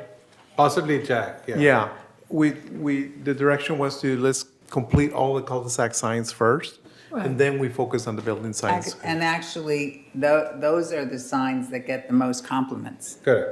So go for the So the only. yays as opposed to the nays. Okay, there's a contract waiting for us to sign for 33,000 here for all of this on here. Okay, but the contract is not correct because we're eliminating some of the items. No, the contract is probably correct, that I don't know what you have in front of you, but I imagine that the contract is for what we had originally anticipated doing, which is to install, no, not that. That's a- what it has on that- there. That's an option. So we That's have the new exactly what contract it in has front of on us? the Yeah, so contract. we put that, but the contractor or the vendor knows. I'm Use sorry. the microphone, The please. vendor is aware. We did this in anticipation because we want to get the project flowing. But the contractor is aware of the vendor, that if you guys don't decide to go with removal of the signs, we were going to go with 122 originally. So it's just going to be Okay. a non-dollar change order, and it's of the scope of work. Yeah, so I apologize, you should have never had an agreement in front of you to sign until you I made a don't think we decision have an here. agreement, do we? No, she So- has it Yeah, upstairs. so the That's fine. agreement you had in front of you should have been on the direction that you had provided initially. So we do need to change this because of the fact that we're now going to do 122 instead of 107. That's the original agreement, so we'll make sure that the agreement that you have is pulled, and then you have the correct agreement in front of you for the Okay. original direction. Okay. So I'm sorry, Lori, because we are becoming a bit insane. Did we do a motion on this? Not yet, no. No. We, Oh. I made the motion. You made the motion, and I don't think we voted on it But yet. then And we we'll, voted on it. Oh, but we can voted. amend the motion. No vote? No vote. I have a question. I don't think we had a vote. So on page 2 of 2, the difference, There's no page 2 of 2. You Yeah, mean 2 yeah. of 8? No, no, this one. 2 of 2. Got it. I see it item now. 12, Yes. page 2 of 2, right? Yes. You're going to, the original was to install 122 signs for the amount appropriated, but now with the removal of the existing signs. We're not going to. That would Not get gonna cut do- down to a smaller number of signs? Correct. So here's my question. If to remove the existing sign is $17 per sign, and to install a new post cap, because you're removing the old sign, right? That's a total expense of $35 per pole, right? No, 22. 22. 20, 17 and 17. 5. Yeah, you're just taking one sign down and one cap. Well, you're installing a cap for $18, and you're removing a sign Oh, I for didn't see that line. $17. You mentioned- Okay, gotcha. It's $35. It is. Okay. I'm assuming that cost is based on the fact that the vendor is at the location installing the new sign at that time?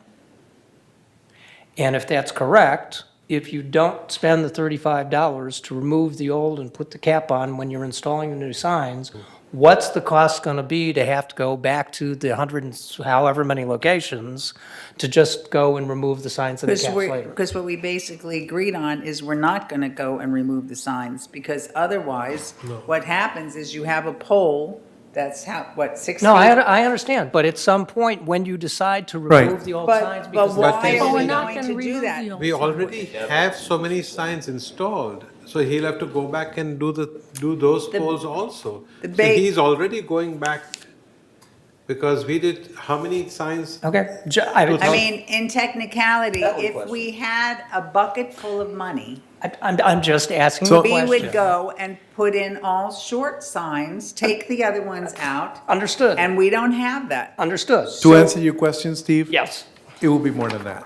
I'm You know, sorry? It would be more than this, Right, because he has to remobilize. Yeah. so- exactly. Yeah. So if you're going to go back later and it's going to cost you $60 to remove the sign and put the cap on, instead of the $35 Yeah. now, you're backwards. My So obviously- instinct is have two different crews. It's two totally different jobs. It seems like you have a crew with a cutting tool and. No. If you're just He could removing the sign probably, and putting yeah, the he'll cap probably on. do it while. But, We wanna but evaluate the shorter basic posts thing also. is that If what we're we're gonna do it. really saying is that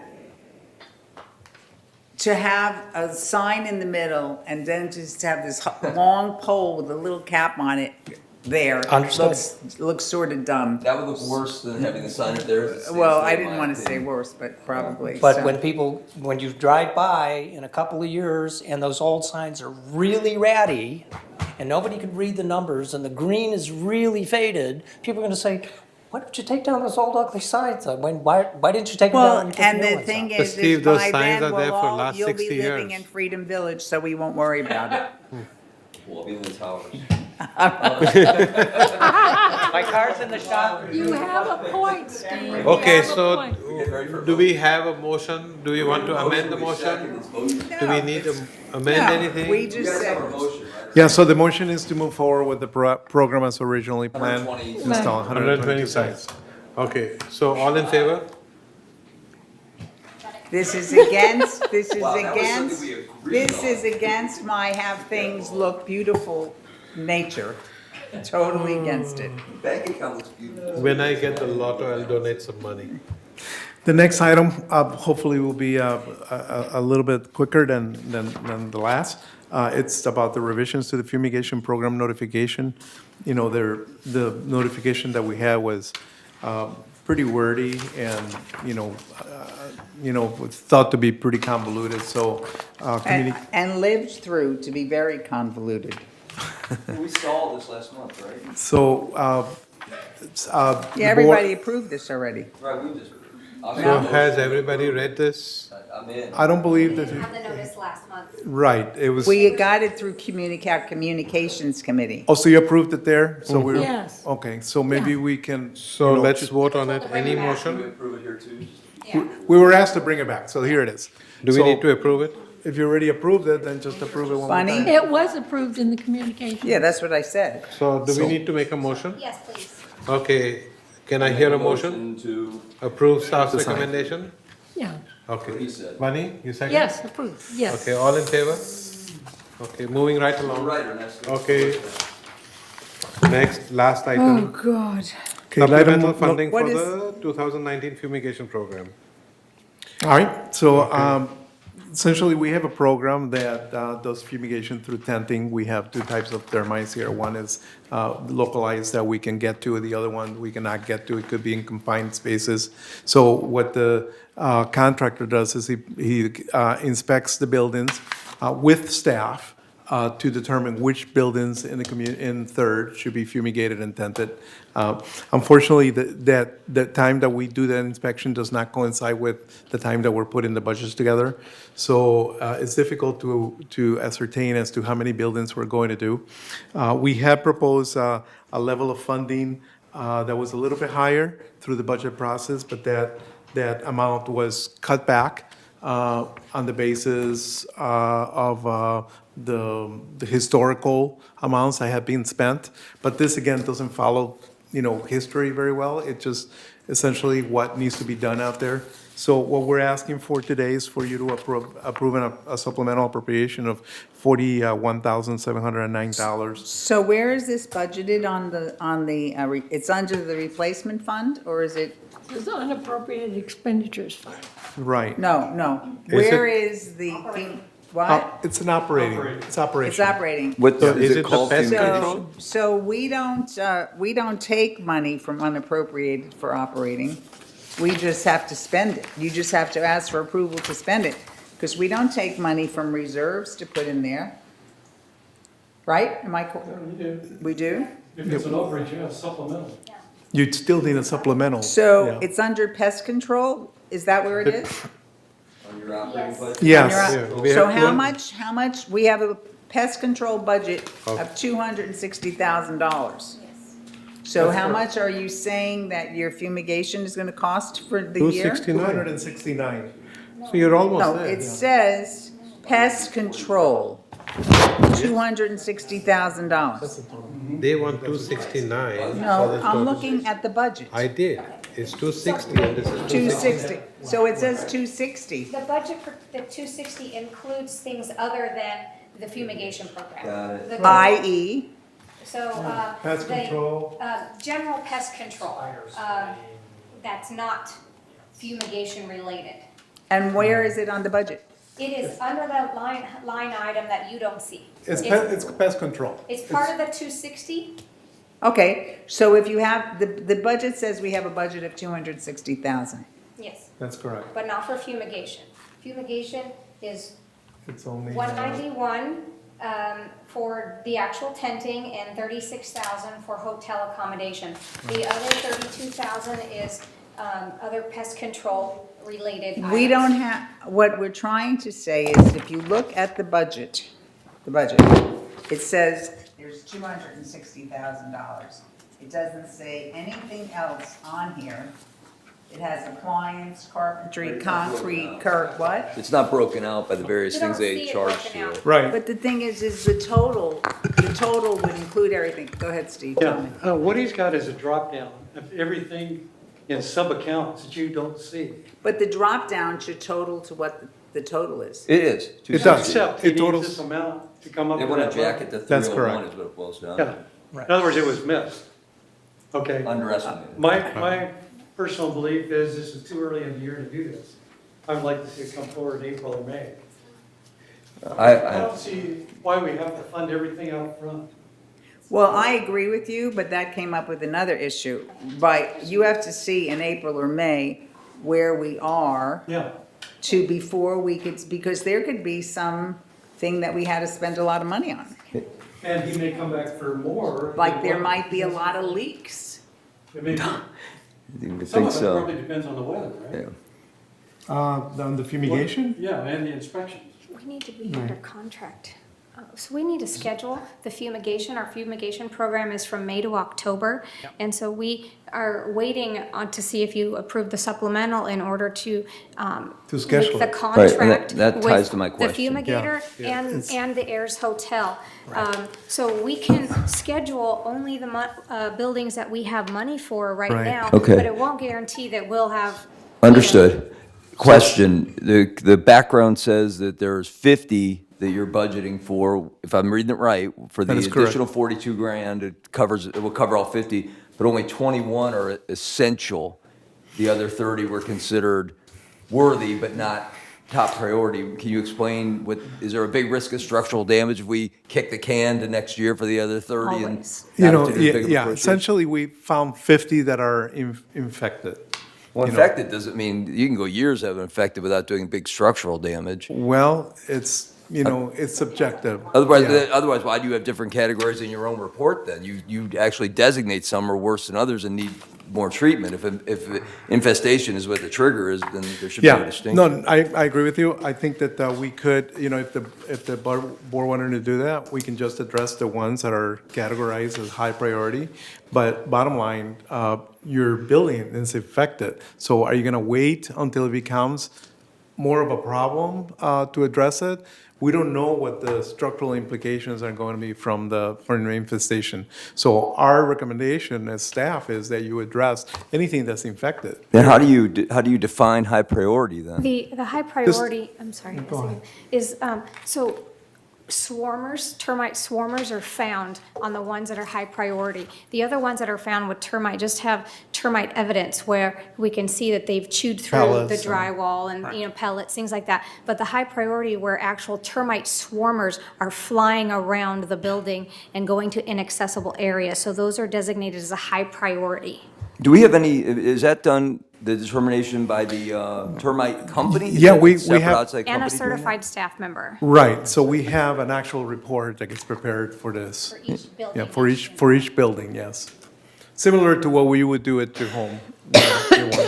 Would it be the pro rata amount if we did just try to be lower expense this year? Would it be a third of that total due to a third of the buildings that you're asking for? Am I reading that correctly? So it'd be only an appropriation of 15,000 if we wanted to do the 20 high priority buildings?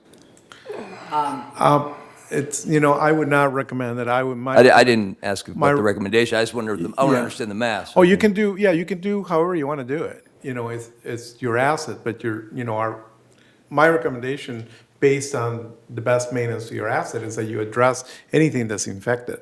But how you do it, how you budget it, that's a policy decision.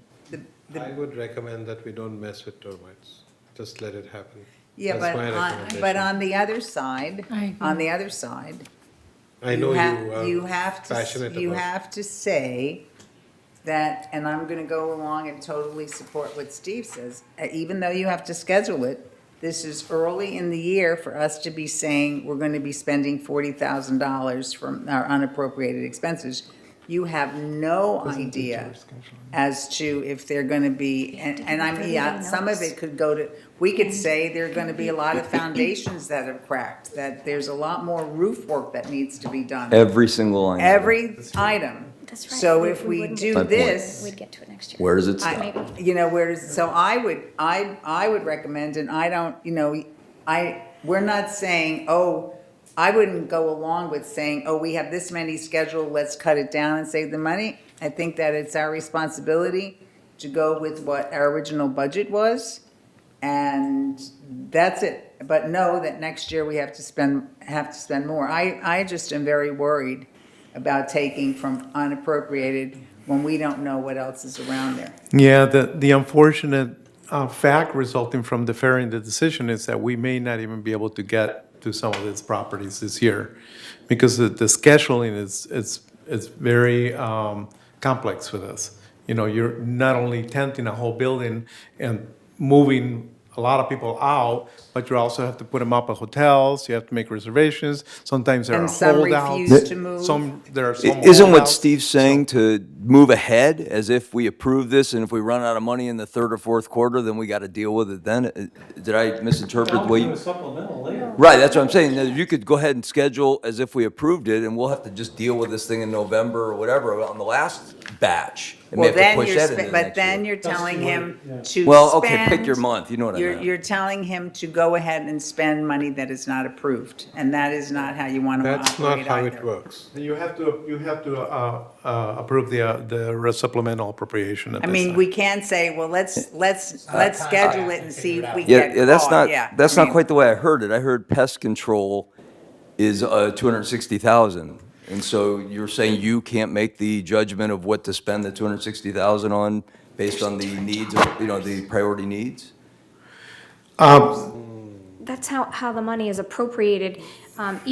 Each line item you don't see has a job number, so we can't spend the general 32,000 on pest control that's set for regular fumigation on the tenting program. It's a different line item Without with coming back different to you and money. asking for authorization to do that.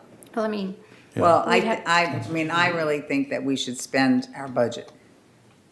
Well, then that is what you're saying then. Yeah, You're saying I move mean- it over, you're authorizing them, I want to be sure No, I I'm understand you. saying we should spend our budget. We shouldn't say, oh, let's spend more. I mean, But we could spend it the way say, it- spend- we could say, okay, we're gonna save all that money on the breezeways because we're not gonna spend that money. Let's use that. But then we they're not, can't. so if I hear you right, they're not going to be able to schedule the fumigations that they're asking for in this, right? Not all of them. Not all of them. With Right. with the existing Okay, appropriation. that was just clarification for me. I was confused. So we do not, so we have to make a motion that says, I move that we do not authorize the supplemental appropriation at this time. That's my motion. So would the direction be that we move forward with the program as funded? Yeah. Okay. So who's seconding? Could somebody second it? I second it. Thank you. All in favor? Okay, so I have a question that has to do with money. When Joan was talking about her building, this 969, and that they had mailbox break-in, and you said they're scheduled for this year. I don't know how they're scheduled for this year because I didn't see them, but one of the things, doesn't her building have those those wooden pillars? 969? It's a garden villa, it's not. The it's wooden not pillars? LH21. The wooden whatever. Slats, you mean on The slats. 21? Instead of the wrought iron, Right, the slats. it has the wood. I thought that we said that, and then she said they were prior to paint, so I started fainting. Because we said we would not do any paint, whenever you painted a building, you were going to replace the slats with wrought iron. Because, what? Wooden railings. The wooden railings, whatever. You were going to This is an replace the LH21. wooden railings because of the tremendous dry rot. Okay, So that's we're just always that. like nag you at the budget meeting saying, do we have any buildings with the wooden railings coming up on the paint cycle? So we said no. And then when Joan said that, it was like, so what are you doing? She's in a garden villa, Yeah? and I'm not really sure whether they I have could those swear, slots I or not. could, because it's a first one. It was a prototype one. The first one. So does it have the wooden rail? I I could, may have a picture in my phone, give me a second. all right, because I could swear, because I pass by it sometimes if I do go to the library or whatever, because it's near there. Right. It's right And I next to could it. swear that it does, so could we check that out? Yeah, we will. Garden We villa, certainly will. Which is like an underground parking. No, yeah, but it doesn't matter. If they had the wooden railings, they were made of wood as opposed to wrought iron. We have a lot of dry rot with I those. So it know. was our plan to replace them when we painted them. Correct. To do an LH21 is $86,000. Right. So if Jones was being done and we had to do that, we don't have it budgeted anywhere. You want to talk about budget? So could you Yeah. check? I got like really like, No. I will check on it. It could be that they didn't find a lot of dry rot on this one, and they're just, replacing any members that may be dry rotted, but, but I I thought have we to had- look at it, yeah, though. I thought that we basically had said when we were doing this, that we were going to go through and replace them all because it was an endless, goodbye Ed, it was like an endless thing for how much staff time you spend repairing them and all that other stuff. Let me have a So- look at it. Yeah, And I got- I'll come back and let you know. I'll shoot you an email, so you. My picture doesn't, I've got the wrong angle of it, so I can't see it. And I didn't want to ask her because I didn't want her to start getting nervous.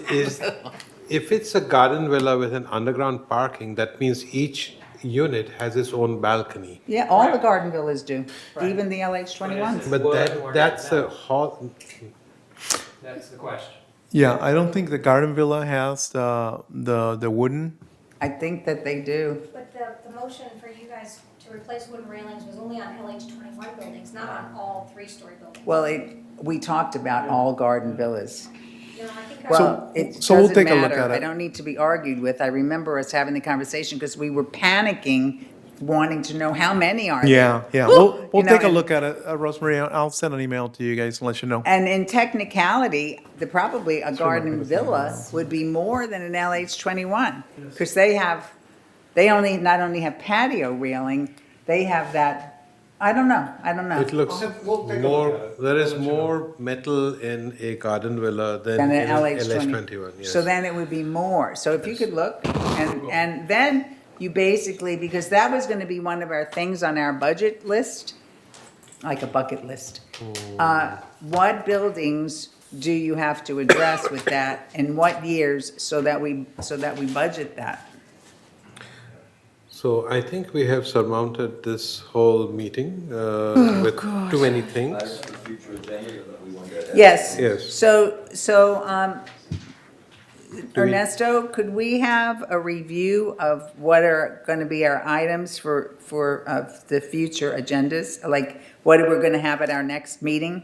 You know, we talked about the mailbox plan. We talked about, Waistline, short. Yeah, you talked about a bulky item pickup as well? right? Yes. So we We can bring- talked about a report on the downspout gutters. Right, Yes. right. Yeah, and then you talked You- about the cardboard condensation panels. Right. You were going to, and we weren't gonna do it here, but we were gonna find out, and maybe you could just do this with Kush, what are the other dryer installation problems that we Yeah. don't know about? You know, I mean, all I ever know about is the money part. Yeah. I don't know what other problems you're having. Another problem, if I may, that was brought up to my attention was the removal of a dryer in some of the standalone laundry rooms. That was questioned as to why we were removing that extra dryer, Yeah. that additional dryer. So that was another question that was raised. And I think that the board has been discussing this for quite a long time. In fact, the analysis that the finance put together for return on investment was predicated on taking that dryer away. Well, So- when one person got to me on that, and I said that it was based on utilization.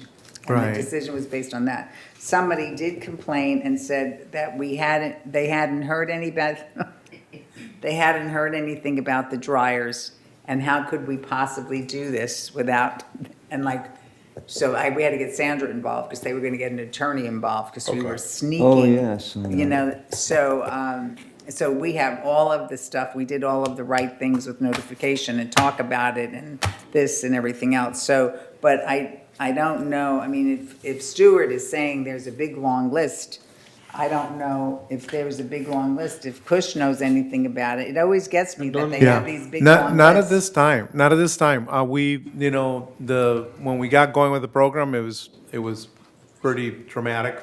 They made a lot of mistakes. And we just jumped on it right away to start addressing some of those mistakes, replacing some of the boards that were missing from the dryers, from the washers. There were some problems when they were installing the pedestals under the washers. So there were a number of issues, but because it was a big problem, in fact, that some laundry rooms remained without the washer working for quite a few days. So all of that got resolved, though. We've had a meeting, as I mentioned, with the vendor, and we anticipate that those issues will go away. We have staff that is fully dedicated right now to make sure that before the vendor exits that laundry room, that the machines are all properly working. So I think that we put a lot of credence on the contractor to run with this smoothly. We had a lot of meetings with them on the coordination and notification and everything. A lot of that fell through, unfortunately. So we're staying on top of the vendor now to make sure that none of those issues reappear. So what Stuart was referring to was a number of issues that came up when we went through the process, and there were quite a few issues, and we jumped on them right away and started knocking them out. So I think at this point, very few remain, if any, and then as we move forward, as we just started the new phase, we'll make sure that everything gets put in place and it's working correctly before the contractor leaves the laundry room. So Ernesto, I have two quick questions. When does this get completed? They haven't done mine yet. I believe that they started Mine's today. tomorrow. And I believe that there should be completed by the 8th. It's what the timing that they I provide. better run home and do my laundry tonight. That's what we did. Did you say 8th of March? Yes, sir. Yeah. Oh, everything? All the third? The dryers. The Yes. dryers? I think they haven't gone, I think the truck hasn't gone up to gate 14 yet. It's starting tomorrow. Yeah, We're doing that last. We wanted, again, yeah, you wanted to practice. that's absolutely correct. What? Approve this. Okay. And John, you have a question? Ernesto, what will be the methodology for reviewing the results of the pilot installation on the 19th of March? And if there's any changes we have to make or further installations, how are you going to get back to us?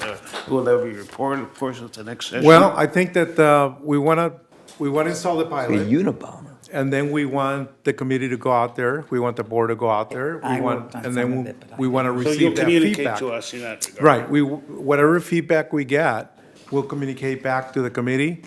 At that point, if there's a need to have an additional pilot or additional You should ask changes Eileen. to what was put together, then we will do that at that time. We have a meeting. Question, So, oh, yes.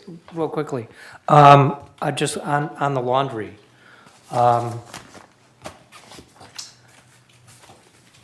Concerning the utilization, security does pick up the money in a single bag at each location.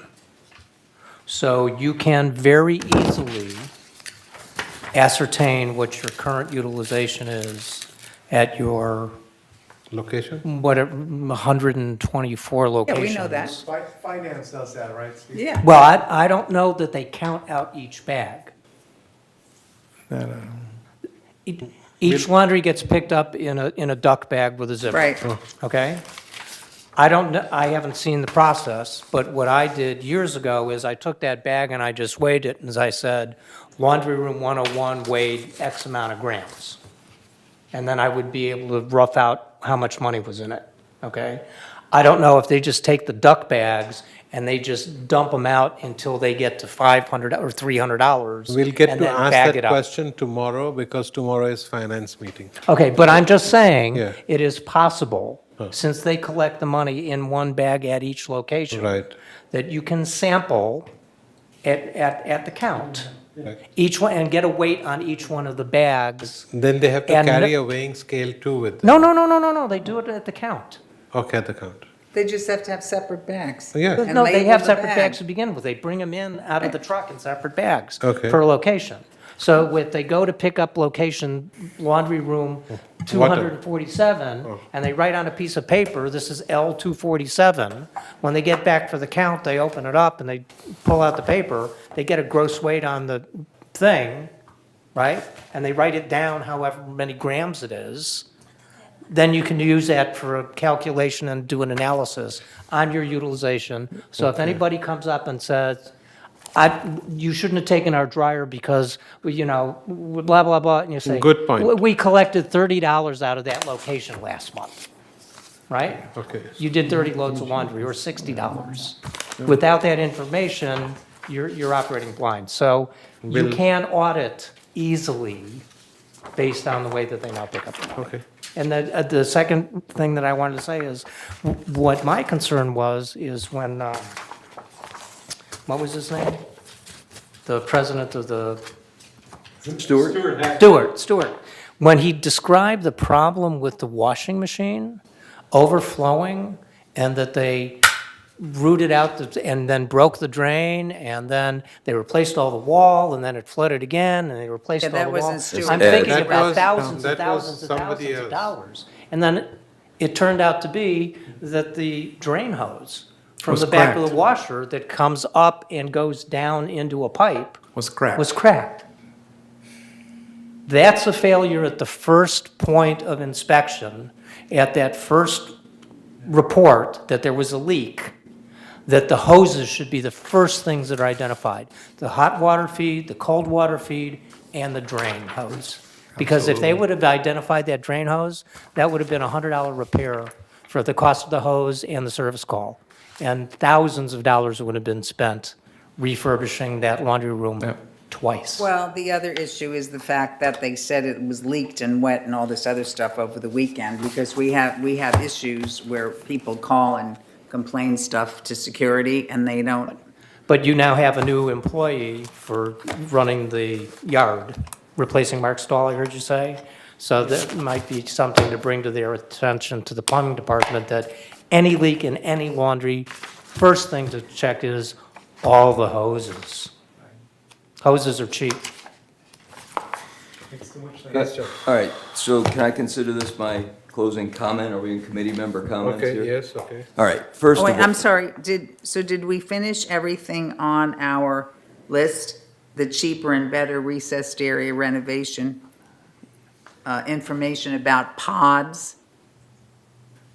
We're going to research that. No, I'm Yeah. trying to make sure Yeah. that our list of upcoming items has everything that we talked Can you about. just email us something so we can see what you have in mind? Oh, so we can absolutely. edit and Yeah, update and- typically, Kush and I, Kush sets the agenda on the basis of all the comments that are made and questions that are asked. So, but we can send it to the entire committee. Well, and the other thing is you were going to let us know about the delay on the water heaters, what instigated that. So there were, so then that was it. Got that. Okay. So, I mean, there's a couple things that just really concern me. And we started the meeting with this, I guess I'll end at least my portion with this. Number one is, we're supposed to be all about governance, and we spend a lot of time in this meeting talking about how to fix things and what our personal experience was in a Right. particular repair.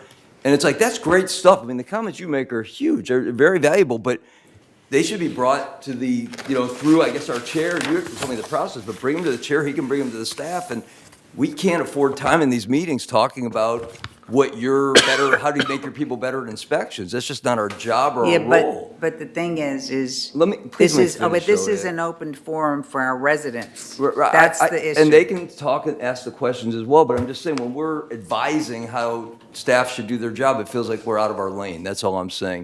It seems like there should be a separate process for that. Secondly, and maybe more important, because people are going to say what they're going to say, and I'm sure many might not agree with my first point. Second point is, and I don't have the hard numbers, but I want to say this is about a $15 million budget going through each year, between the reserve items and the various maintenance and whatever, it might even be higher, maybe closer to 20, representing hundreds of millions of dollars in assets. And we're spending 5 hours today every 2 months on this.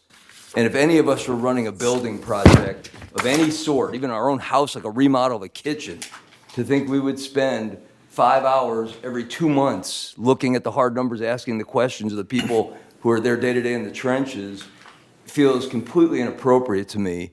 I'm throwing out for, consideration that perhaps a monthly update, maybe with all the issues, if you're willing to share that with like a quick paragraph so we can get with Kush if he's unwilling to go to a monthly meeting. But, at least I'm bringing my sleeping bag and whatever. I'm expecting long meetings if we're going to do this every 2 months, because this is what we're supposed to do. This is Third Mutual. This is the buildings. This is what we're about. We're Right. talking about landscape and spending more time in every other area but construction. I just feel like we're not going to be able to do the job the way we should do it, especially when the budget process comes up, if we don't get on a structure that lets us get information and make decisions. Okay, so if I may provide some of my thoughts. First of all, you're given an update on a monthly basis. You do have that. Is that the project log? That's the project log. I asked if you have any questions to email them directly to the chair or even myself, because I do send it directly to you, so that I can address those questions for you, so that you have all the information that you need. You've retained staff to actually manage all of these programs and projects for you. So we're doing that. Well, project log update doesn't talk about financial changes during that period. It just shows the projects. Because there aren't any. There aren't any. If there is any financial changes, if there's change orders to a contract, or if there is additional money that is needed through a supplemental appropriation, those are decision points, and those are all brought back to the committee. But those don't occur on a monthly basis. So on a monthly basis, we're going to be filling up the agenda for points that we can sit down here and kick around. The decision points are really not necessarily needed every single month. We don't have that many decision points. You've essentially charged your staff with the responsibility of executing the budget that the board adopted. We're doing that. Okay, I'll look to be more interactive on the monthly report then. That was on me. Absolutely, and no, send me all the emails. Because I did ask you for the update on the, and again, I consider an update maybe like a quick email saying, I'm not going to be able to get you your update on the sewer line or the wasteline remediation, but there was no communication on that. You told me it today. And that's on me, yeah, and I apologize. Right, so I just had to work on and I never know Okay. when I can contact you or not. Those Well, the basic thing is we do have procedure, and the department head is supposed to be contacted by the committee chair. That's what I would have So thought. we're not supposed to be going off on little tangents. Remember, though, John, a good amount of the meeting today was spent on the lighting project. And I want to. I tried, that's all I can say is I tried to get it, keep off the No, agenda. so, but the thing is that, and I didn't have to hear about Robert's rules and all this other stuff, so, I mean, because we're gonna, like, understand all that. right, well, and I was gonna say, but the thing is we do have to decide before we leave. I do believe that there is work on the part of the board, Yes. not on the part of Ernesto, but for communication and things like that we have to do for the Siemens project. We can't just let it, because we have been aggravated and mistreated, we can't let the project slide. So we have to put more energy into making it very strong and truly worthwhile. So I don't know, but we can't let that go. We can't let it, we can't let it slide, because I was thinking, and I'm just gonna, we know that the project, we're doing the pilot. Do we do an article, because I was talking to Eileen about this, do we do an article in the Breeze or in the Blast that says Third's new, and how do we want people's comments on it? So. You're so- asking? Well, yeah, I'm asking I because. have some suggestions. Treat it the way you did the solar project. Put it out in the breeze. Every communication method possible, okay? Chair goes on TV6 and reports on M&C. Bring up the location, the dates, and you don't have to get down in the nitty-gritty, but say, here's where it's going to be. Please drive by, and if you have any comments, please let us know, and set up some repository. Okay, so then So I you have. get your Where we members' get remarks the- on yes. this, and follow the program like you did with the solar. There was so much that happened in the solar with the pre-meetings and with the people, it had to interrupt their cul-de-sacs and their parking and everything else that happened. It was a bigger project, for more money, but follow that as your template. Yeah, well, but again. So through communications and Right, well, but every again, channel possible. all of this has been so interfered with the negativity that sometimes you can't even see straight. So I think that, but I don't know if. I would say let's not get deterred by all No, that. what I'm saying, Kush, is do you want to meet with your MNC group, with Steve, and say, we're gonna do this, we're gonna do this, we're gonna do this, we're gonna do this? Because we can't just say the communication piece, because John is on communication, Bunny's on communication, we could run with that, but the thing is that's not the only part of it. Correct.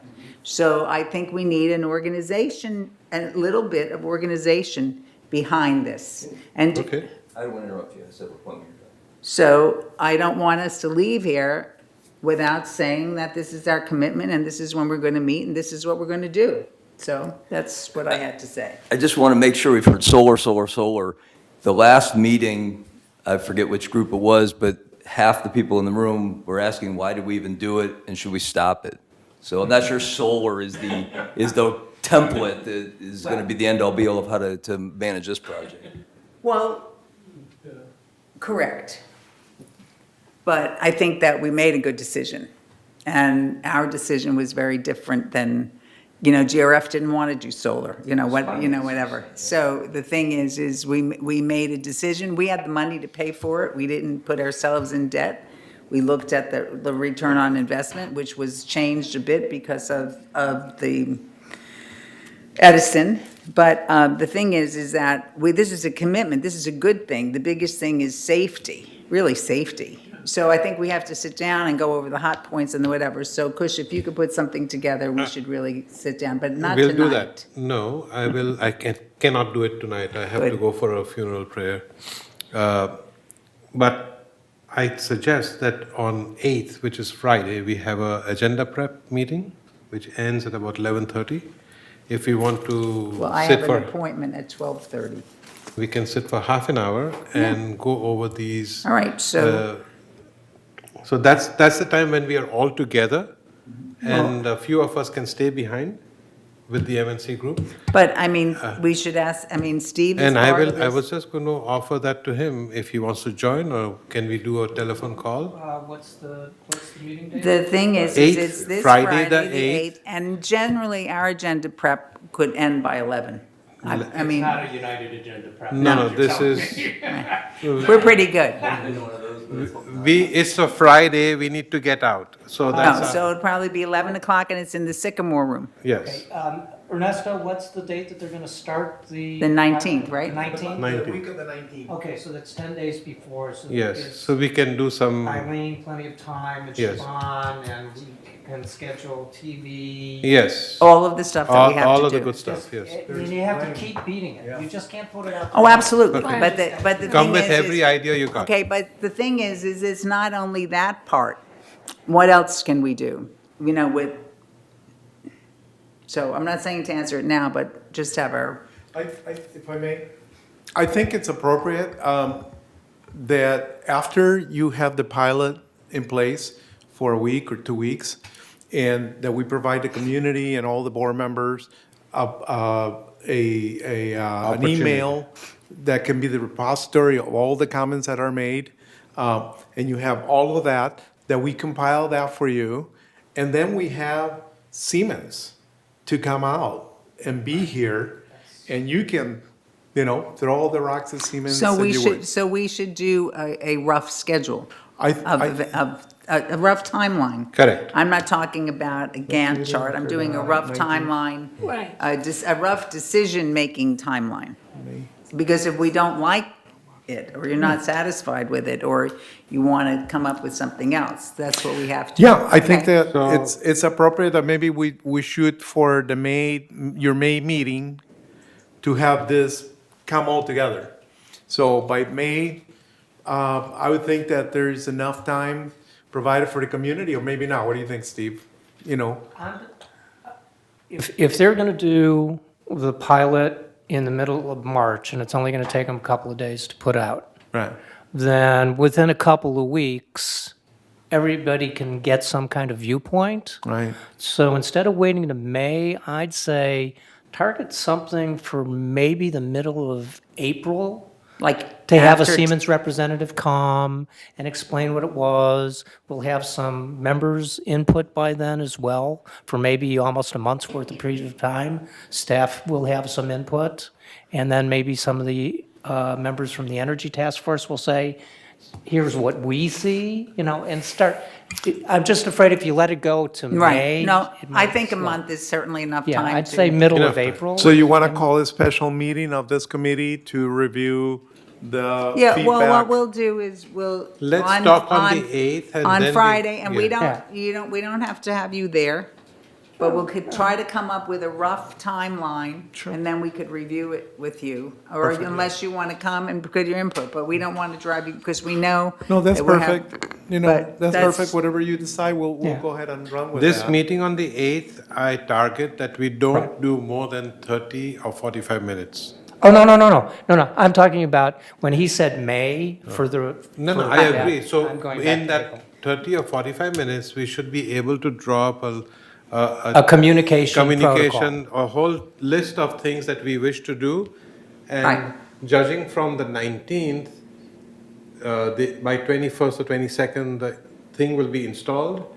So by the 10th of April, we should be able to have Well, 2 we'll- weeks. Siemens We'll, coming. we'll, we Yeah. can, That's- the thing what we should be doing on Friday is coming up with a list. List A of list things. of the For the positives for the communication. community, but also a list of things we have to do. Correct. Set up this, set up the communication list, set up the meeting with EV6, Siemens, okay. this, blah, blah, blah, blah, blah. So Whatever. it's just a list. But in response to Ernesto, he's asking about May.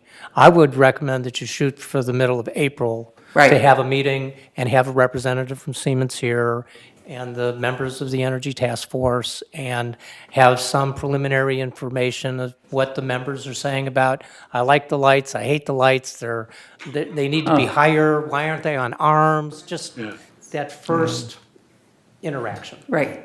Right.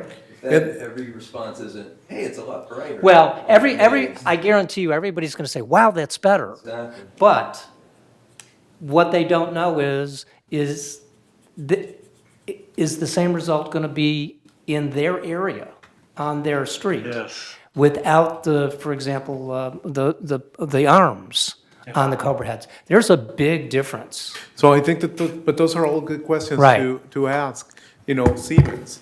And see, hey, Siemens, what do you think? We like Yeah. this mushroom, but is this gonna be too dim or too bright at a cul-de-sac? Yeah, and we have You know. to. Right. We have to, like, when we come up with the first announcement by Eileen, we have to then come up with the kind of questions that we want to, then the next little blast could be the kind of questions that we want to ask, like not, is it brighter?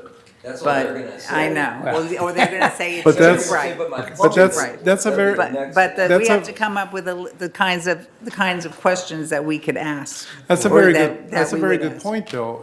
I think that when you meet, you should also discuss, Steve's heard all the chatter, so. Yeah. So you can come up with a list of questions that you would like Siemens to address for you on that public forum, and then we can give them heads up. Right. Like, these are the Well, things- that's so- another part of it. Yeah. So we're coming up with Right. the questions that we want to ask the residents, then you have to come up with the questions Question that you want to ask Siemens, which is another thing. right. So, Right. so they're all different little talent sets. And we may that even have to- give the questions to Siemens in advance so they can be Whatever, prepared for it. that's another part of your list. So Yeah. the thing is so we know we have quite a bit to do, but it'll be wonderful fun. And we should, it's your choice. You can ask, Bill or Bert if they want to come to our planning Friday? meeting on Friday. I mean, it's your choice. We don't want to be Have negative. Steve there. I would leave it until the April meeting. Good. I think All so, right. Well, yeah. when they say, what nerve we weren't going to be invited, I'm going to say Steve told us not to invite you. It's No, no, no, I'm it's good. your board. I am It's good. your I'm board We're not gonna put agenda anybody in. Our prep meeting. advisors told It's- us not to invite you. No. It's your agenda That's- prep meeting. I heard it. Yeah, you got Well, it. that's fine, but they don't have to participate in the schedule of what's going to happen. No, but Right. you're not making any decisions, Right. really. You're making Yeah. a decision in We are just April. making a list of things to do. They can bring their input to the April meeting after the Yes. pilot has been installed. Okay. Yeah. Let's move on, Rosemary. No, that was it. I just wanted to make sure we didn't miss doing that before we It's left. 5:20. I think we're done. I know, it's time. John, we're do you done. have any comments for this meeting? How about you? Any other comments? Just have a No. I question. think you should say thank you for pushing so hard. I thought I loved it. Okay, so anything else, Bunny? Well, Okay, this is pneumonia. about, I just wanted to, one of the questions I asked Ernesto, because I was really curious about how many buildings reported leaks, Oh, yeah, that was was great. We talked about that earlier today. Yeah, so anyway, he says that there were 300 roof leaks. Can you believe that? I mean, it's a lot, really, but we had a big rain. How many new roofs leaked?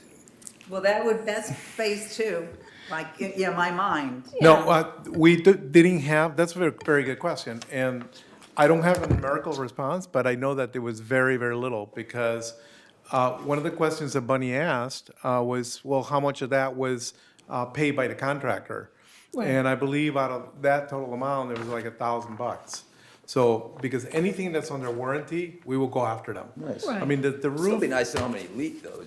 Right. So the this program is pretty easy to track and pretty straightforward because we know when they install, we know what the warranty is. And so I can tell with certainty that it was very minimal. So On of on the new ones. 300 leaks, it didn't cost us $1,000? Cost And they- us $126,000.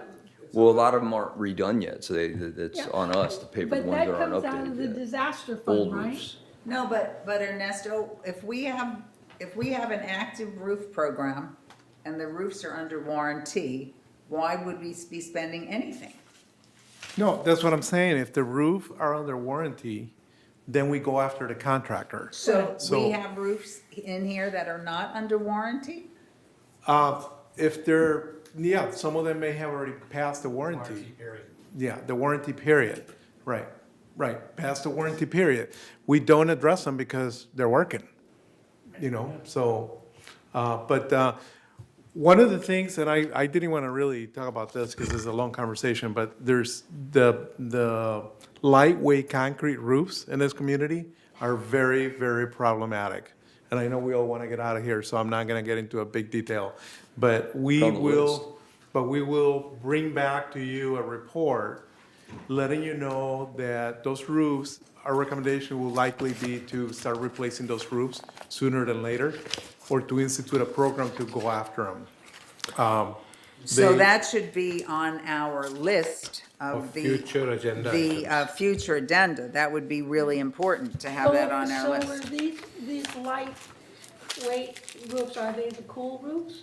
They're not No, cool? no, they're Okay. not. So They're, what roofs are the new- they're Aren't these- tile roofs. Aren't these leaks covered by our property insurance? Well, that's what I was asking, if it comes under disaster. Well, it would be, like, if or- my roof leaked, That's a perfect question for tomorrow's finance meeting. Yeah. You have to meet your deductible.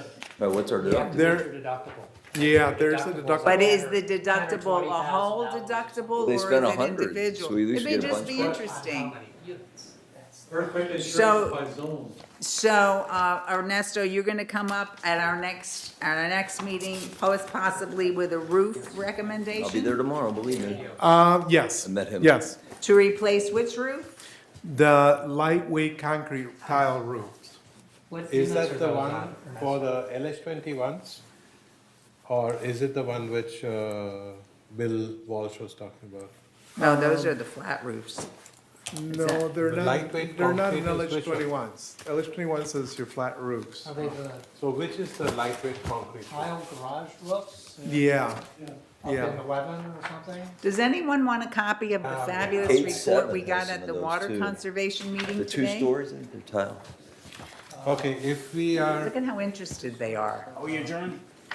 Is the meeting I adjourned? have one last comment, and that is that our staff work really hard and they do a great job, and please keep it up. Thank you. So does anyone want a copy of With the that, we fabulous adjourn this report meeting. from the water conservation meeting today? No, you don't care? No, I don't care. It's gonna rain. I trust them. No, the thing is United, I asked them if they wanted to participate, they